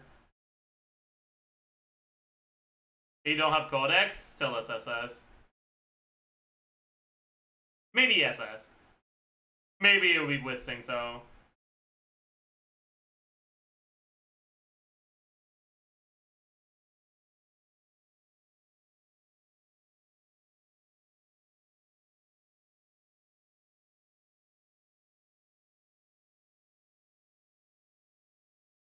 What would even be a good set? Crimson Witch? Yeah, Crimson Witch. Molani.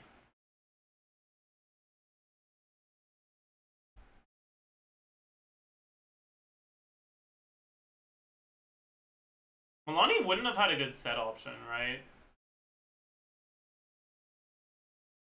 No Codex, no Heart of Depth. I guess you'd go Lava Walker.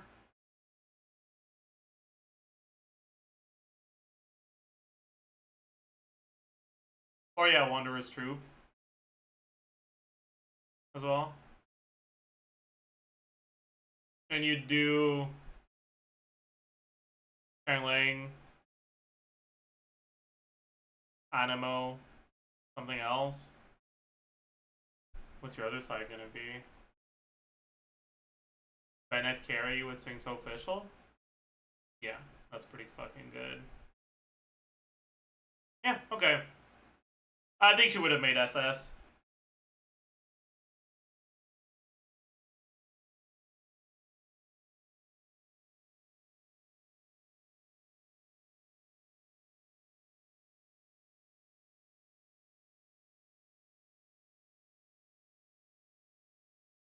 Skark would have made SS as well, for sure.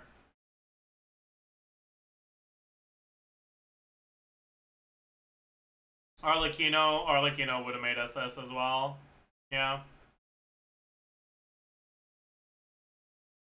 Who would be the worst unit that is good right now? That's a good question.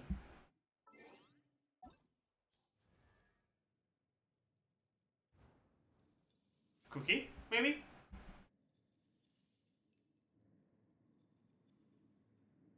Yeah, probably Cookie. Nilo? I think Nilo would have been better than Cookie. Because All-Field Hydro Up was just more valuable than Electro Up at the time.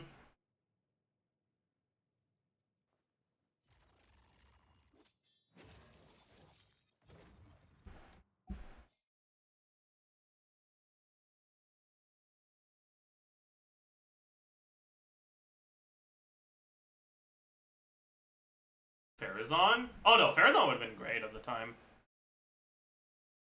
Farazan probably would have been an S.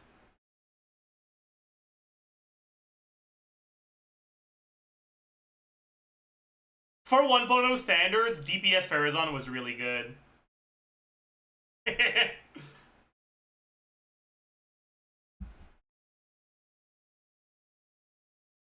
Like, fuck, people played Venti Jean Quickswap at the time.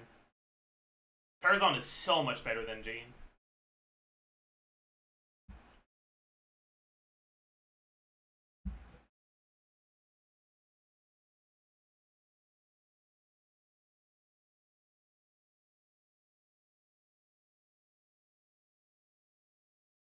Does Lily work well enough with Shanling? Or is her availability with Sing enough? I don't know if you'd play Silali with Shanling in 1.0. Because Shanling has a lot of other options. and doesn't benefit that much from Citlali.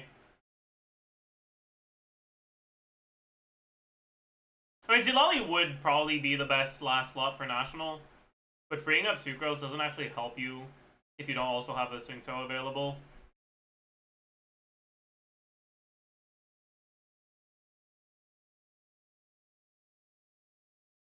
Like, if you did Citlali, you'd probably do like Sharing National on one side and like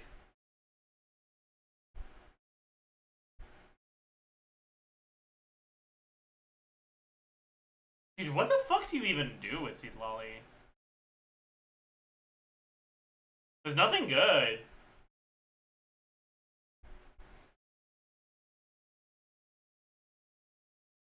Yeah, no, Citlali would have been like B tier, honestly, at the time. Maybe A.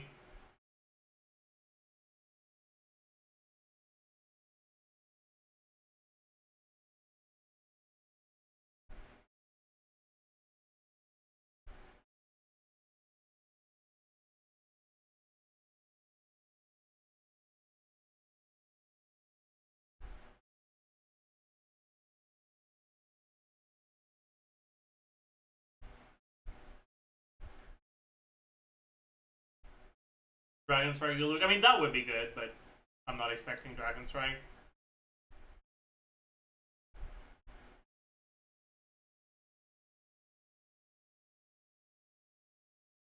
What about Yao and Kokomi? Pretty much any Dendro character would like be at least A. Because sure, they buffed Hyperloom, but Aggravate didn't exist at the time, so I think it's reasonable to assume that Aggravate did not get buffed. So if they had a Dendro character out, it would have followed current Aggravate numbers. And so pretty much any Dendro character enables Aggravate Fischl, which is now the best team you have available.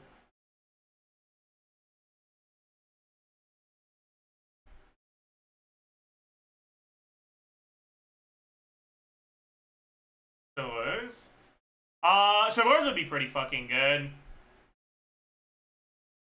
Chevars would probably make you want to play like Clee Fischl Beto.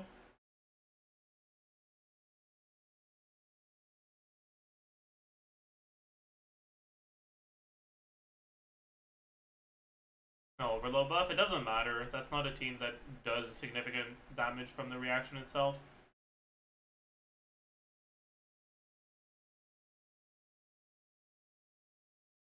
Because Clee Fischl Beto Chevreuse lets you do National on the other side, right?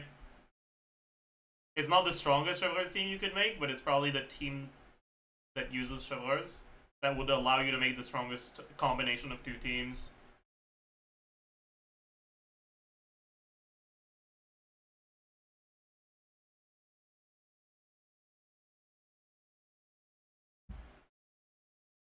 Inefa? Inefa would be SS. Kokomi? Kokomi would be S. Yeah, Kokomi would be S.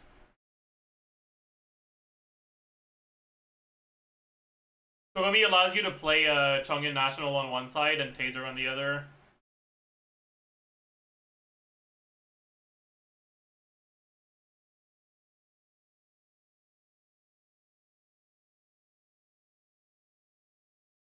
Zhongli? Are we talking about pre-buff Zhongli or post-buff Zhongli? Pre-buff Zhongli, low C. Actually, no. Pre-buff Zhongli, D. Post-buff Zhongli, A, probably.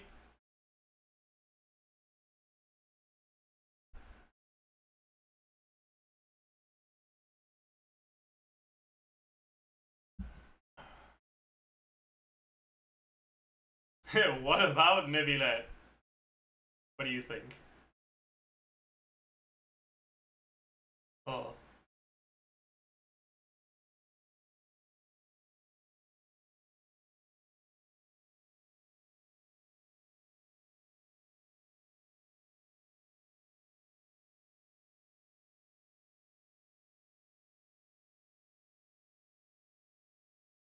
A character that would have been really interesting to get in 1.0 meta is Sarah.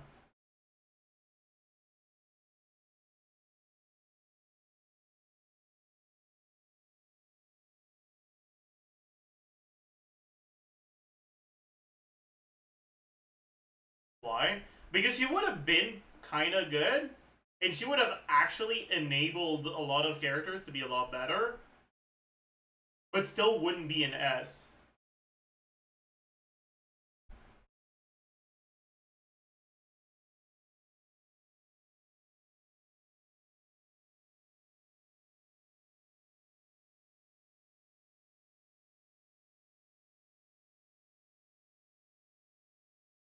Forgot there was a character with my name and I jumped because I was half listening.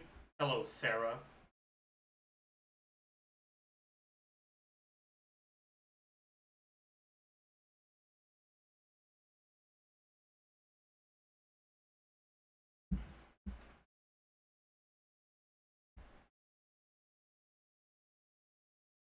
Actually, try, yeah, maybe their name wasn't, maybe their name isn't Sarah, their name is Electro Traveler.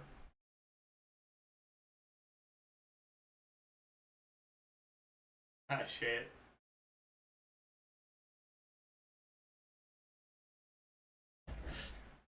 I got the wrong one. Damn. Yoimiya Ayaka? Ayaka would probably have been...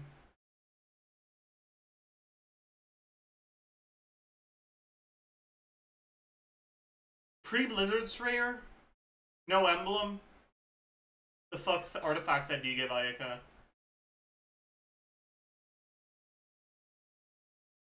Oh, no.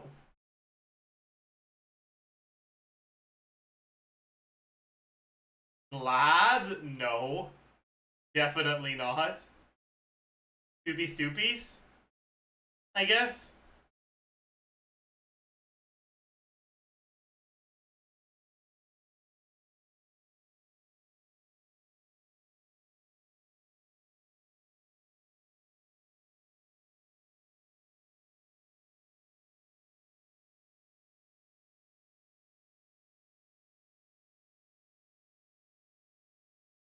I guess she'd be A then?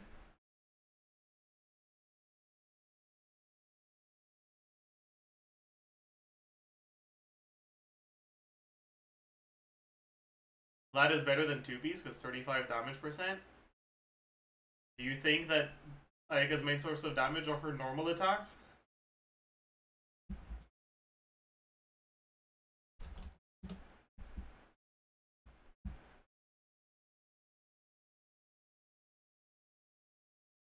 Even on a team that spends a good amount of time on Ayaka?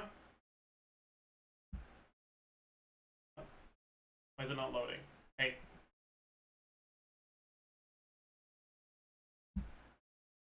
Alright, Ayaka's personal DPS? 40k. Normal attack. 2.6, 1.8, 1.8. 1.7, whatever. So it's like 5k out of 40k.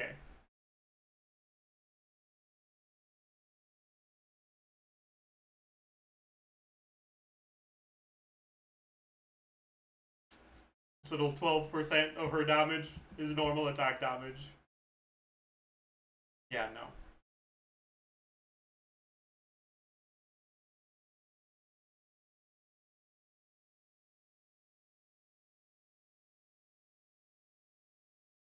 Hydro MC. Ooh.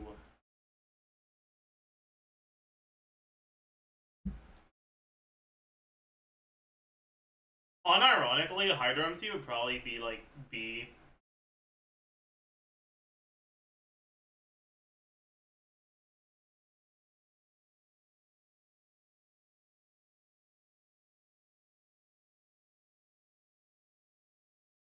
What does Hydro MC do? Nothing.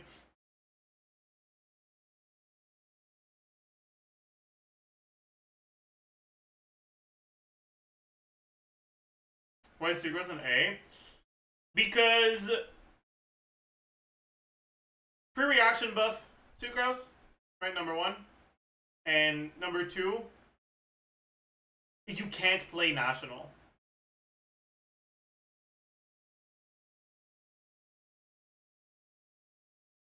National uses all the good units, which means that your second side is 2 dog shit. And so the place where you'll end up using Sucrose is going to be in a Taser team where she's not that valuable.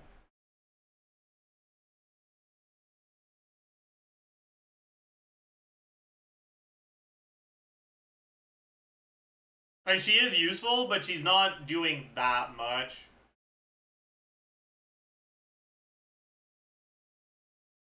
Yeah, like, you could be using Jean, you could be using Venti, you could be using Animo MC, and it wouldn't even be that much worse. It would be worse, but not that much worse.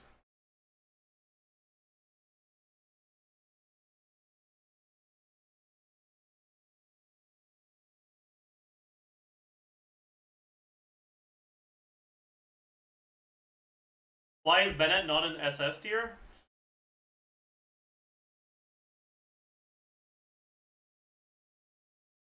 Because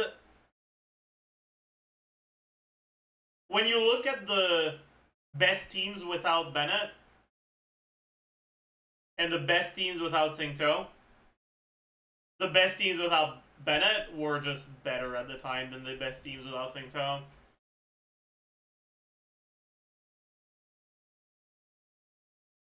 Other than Chanling, Bennett didn't have anyone worth buffing in 1.0.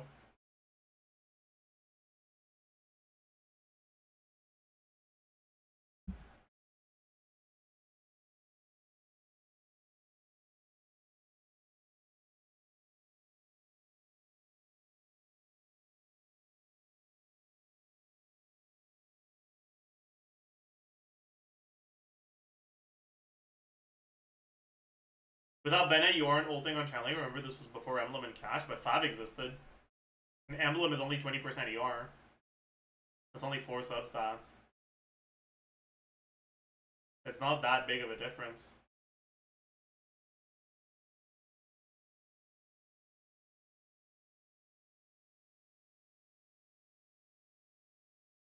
But it's not like I'm saying you should play Chanling without Bennett. Like, no, you shouldn't play Chanling with Bennett.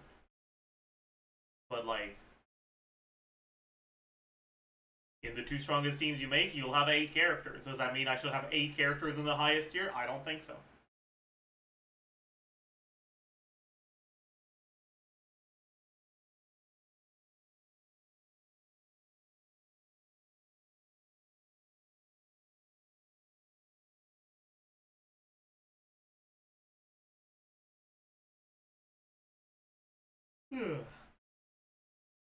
How good would Chilonen have been in 1.0 without Scroll?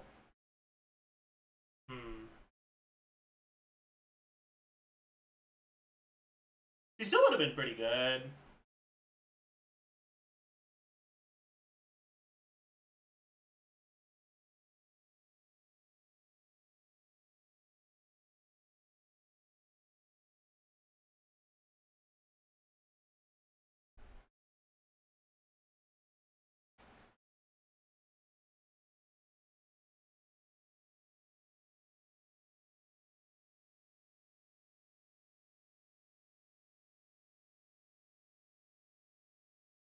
She still would have been pretty good, I think.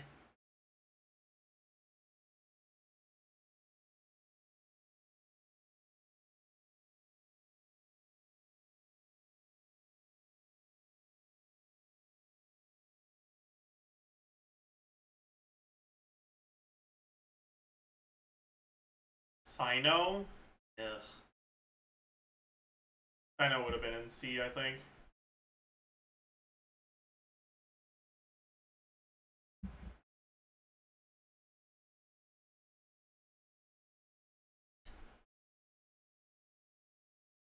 Ayato?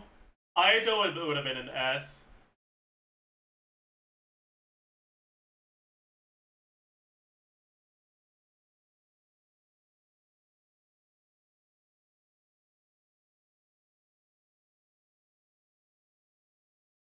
Oron?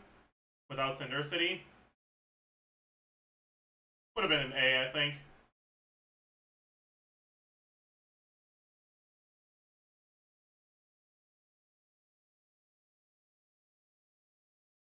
Dendro MCS, 100%.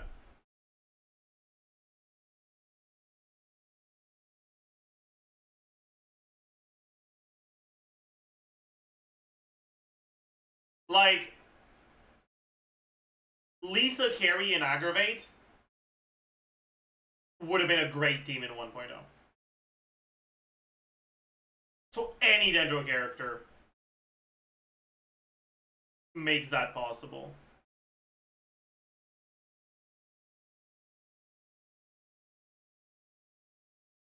So any Dendro character basically would be S.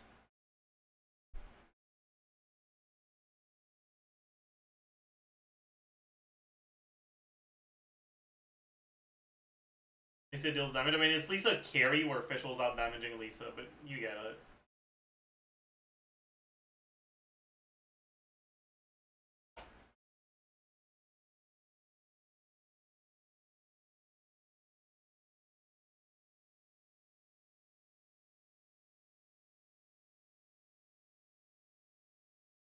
Even Baiju? Yeah. I know Kutsing. You could use Kutsing as well. Ugh.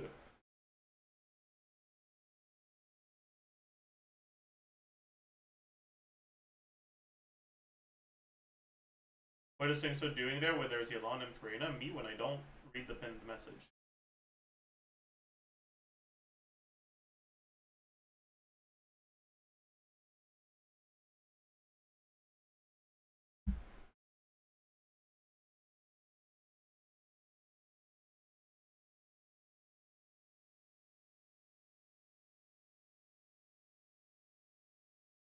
Why is this OSS? Because he's the only good Hydra, which is necessary for any real team.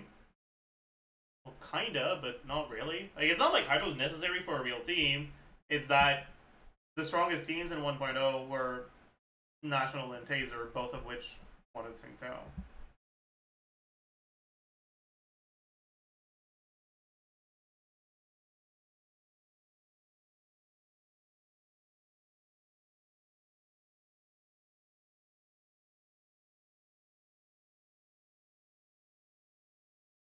This Fearless is so useful, I can't wait for the 1.0 patch to play it. True. Where would Rosaria be? Rosaria would be A.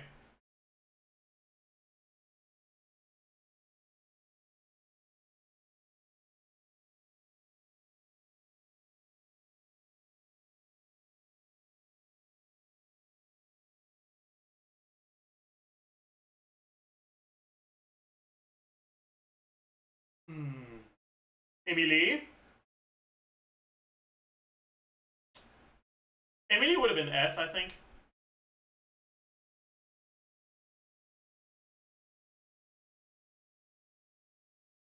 Yeah.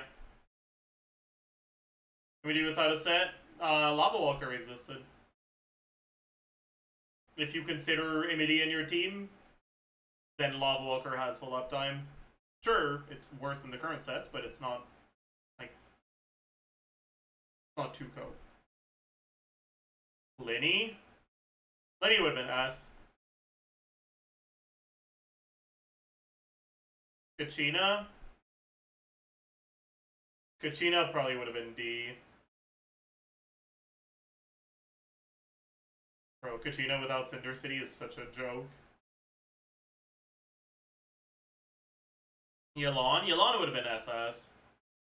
For sure.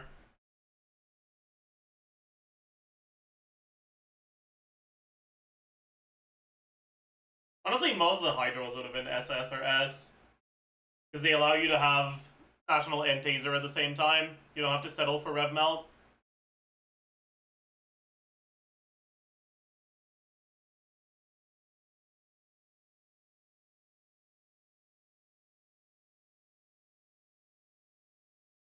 Even Candace?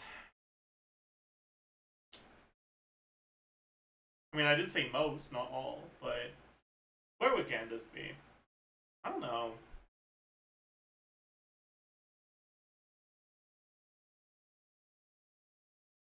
I think she'd be A.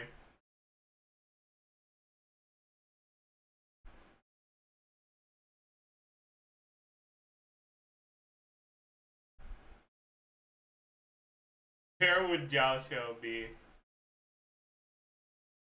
Jiao would probably be SSS.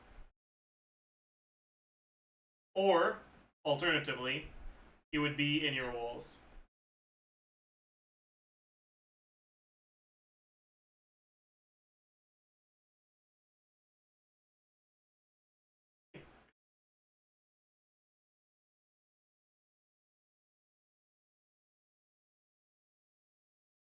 What about Chiori?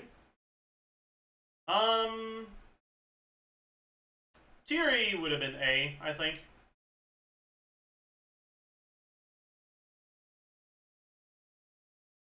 Maybe B, because Georesonance was a lot worse at the time.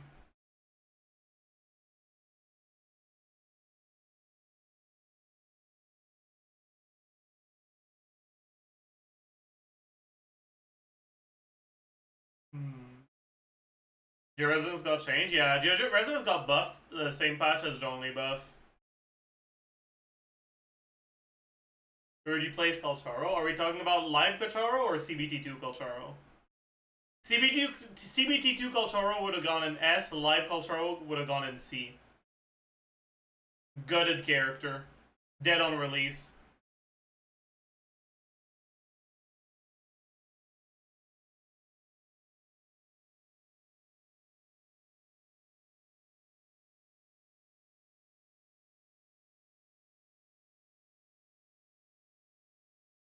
What happened to him? They changed one of the systems of the game. They nerfed swap cancels, basically. And Kalcharo is basically the character that got nerfed by that nerf the most in out of the 1.0 characters. In CBT2, if you swap canceled something and then came back before the animation ended, you would keep all of your buffs, even the ones that disappear when you go off field. In live, they changed that and they removed that.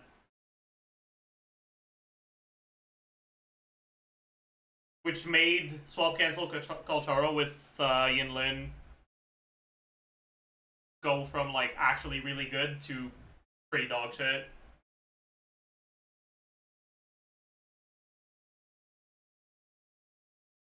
Why did they do that?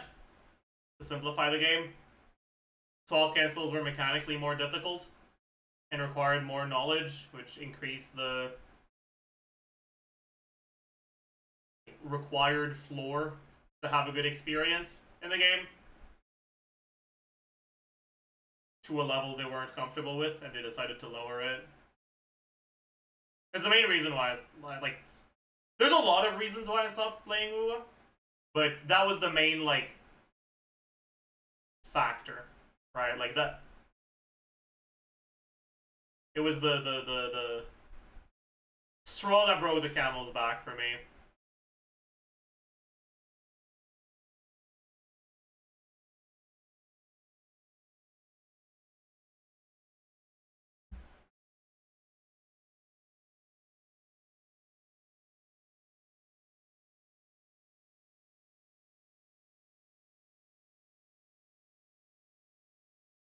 But yeah, I'm sure nowadays that's not how you play these units anymore, because they release a bunch of characters.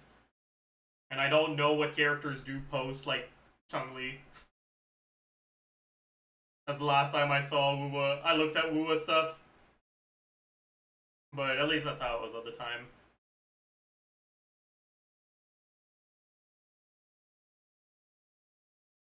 All the best players are so quick swap, even with the nerfs. Yeah, but like,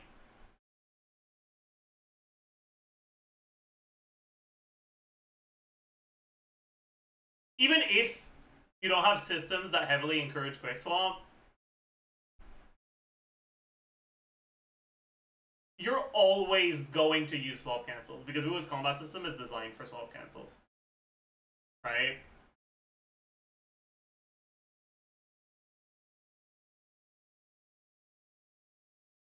But they made it so that the swap cancels happen less often, right?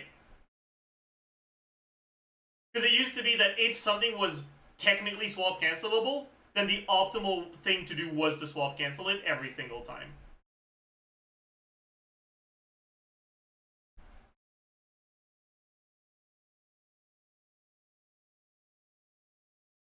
Well, we're like optimal rotations with Kalcharo swap canceled every single skill hit, every single like charge, literally everything that was technically swap cancelable, it was optimal to swap cancel it, right?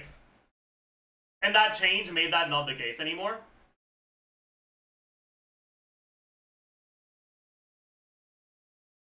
It kind of is the case right now with strong carries. Did they remove outros that buff characters?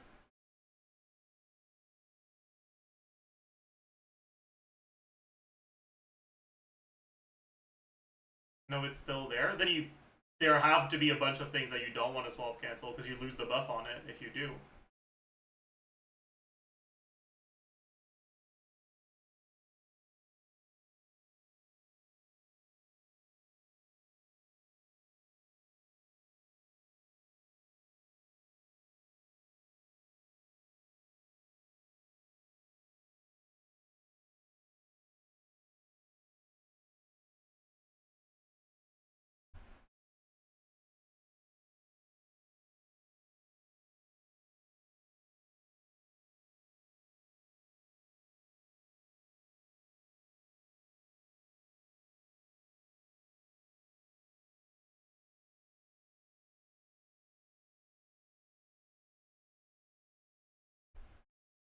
Yeah, I really liked how,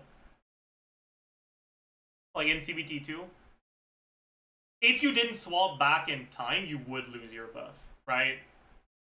Like, the idea of having a, like, dedicated on-fielder and figuring out when you need to swap to your supports to cheat out as much additional damage as possible,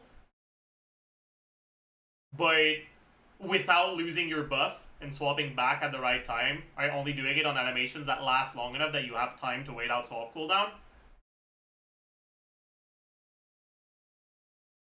That was really fun. And the removal of that mechanic completely killed my interest in the theory crafting side of UWA. Even if swap cancels are still good, it's just not as fun to me anymore.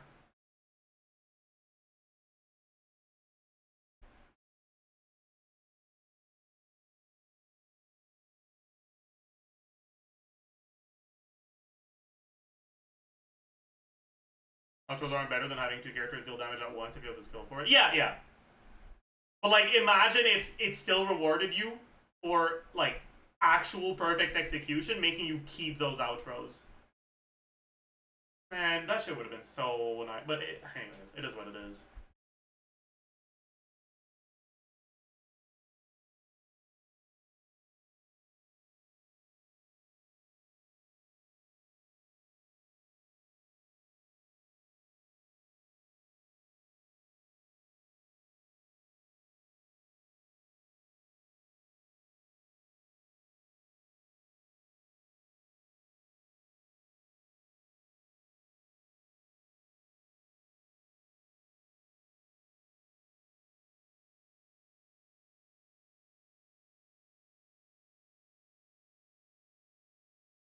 But yeah, like, from what I understand,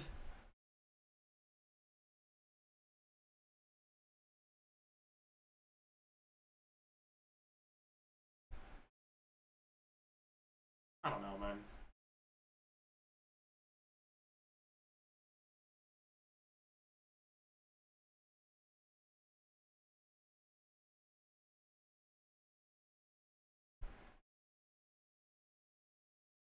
Your thoughts on the Pokemon style Hoyo game Hoyo announced? The Pokemon style game Hoyo announced? I don't know. I don't have any expectations from any gacha games ever. That's the healthy mindset.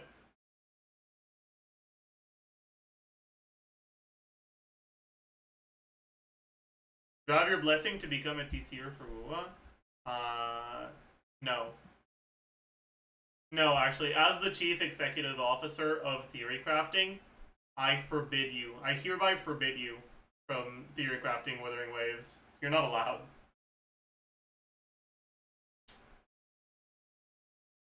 Why did you stop playing ZZZ?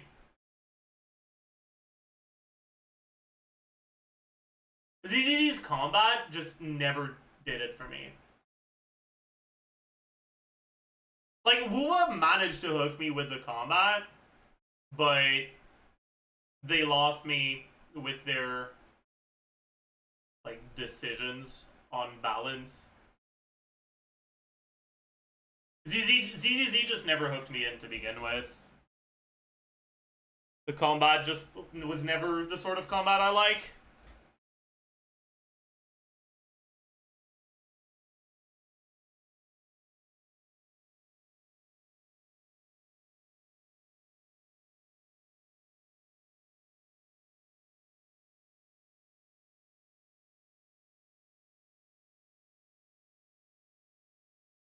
You should log into Star Rail for Archer though? Why?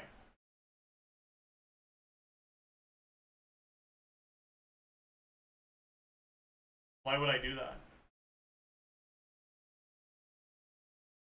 He's the most fun character to play. Most fun Star Rail character. Kinda like...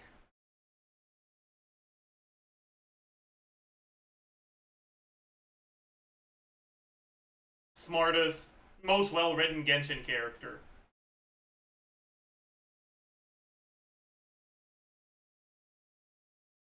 Like, okay, dude. You are but a big fish in a small pond, Archer.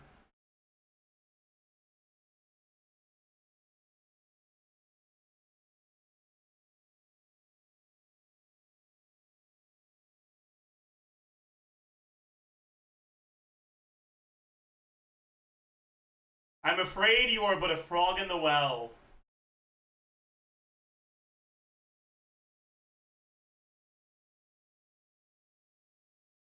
Your confidence in your ability exists only within the context of your lack of knowledge of the outside world.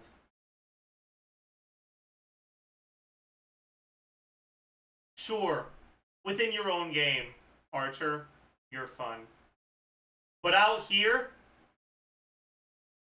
you're nothing.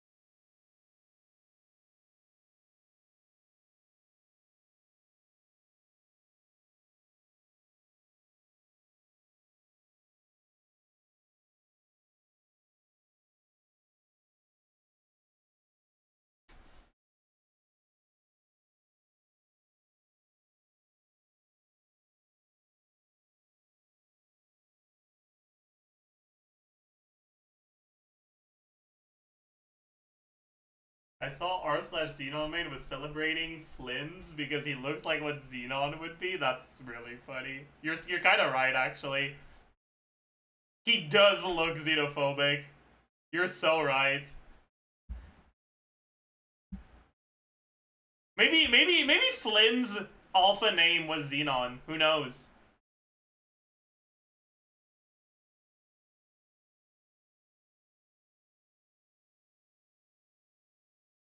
Maybe Jonathan Hoyoverse is actually a frequent user of this r/Xenon main subreddit, and he actually was inspired by Xenon when designing Flynn's.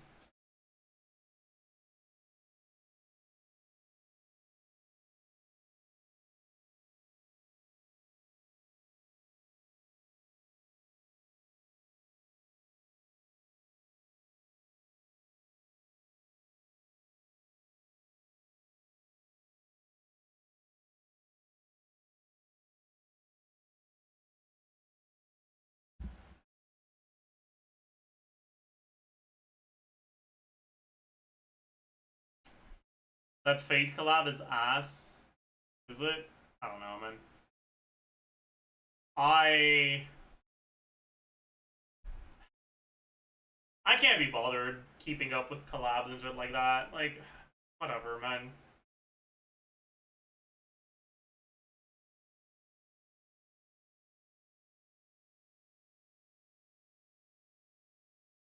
I feel like there's no way a single self-respecting author will want their franchise contaminated by any gacha game.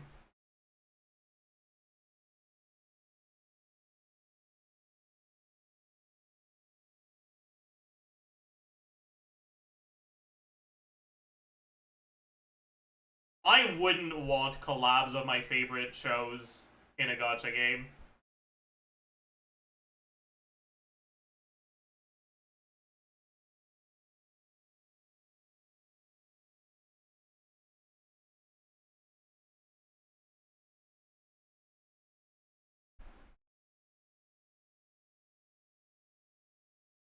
Fate is gacha too? Okay, yeah, but Fate is definitely not my favorite show.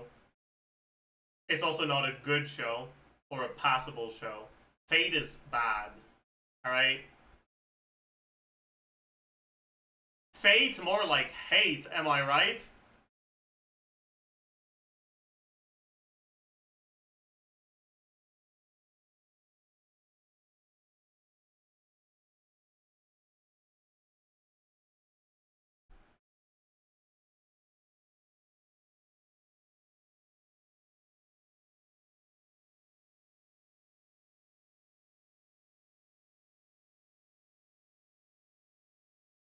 If there was one thing I never understood, is why do Westerners hate gacha games so much? Genshin is my first gacha. I mean, the business model in gacha games,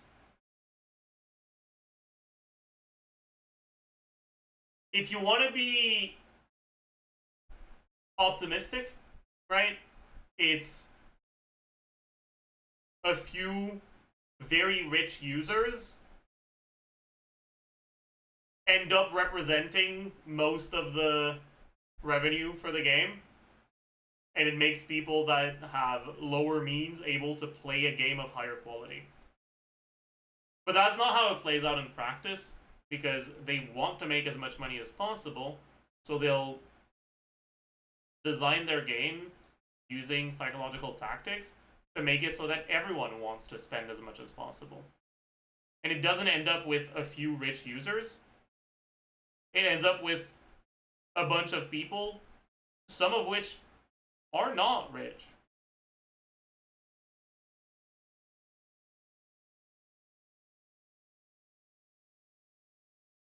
They're really, really predatory in practice.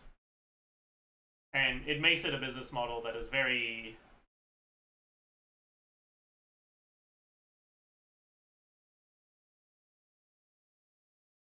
unethical in my eyes, and in a lot of people's eyes.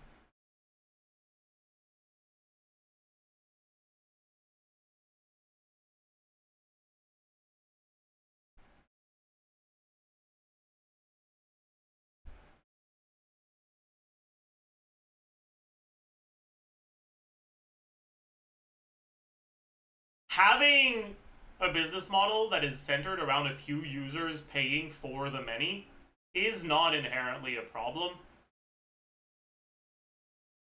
But creating that business model around gambling and around creating and sustaining an addiction is fucked up. And that's what gacha games do in practice, unfortunately.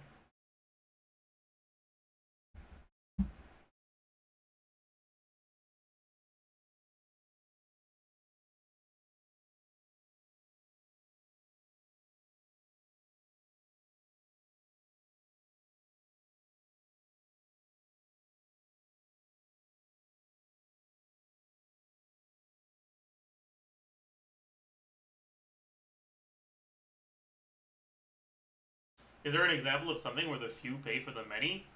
Roads. Any public service.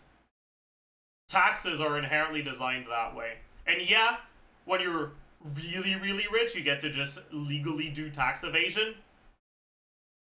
But it still is mainly people that live more comfortably, contributing more for the services available to everyone than people who live below their means, like who live in poverty.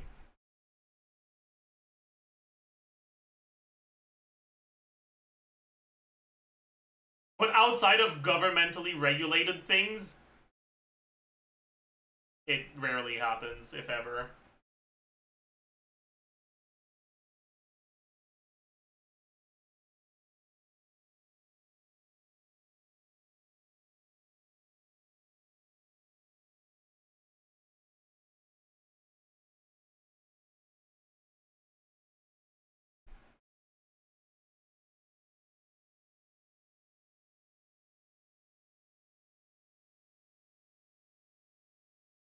Kickstarter games sometimes achieve that. I suppose they do.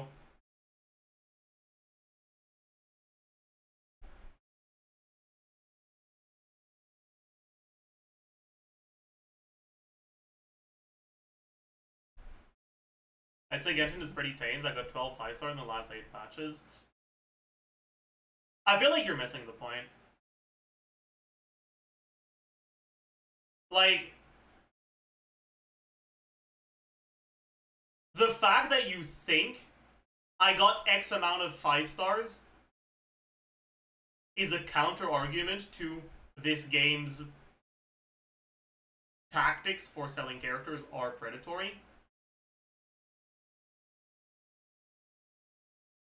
Shows just how little you understand of the game's predatory tactics.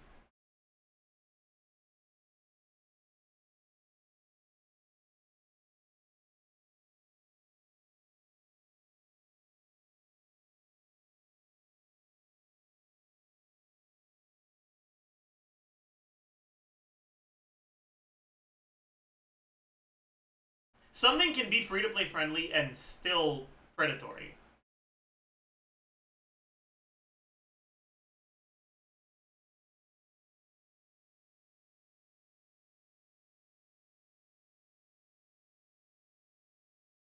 Like, generating situations where a free-to-play player will struggle is not the only predatory and predatory psychological manipulation tactic that gacha games use to make you spend. It's one of them, sure. And it's one that Genshin doesn't do too much compared to most other gacha games, but it is not the only one, and not even close to it.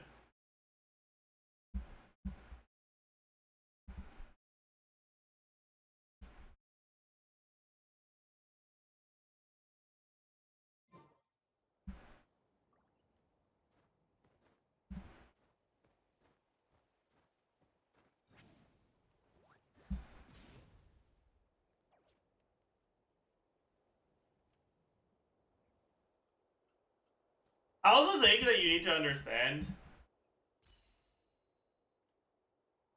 if you're deep enough in the fucking Genshin rabbit hole to be in this stream, you've probably already been desensitized to the large majority of the psychological manipulation that gacha games do.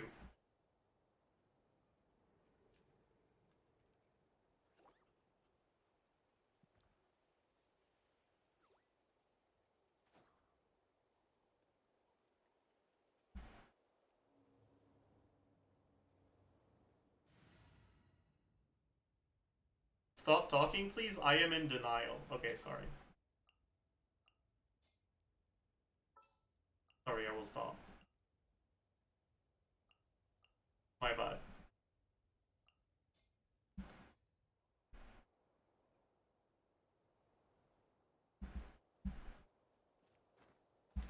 Is buying only Welkin and Battle Pass getting manipulated? I mean, it depends. Like, if a salesman shows up at your door and is like, hey, I will sell you a new fridge for $100. And you're like, oh, cool. And you end up buying the fridge. Did you get manipulated? Well, Did you need a new fridge? Are you in a situation where you can afford to spend $100 on something you don't need if you didn't need it? Like,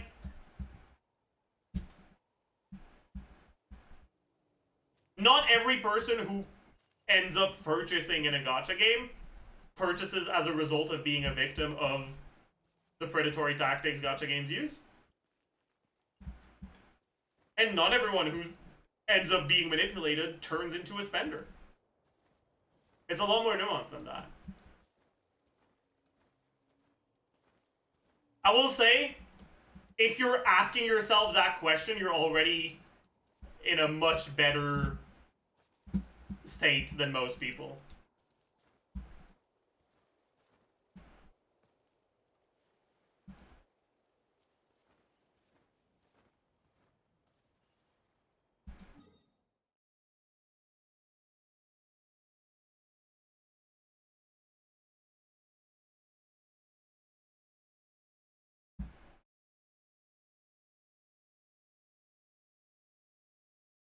But like, even just the concept of pulling for a character's constellations because you like them a lot. Why are you doing this? You're not giving money to the character, you're giving money to Hoyo. And if you're not someone who cares about the meta, your constellations aren't going to change your actual gameplay experience. That perception of showing your appreciation for a character by giving Hoyoverse more money for them is a result of psychological manipulation.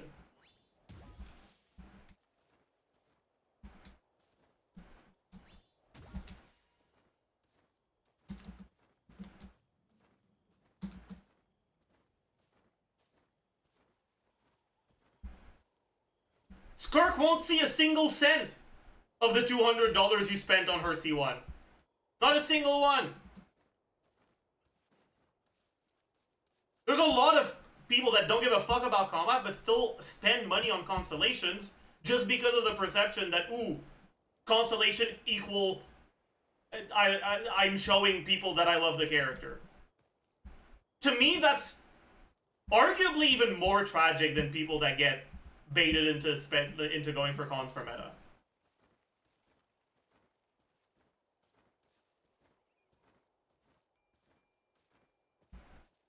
Like, if you don't care about meta, why are you getting something that is only changing your meta performance? Buy some merch, man!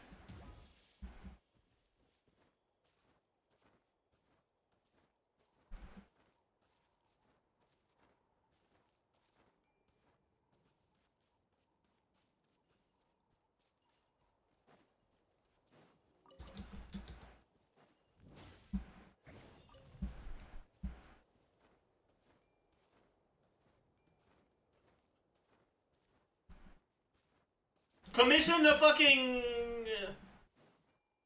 commission a painting or some shit. I don't know, man.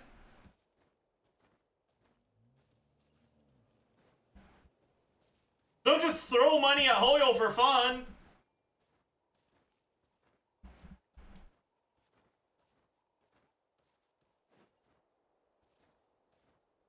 What about skins? Skins are inherently different. Right, I'm talking about people that don't care about meta but still pull for character constellations that only affect their meta performance because they feel like that's a good way to show they like the character. That is, like, you're 100% getting manipulated, and I feel bad for you. But people that buy a skin because they think it looks good and they want to see it is an inherently very different thing. You are actually getting something out of the money you're spending.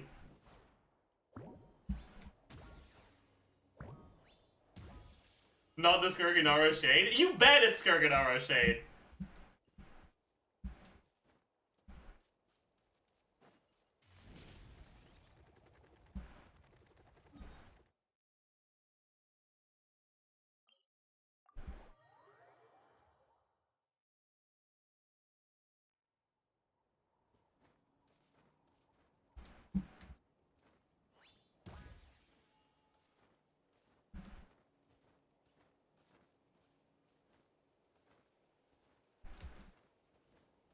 Like, at least the signature weapons look different. Right, so like I can understand it to some extent, but the constellations that don't have like overworld buffs, what are you doing? It's like you're labeling a trash can Skirk and you're throwing money in it. Why? Why are you doing that? Just because the trash can is labeled Skirk doesn't mean you're spending money in a way that's like, ah! You're not getting anything out of it. The Skirk isn't getting anything out of it. All that's happening is you get to know that you have spent dollars on something that was labeled Skirk. That's it. That's the only thing you're getting. That's all. You are getting so scammed. My God.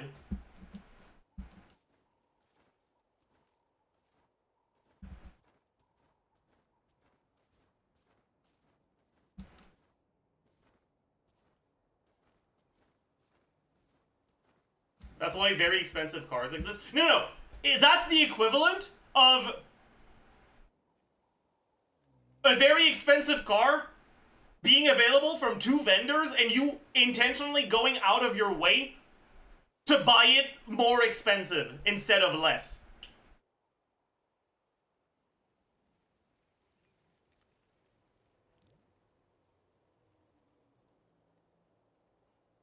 If you don't care about meta, cons are not doing anything for you. All that's happening is your character is now getting a mark that says, I have spent more money on this. That's it. That's the only change for you. Maybe it's like tipping? It's like tipping, but where your waiter is not getting a single cent out of the tip and it's all going to the fucking mean boss that refuses to pay their employees well.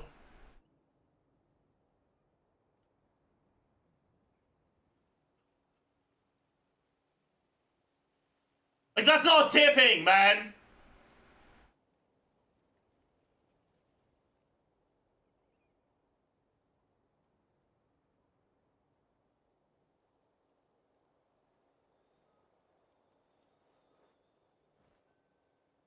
It's like tipping your landlord. True! True! Aw.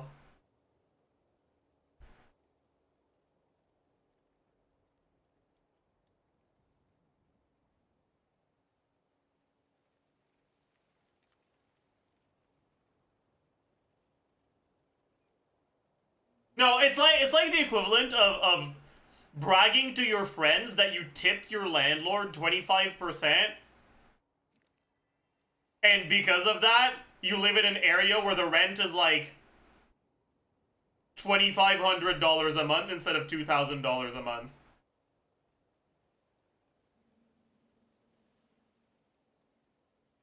Like, wow, you sure made it in life, buddy.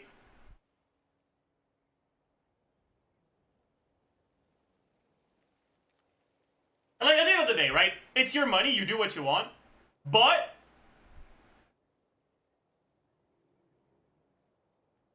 I mean, it's also your money, you do what you want if you go and spend your life savings on a night out in Las Vegas and end up having to sell your kidneys because of it, right?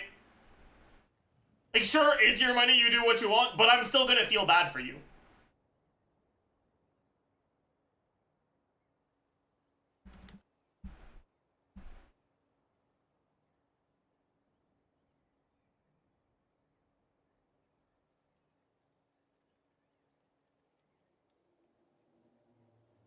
What's up, Arnold?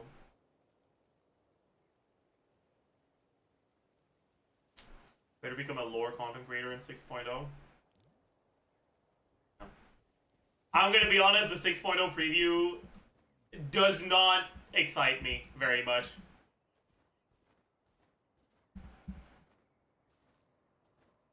I'm not particularly excited for the 6.0 story based off of the preview.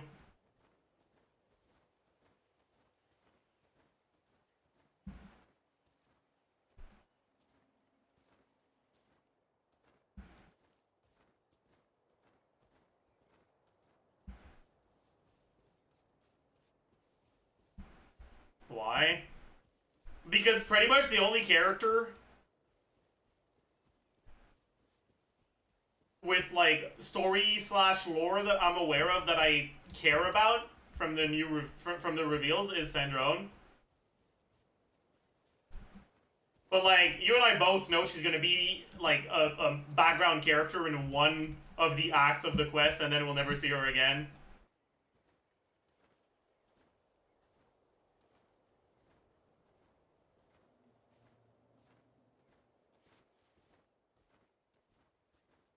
You don't even read the lore? I mean, I don't read the lore hidden outside of major quests.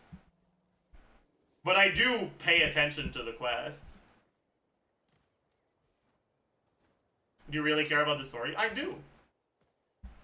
I don't think the story in Genshin is all that good. But, like, I also don't think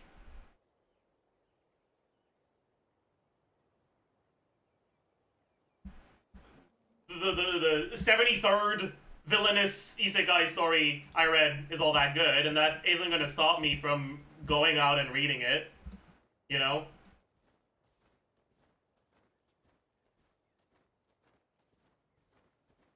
I still enjoy it. I still have fun with it.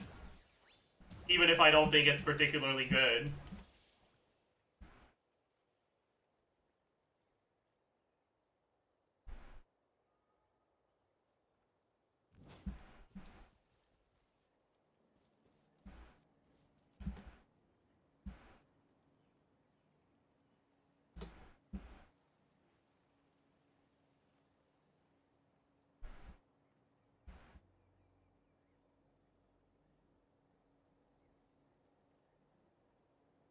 But yeah, like, Nicole, I don't care whatsoever about her. Alright, this is like the most generic looking ass saintess/cleric character that I have ever seen.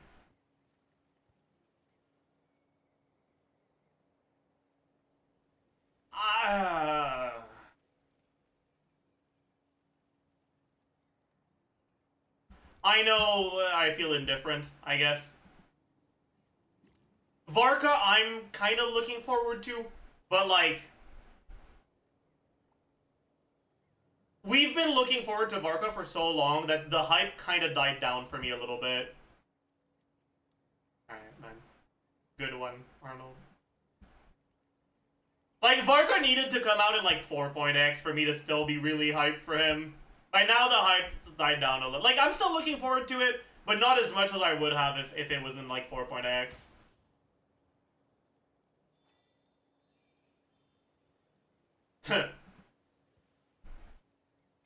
I think Durin's outfit looks awful. I hate it.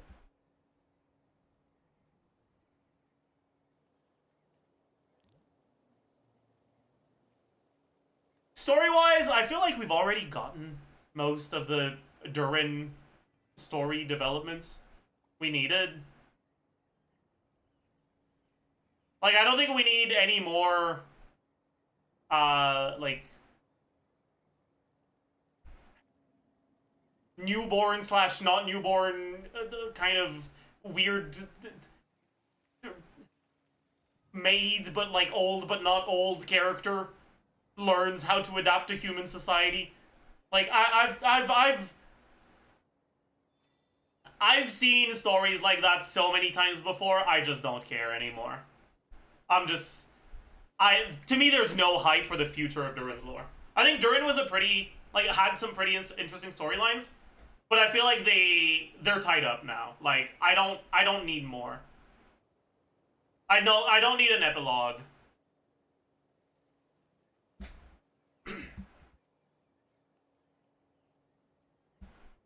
Sandrone, I'm looking forward to. I really don't know what to think, like, story-wise about Loma.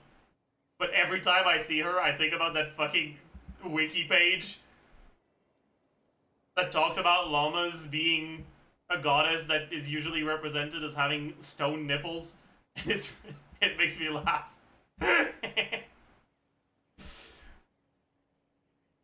And yeah, she tickles and teases men to death. Was that it? Yeah. Tickles and twists. You're right. It was tickles and twists. Which country was this from? I think it was Latvia and Lithuania, if I remember correctly.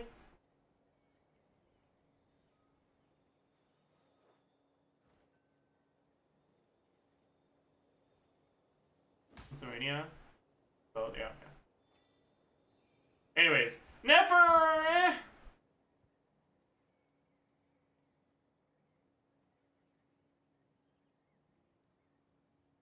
I guess.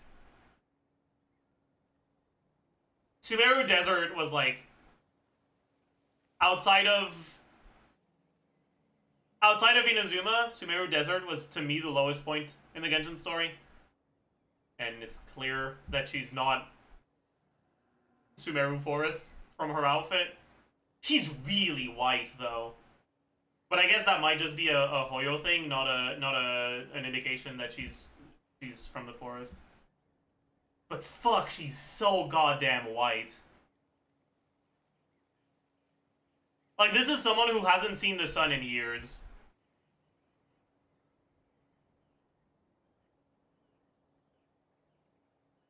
But she's dressed like she's from the desert.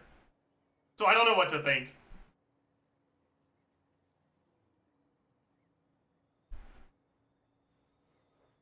A pep-coated? Yeah, maybe she lives in one of the desert caves.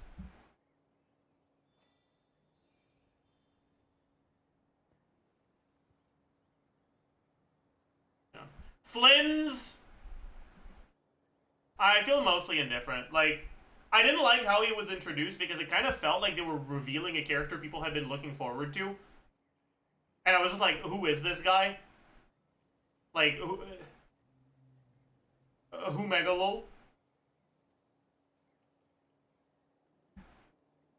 But I don't dislike his character. But also, I have no idea what's to come in Nodkrai.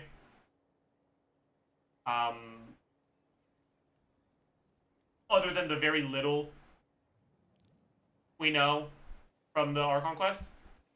Right, like all the faction stuff I'm pretty clueless about. So I'm kind of not looking forward to it that much. Columbina is probably my least favorite of the Harbingers, and also I think her design is ugly.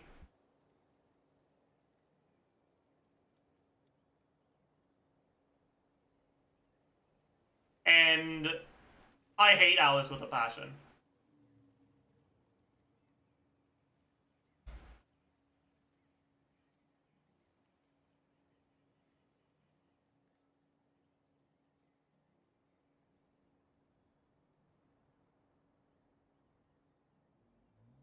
Average Zajef rage bait.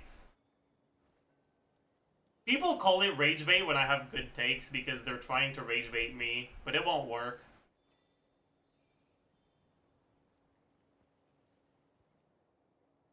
It won't work.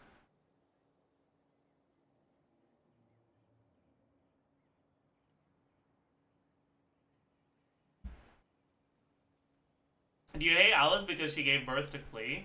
No.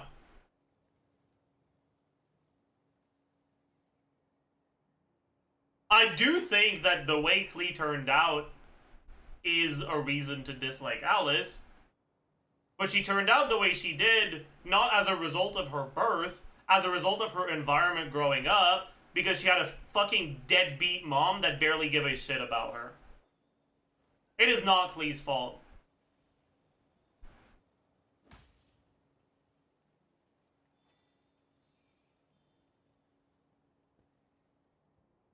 Alice is so smart and powerful, she fucking invented a telephone, and she calls her kid once a fucking year!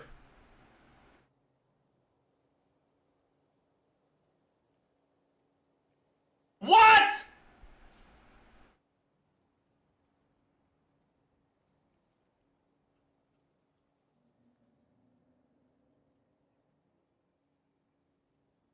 That's a law considering she's Alice? Exactly! You perceive her as such an awful person that you consider that to be a lot.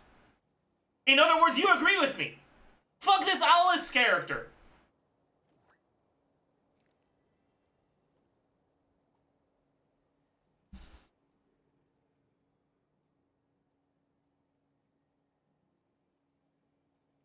Saving the world is a full-time job? Don't give a shit. Quit, loser.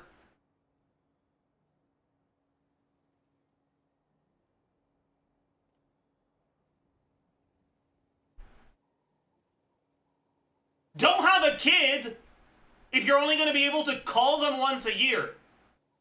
Irresponsible fucking...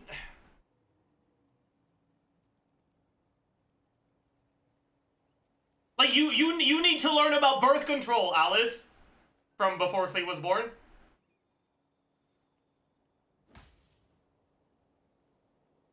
Like, don't go and have a child if you're gonna neglect them like that.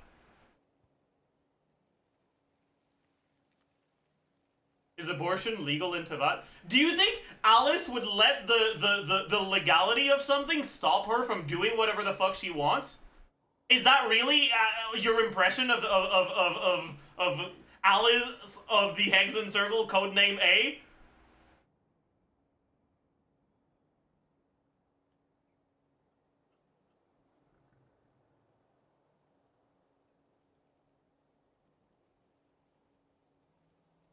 It's a good thing you hate her because they need characters that aren't so perfect. I agree. I really hate Alice. She's probably the character I hate the most in Genshin, because, like, characters like Dottore, they're obviously worse people, but also they kind of feel so far removed from real characters. They're so cartoonishly evil that I don't really feel an emotional reaction to them. Whereas with Alice, I do. She's a realistic portrayal of a fucking worthless deadbeat mom that neglects the fuck out of her kid. I really hate her. But my hatred for her is a result of fairly compelling character writing. It's good that I hate her. She's not portrayed as evil. Yeah, she's not evil. She's just awful.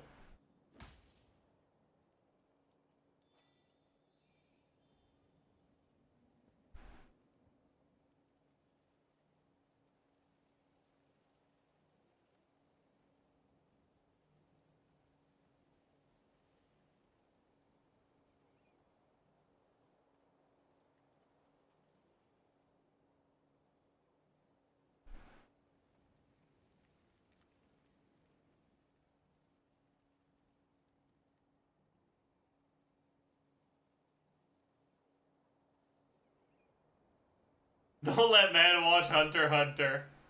Oh boy. At least you dislike her more than Rhine daughter, right? Now that's a mother. Yeah. But to me, that's kind of different, right? Like,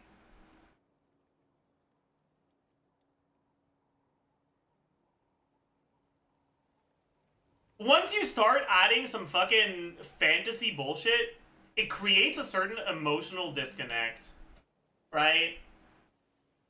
If you have two characters that treat their children the same way, but one of them is their actual child, and one of them it's a fucking cyborg machine created by God, it's gonna piss me off more for the former than for the latter, you know?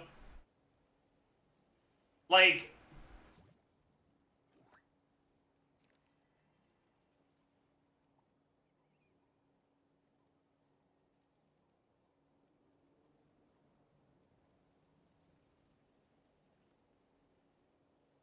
I think Gold is probably a more awful person than Alice is, but I hate Alice more than I hate Gold.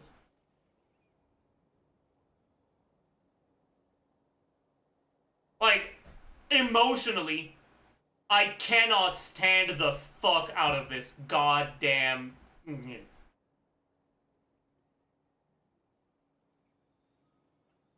I just hate her. Deeply and passionately.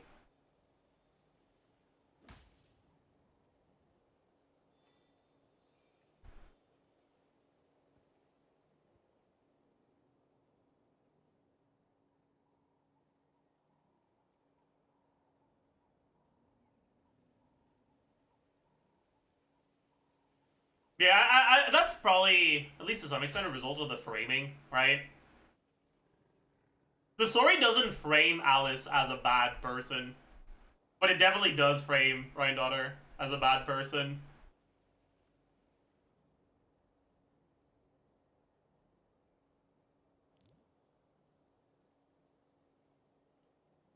Or like, they're probably gonna end up giving her a valid reason to not care for Klee the way she should. And it's the knowledge that that's to come that pisses me off even more.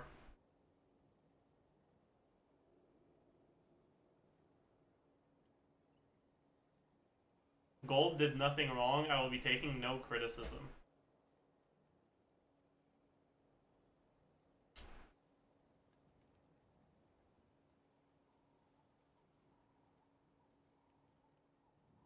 But like, he made Albedo.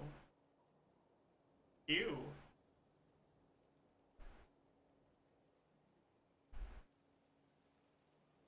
Sorry.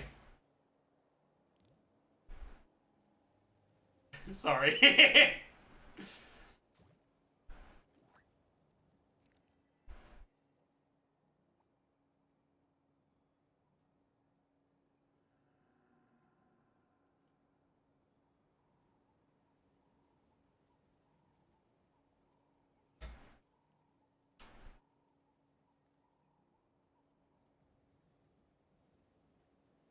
What did Albedo do to me? His fucking flower died to an enemy attack too many times, man. He's dead to me.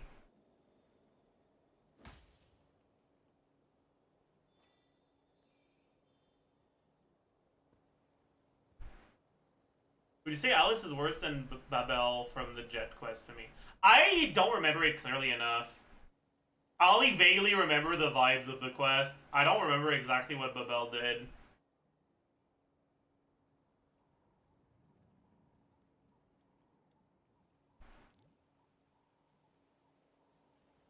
But I didn't hate Babel nearly as much as I hate Alice. I know that much.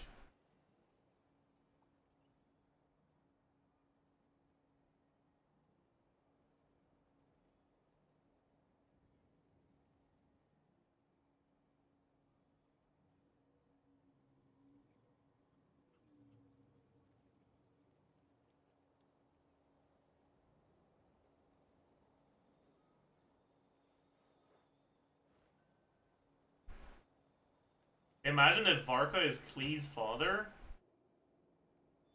Please no. Please no. I don't want to hate Varka too.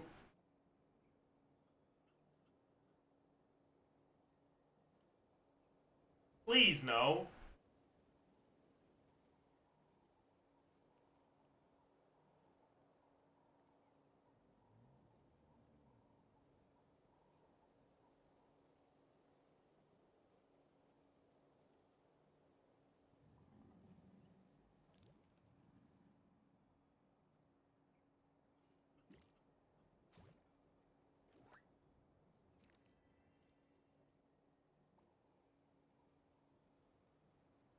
You already abandoned Razor?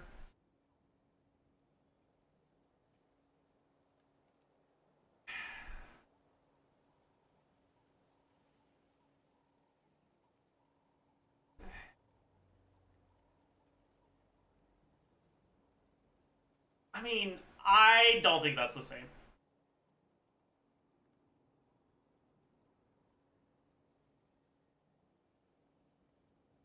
Entrusting a child you're taking care of because their parents died to someone relatively responsible because you have responsibilities because of your job is not the same as entrusting your child to the least responsible person around when it's actually your child and then just never calling. Your child who clearly loves you, by the way. Lisa is a better parent than Jean, 100%. Lisa is an actually respectable and functional member of society. Jean is a pathetic excuse for a fucking,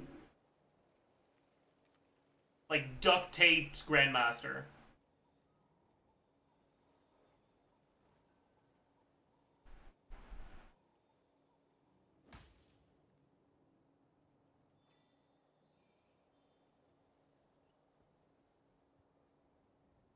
She's trying her best. Her best isn't enough.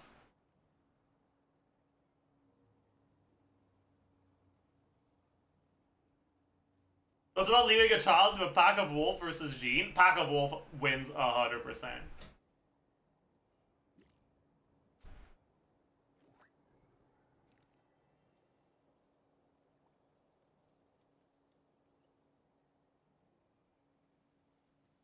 Razor actually seems really happy in his life. Klee does not.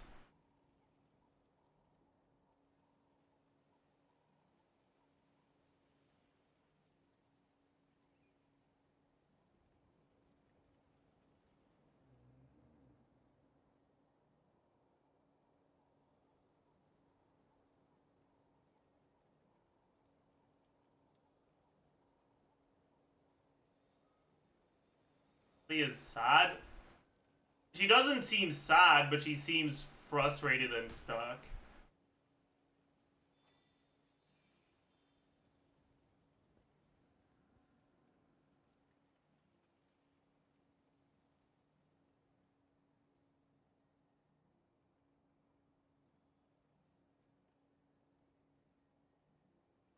She causes chaos all around her as a fucking cry for help because no one pays attention to her.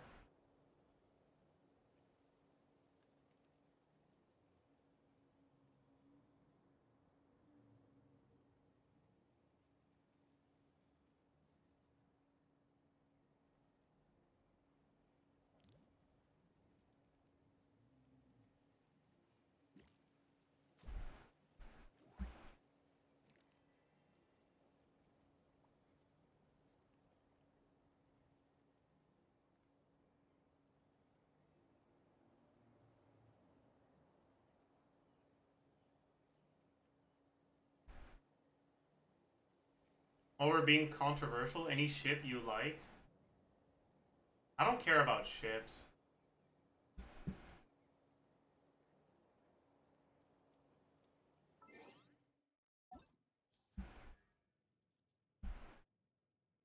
The crooks, haha, funny.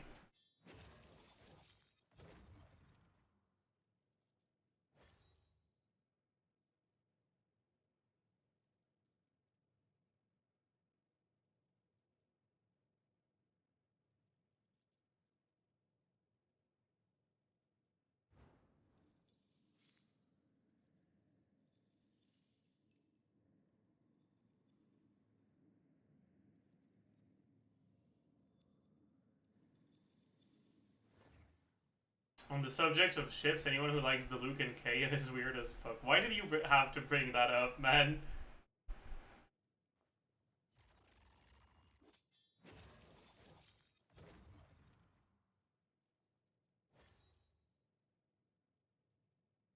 You're right, but like, man.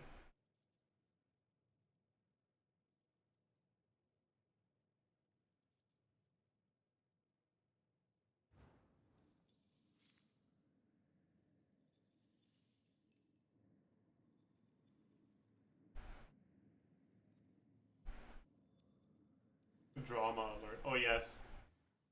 Incredibly controversial statement. If you think that it's a controversial statement that a ship between Kay and Luke is weird, you spend too much time in Twitter echo chambers.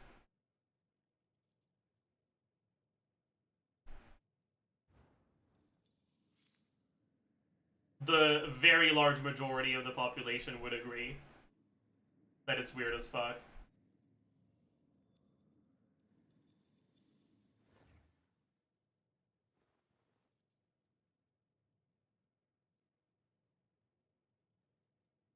You think Baiju is a good parent or a bad parent? I think he's a lot better than Alice. Chi-Chi is a very different quote-unquote child from the other children in Genshin. She's inherently a lot more detached from emotion since she's dead, you know? And so it kind of heavily changes the way that she should be raised. I think Baiju's doing the best with what he's got.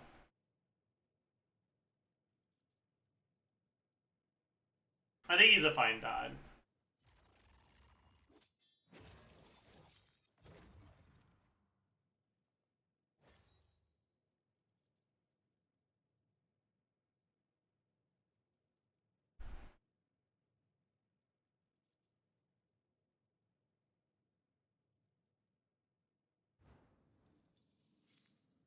Who's a fine dad? Baiju.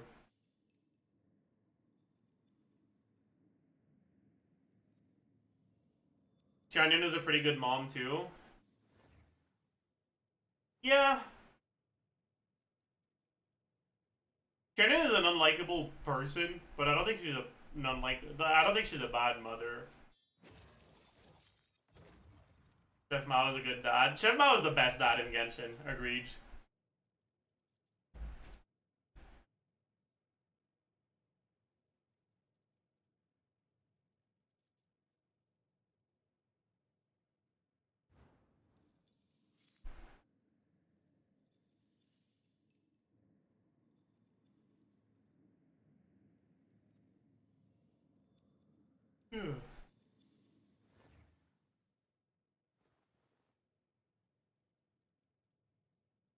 Skirk is the best mom for a child. Yeah, no, that's an awful take.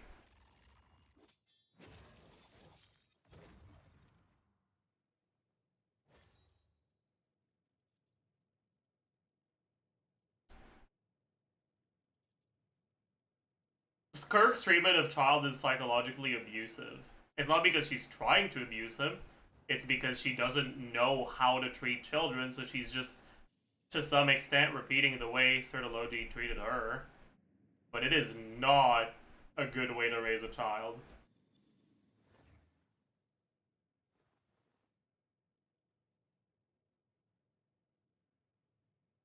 I don't think it makes her a bad person, right?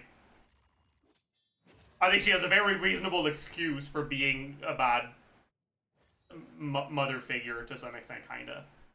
It's not really a mother figure, though. Like, it's... I don't know. I don't think they're that close that she'd really fit mother figure. It's more of a mentor than a parent.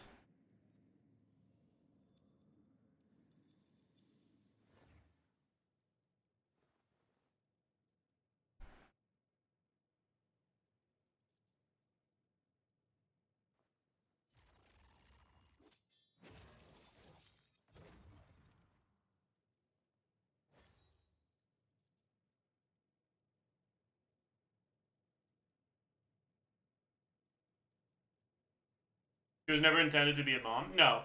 But I do understand why you'd feel like she is, because, like...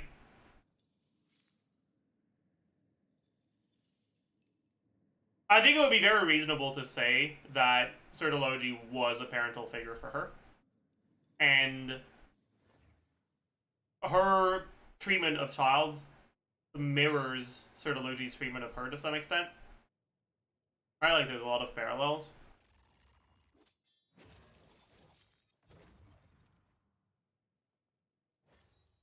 So I would understand someone, like, linking that to a form of parenthood.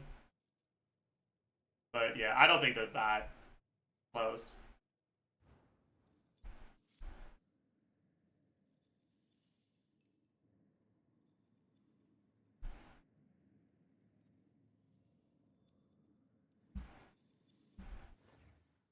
Why do you assume Alice only calls Klee once a year? Because aren't we the ones that, like, bring Klee what she needs to talk to her mom? Like, pretty much every time she does?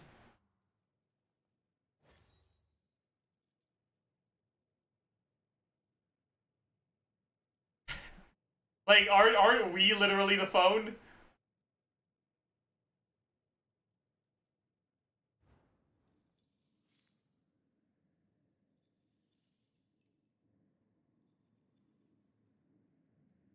She could still link up with Flea for all we know. I mean, sure, but the fact that she needs to go through us when we see it would heavily imply that she would need to go through someone else, and I don't think it's all that, like,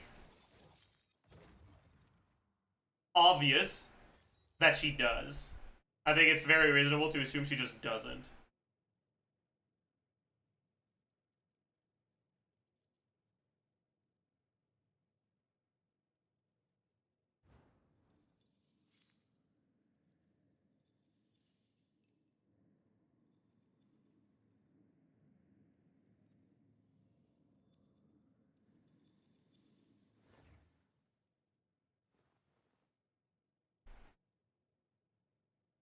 They bothered hiding Alice for so long just for her to literally just be Big Klee. Yeah. Yeah. Yeah. The Klee, yeah.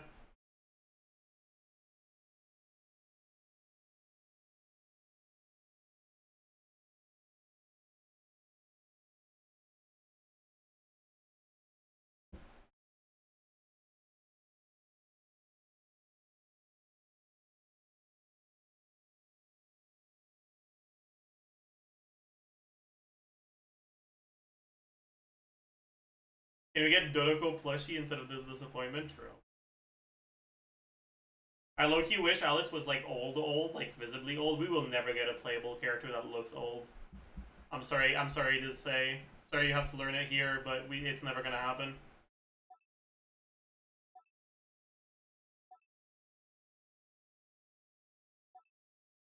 Madam Ping, do you think that we're gonna have Madam Ping playable in her old lady model? Do you think she's not just gonna fucking? Do you think they're not gonna bimboify Madam Ping to make her playable?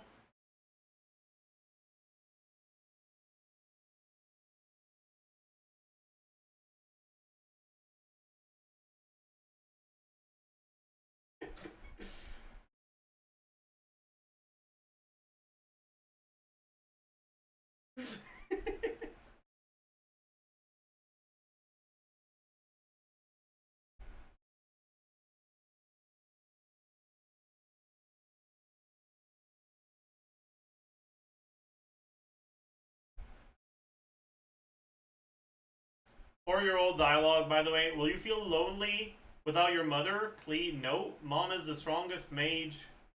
Is the most strongest mage, so she can keep me company no matter where she is. She never lets me feel lonely. I mean, if you think that the only interpretation of that is Alice uses her power to speak with Klee every day, you probably need to read more books.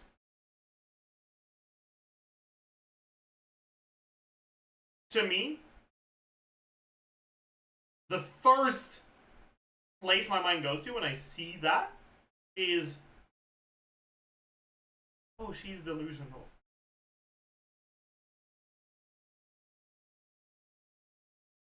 She's talking like a kid that doesn't understand death, who had explained to them that, oh no, your mom who died is always going to be with you in your heart. Right? She'll never leave you alone. She'll always be with you in your heart. Like, that's how she sounds. Yeah, that sounds like a coping mechanism. It doesn't sound like a statement of on how present Alice is in her life.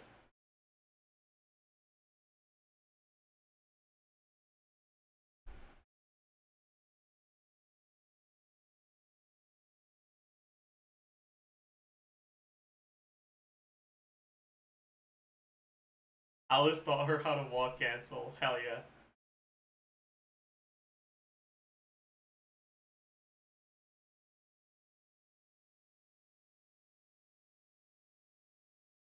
Yeah, like, if you think that the character who, in the very voice line you're mentioning, says the most strongest mage is a reliable narrator, you really need to read more books.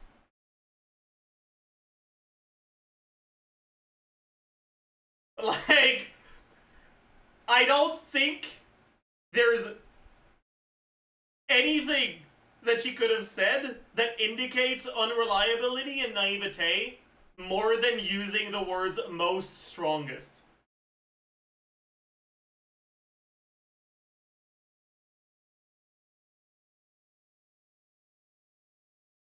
Now, does it necessarily mean that she's coping? No. I think it's a reasonable interpretation to say that Alice does talk to her. But I also think it's a reasonable interpretation to say that she's coping, and that's what I believe. Because I think the context of everything else that happens kind of reinforces that hypothesis.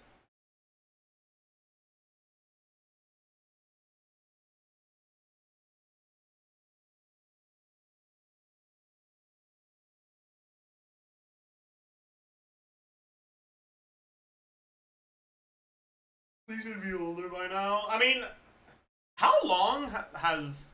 Like, how much time has passed canonically since the Mondstadt quest? Do we know?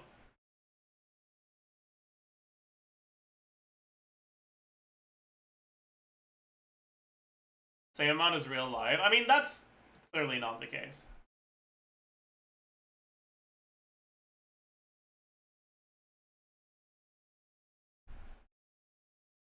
Because the characters that were children 4 years ago are still children in the quests. They do yearly festivals. Yeah, but I don't think the intended interpretation is that these are happening 1 year away from each other. I think that you're supposed to interpret it as canon events happening in a non-canon timetable. That's the way I interpret it, at least. Like, I don't think 5 Lantern Rites necessarily means 5 years.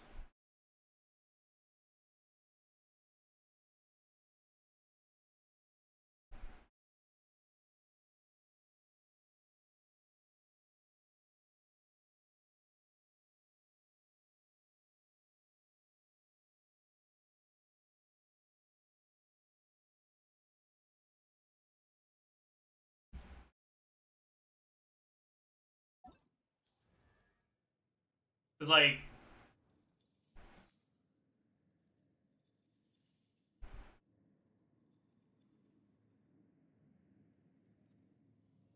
Are you telling me that, like, 20 years from now, some of these characters are gonna have died of old age? Like, no.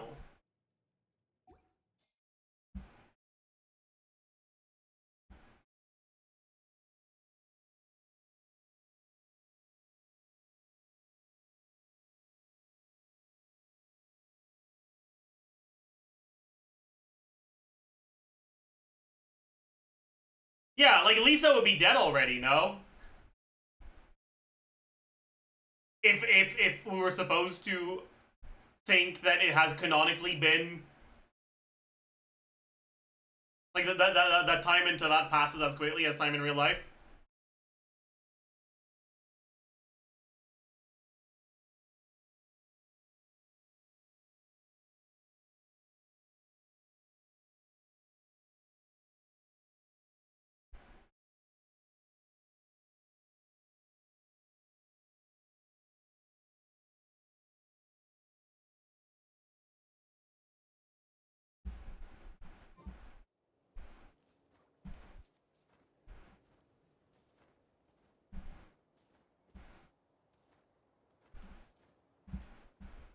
Maybe checking how many times we're forced to jump time in quests will give us an answer, but in that case, it'd be like 1 month per region max. Yeah. Because, okay. The vibes I'm getting is that Mondstadt quest felt like it took about 2 months of in-universe time. Leia quest felt like 4 months. Inazuma Quest felt like maybe another 3.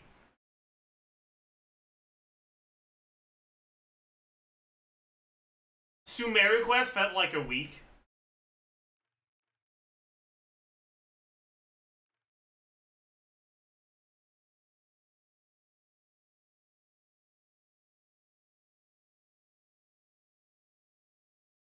A week? Bro, everything happens so quickly. Like, in universe, in Sumeru.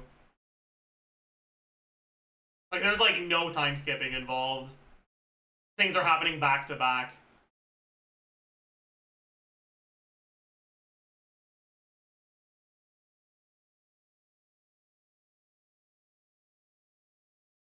A big part of Sumeru is in the Sansara too, yeah. Fontaine?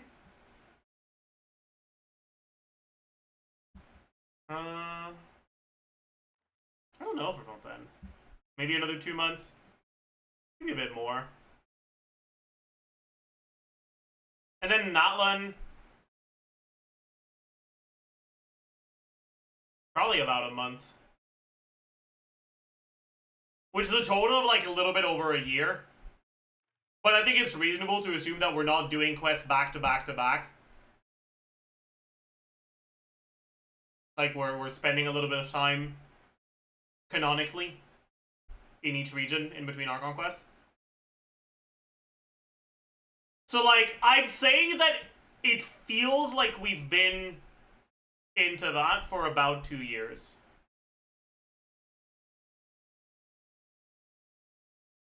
Like entirely vibe based, but it feels like we've been into that for about 2 years.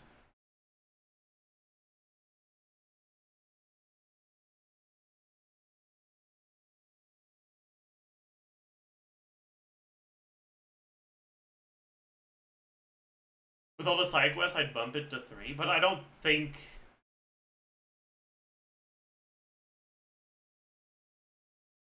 I don't think the Traveler canonically does the side quests.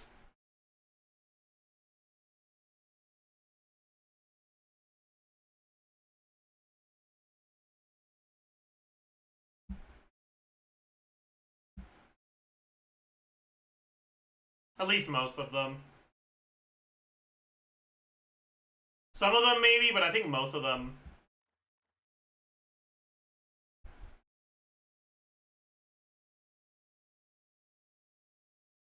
Because, like, are you really telling me that the Traveler is canonically doing full map exploration? And at the same time, every time it's possible, bringing up how long it's taking to find their... Like, it doesn't fit, right? If the Traveler wants to find their sibling, they're not doing full map exploration. So either they don't give that much of a fuck, but, like... they do, clearly, or side questing is supposed to be interpreted as canon behavior in non-canon events.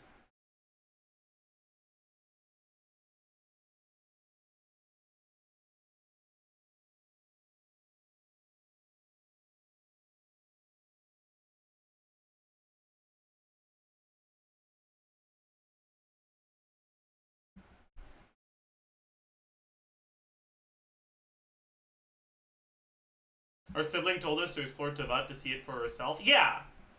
After like 4 years.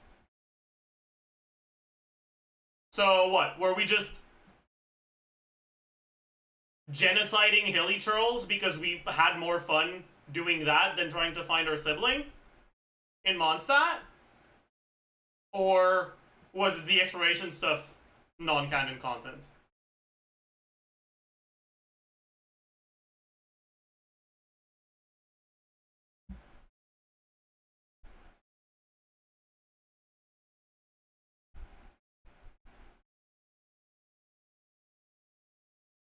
Like, to me, the idea that you're canonically supposed to assume that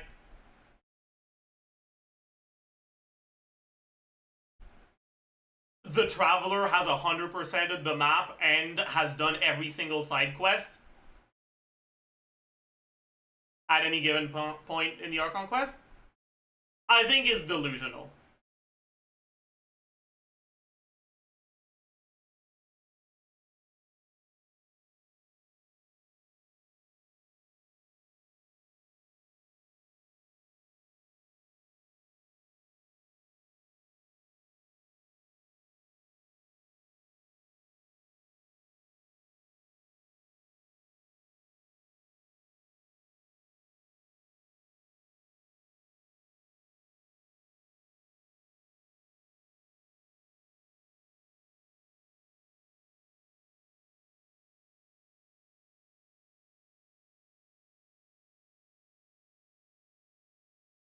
Like an exploration, be looking for clues regarding the sister everywhere.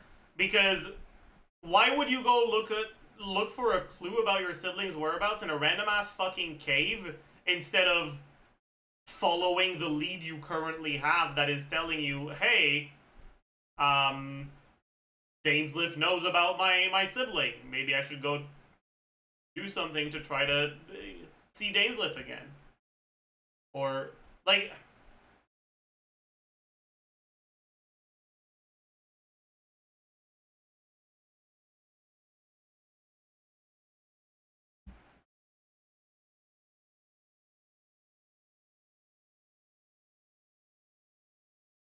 Natlan Tribal Chronicles and World Quest affected our Quest. I think Natlan kind of worked differently.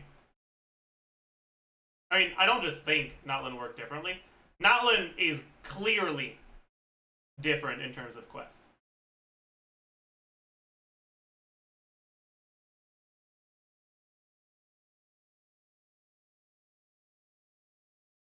There's a reason they're called Tribal Chronicles instead of character quests. They're not the same thing.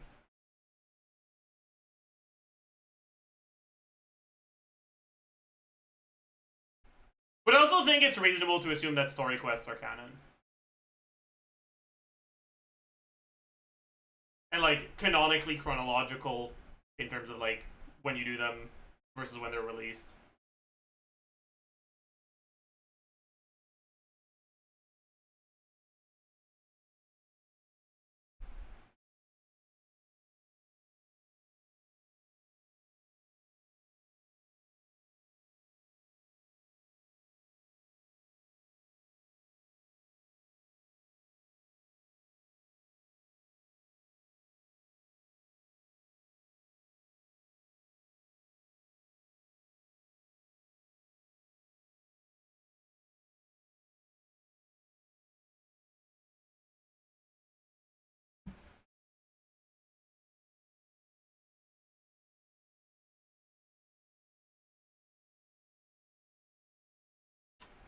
Anyways.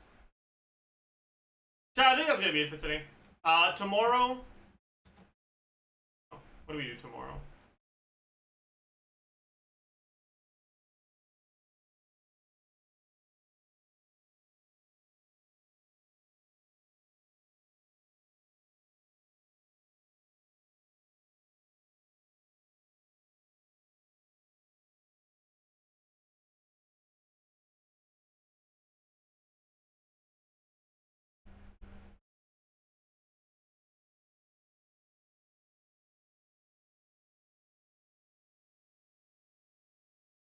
Sorry, I'm reading through some of the comments on the latest video.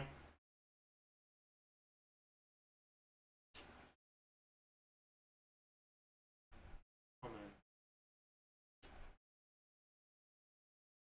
How bad is it? It's not too bad. But, like, this specific comment is kind of stupid as fuck. Hyperbloom being 20% behind meta teams, slightly behind. Maoika being 30% ahead, significantly ahead. You can't make this shit up. Right, I think they're angry that I'm saying that Hyperbloom was slightly behind meta teams at the time and Maoika was significantly ahead. Completely ignoring the context that, one, meta teams were not at 100k. Most meta teams were hovering between 80 and 95k.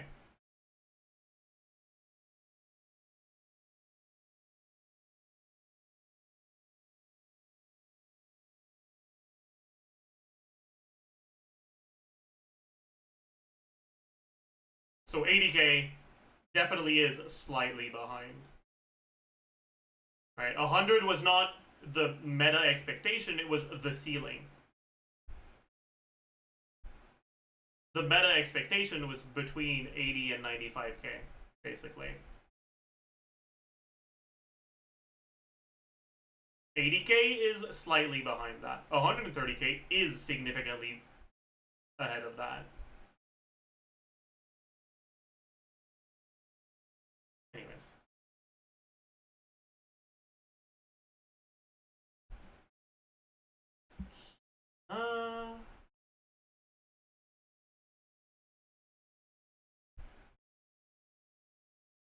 Anyways.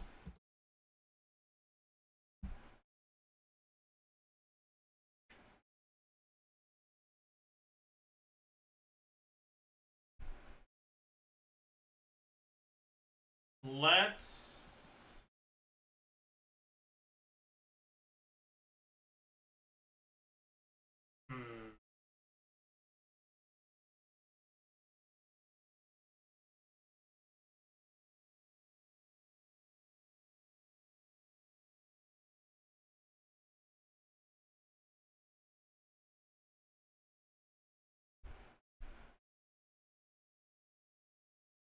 Should we rate someone new? Dude, I actually got algorithmed. The Twitch algorithm got me. I was looking for someone to raid, and I got clickbaited by someone's title, and I'm gonna raid them now.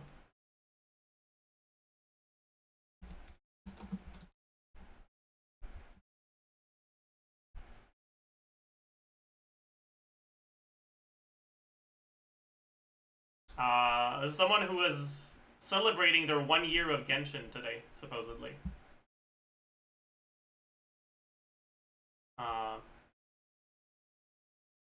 Chat, please calm it on the Mpreg raid when we raid someone new. I am begging you, be normal. Oh man. Please just say hi.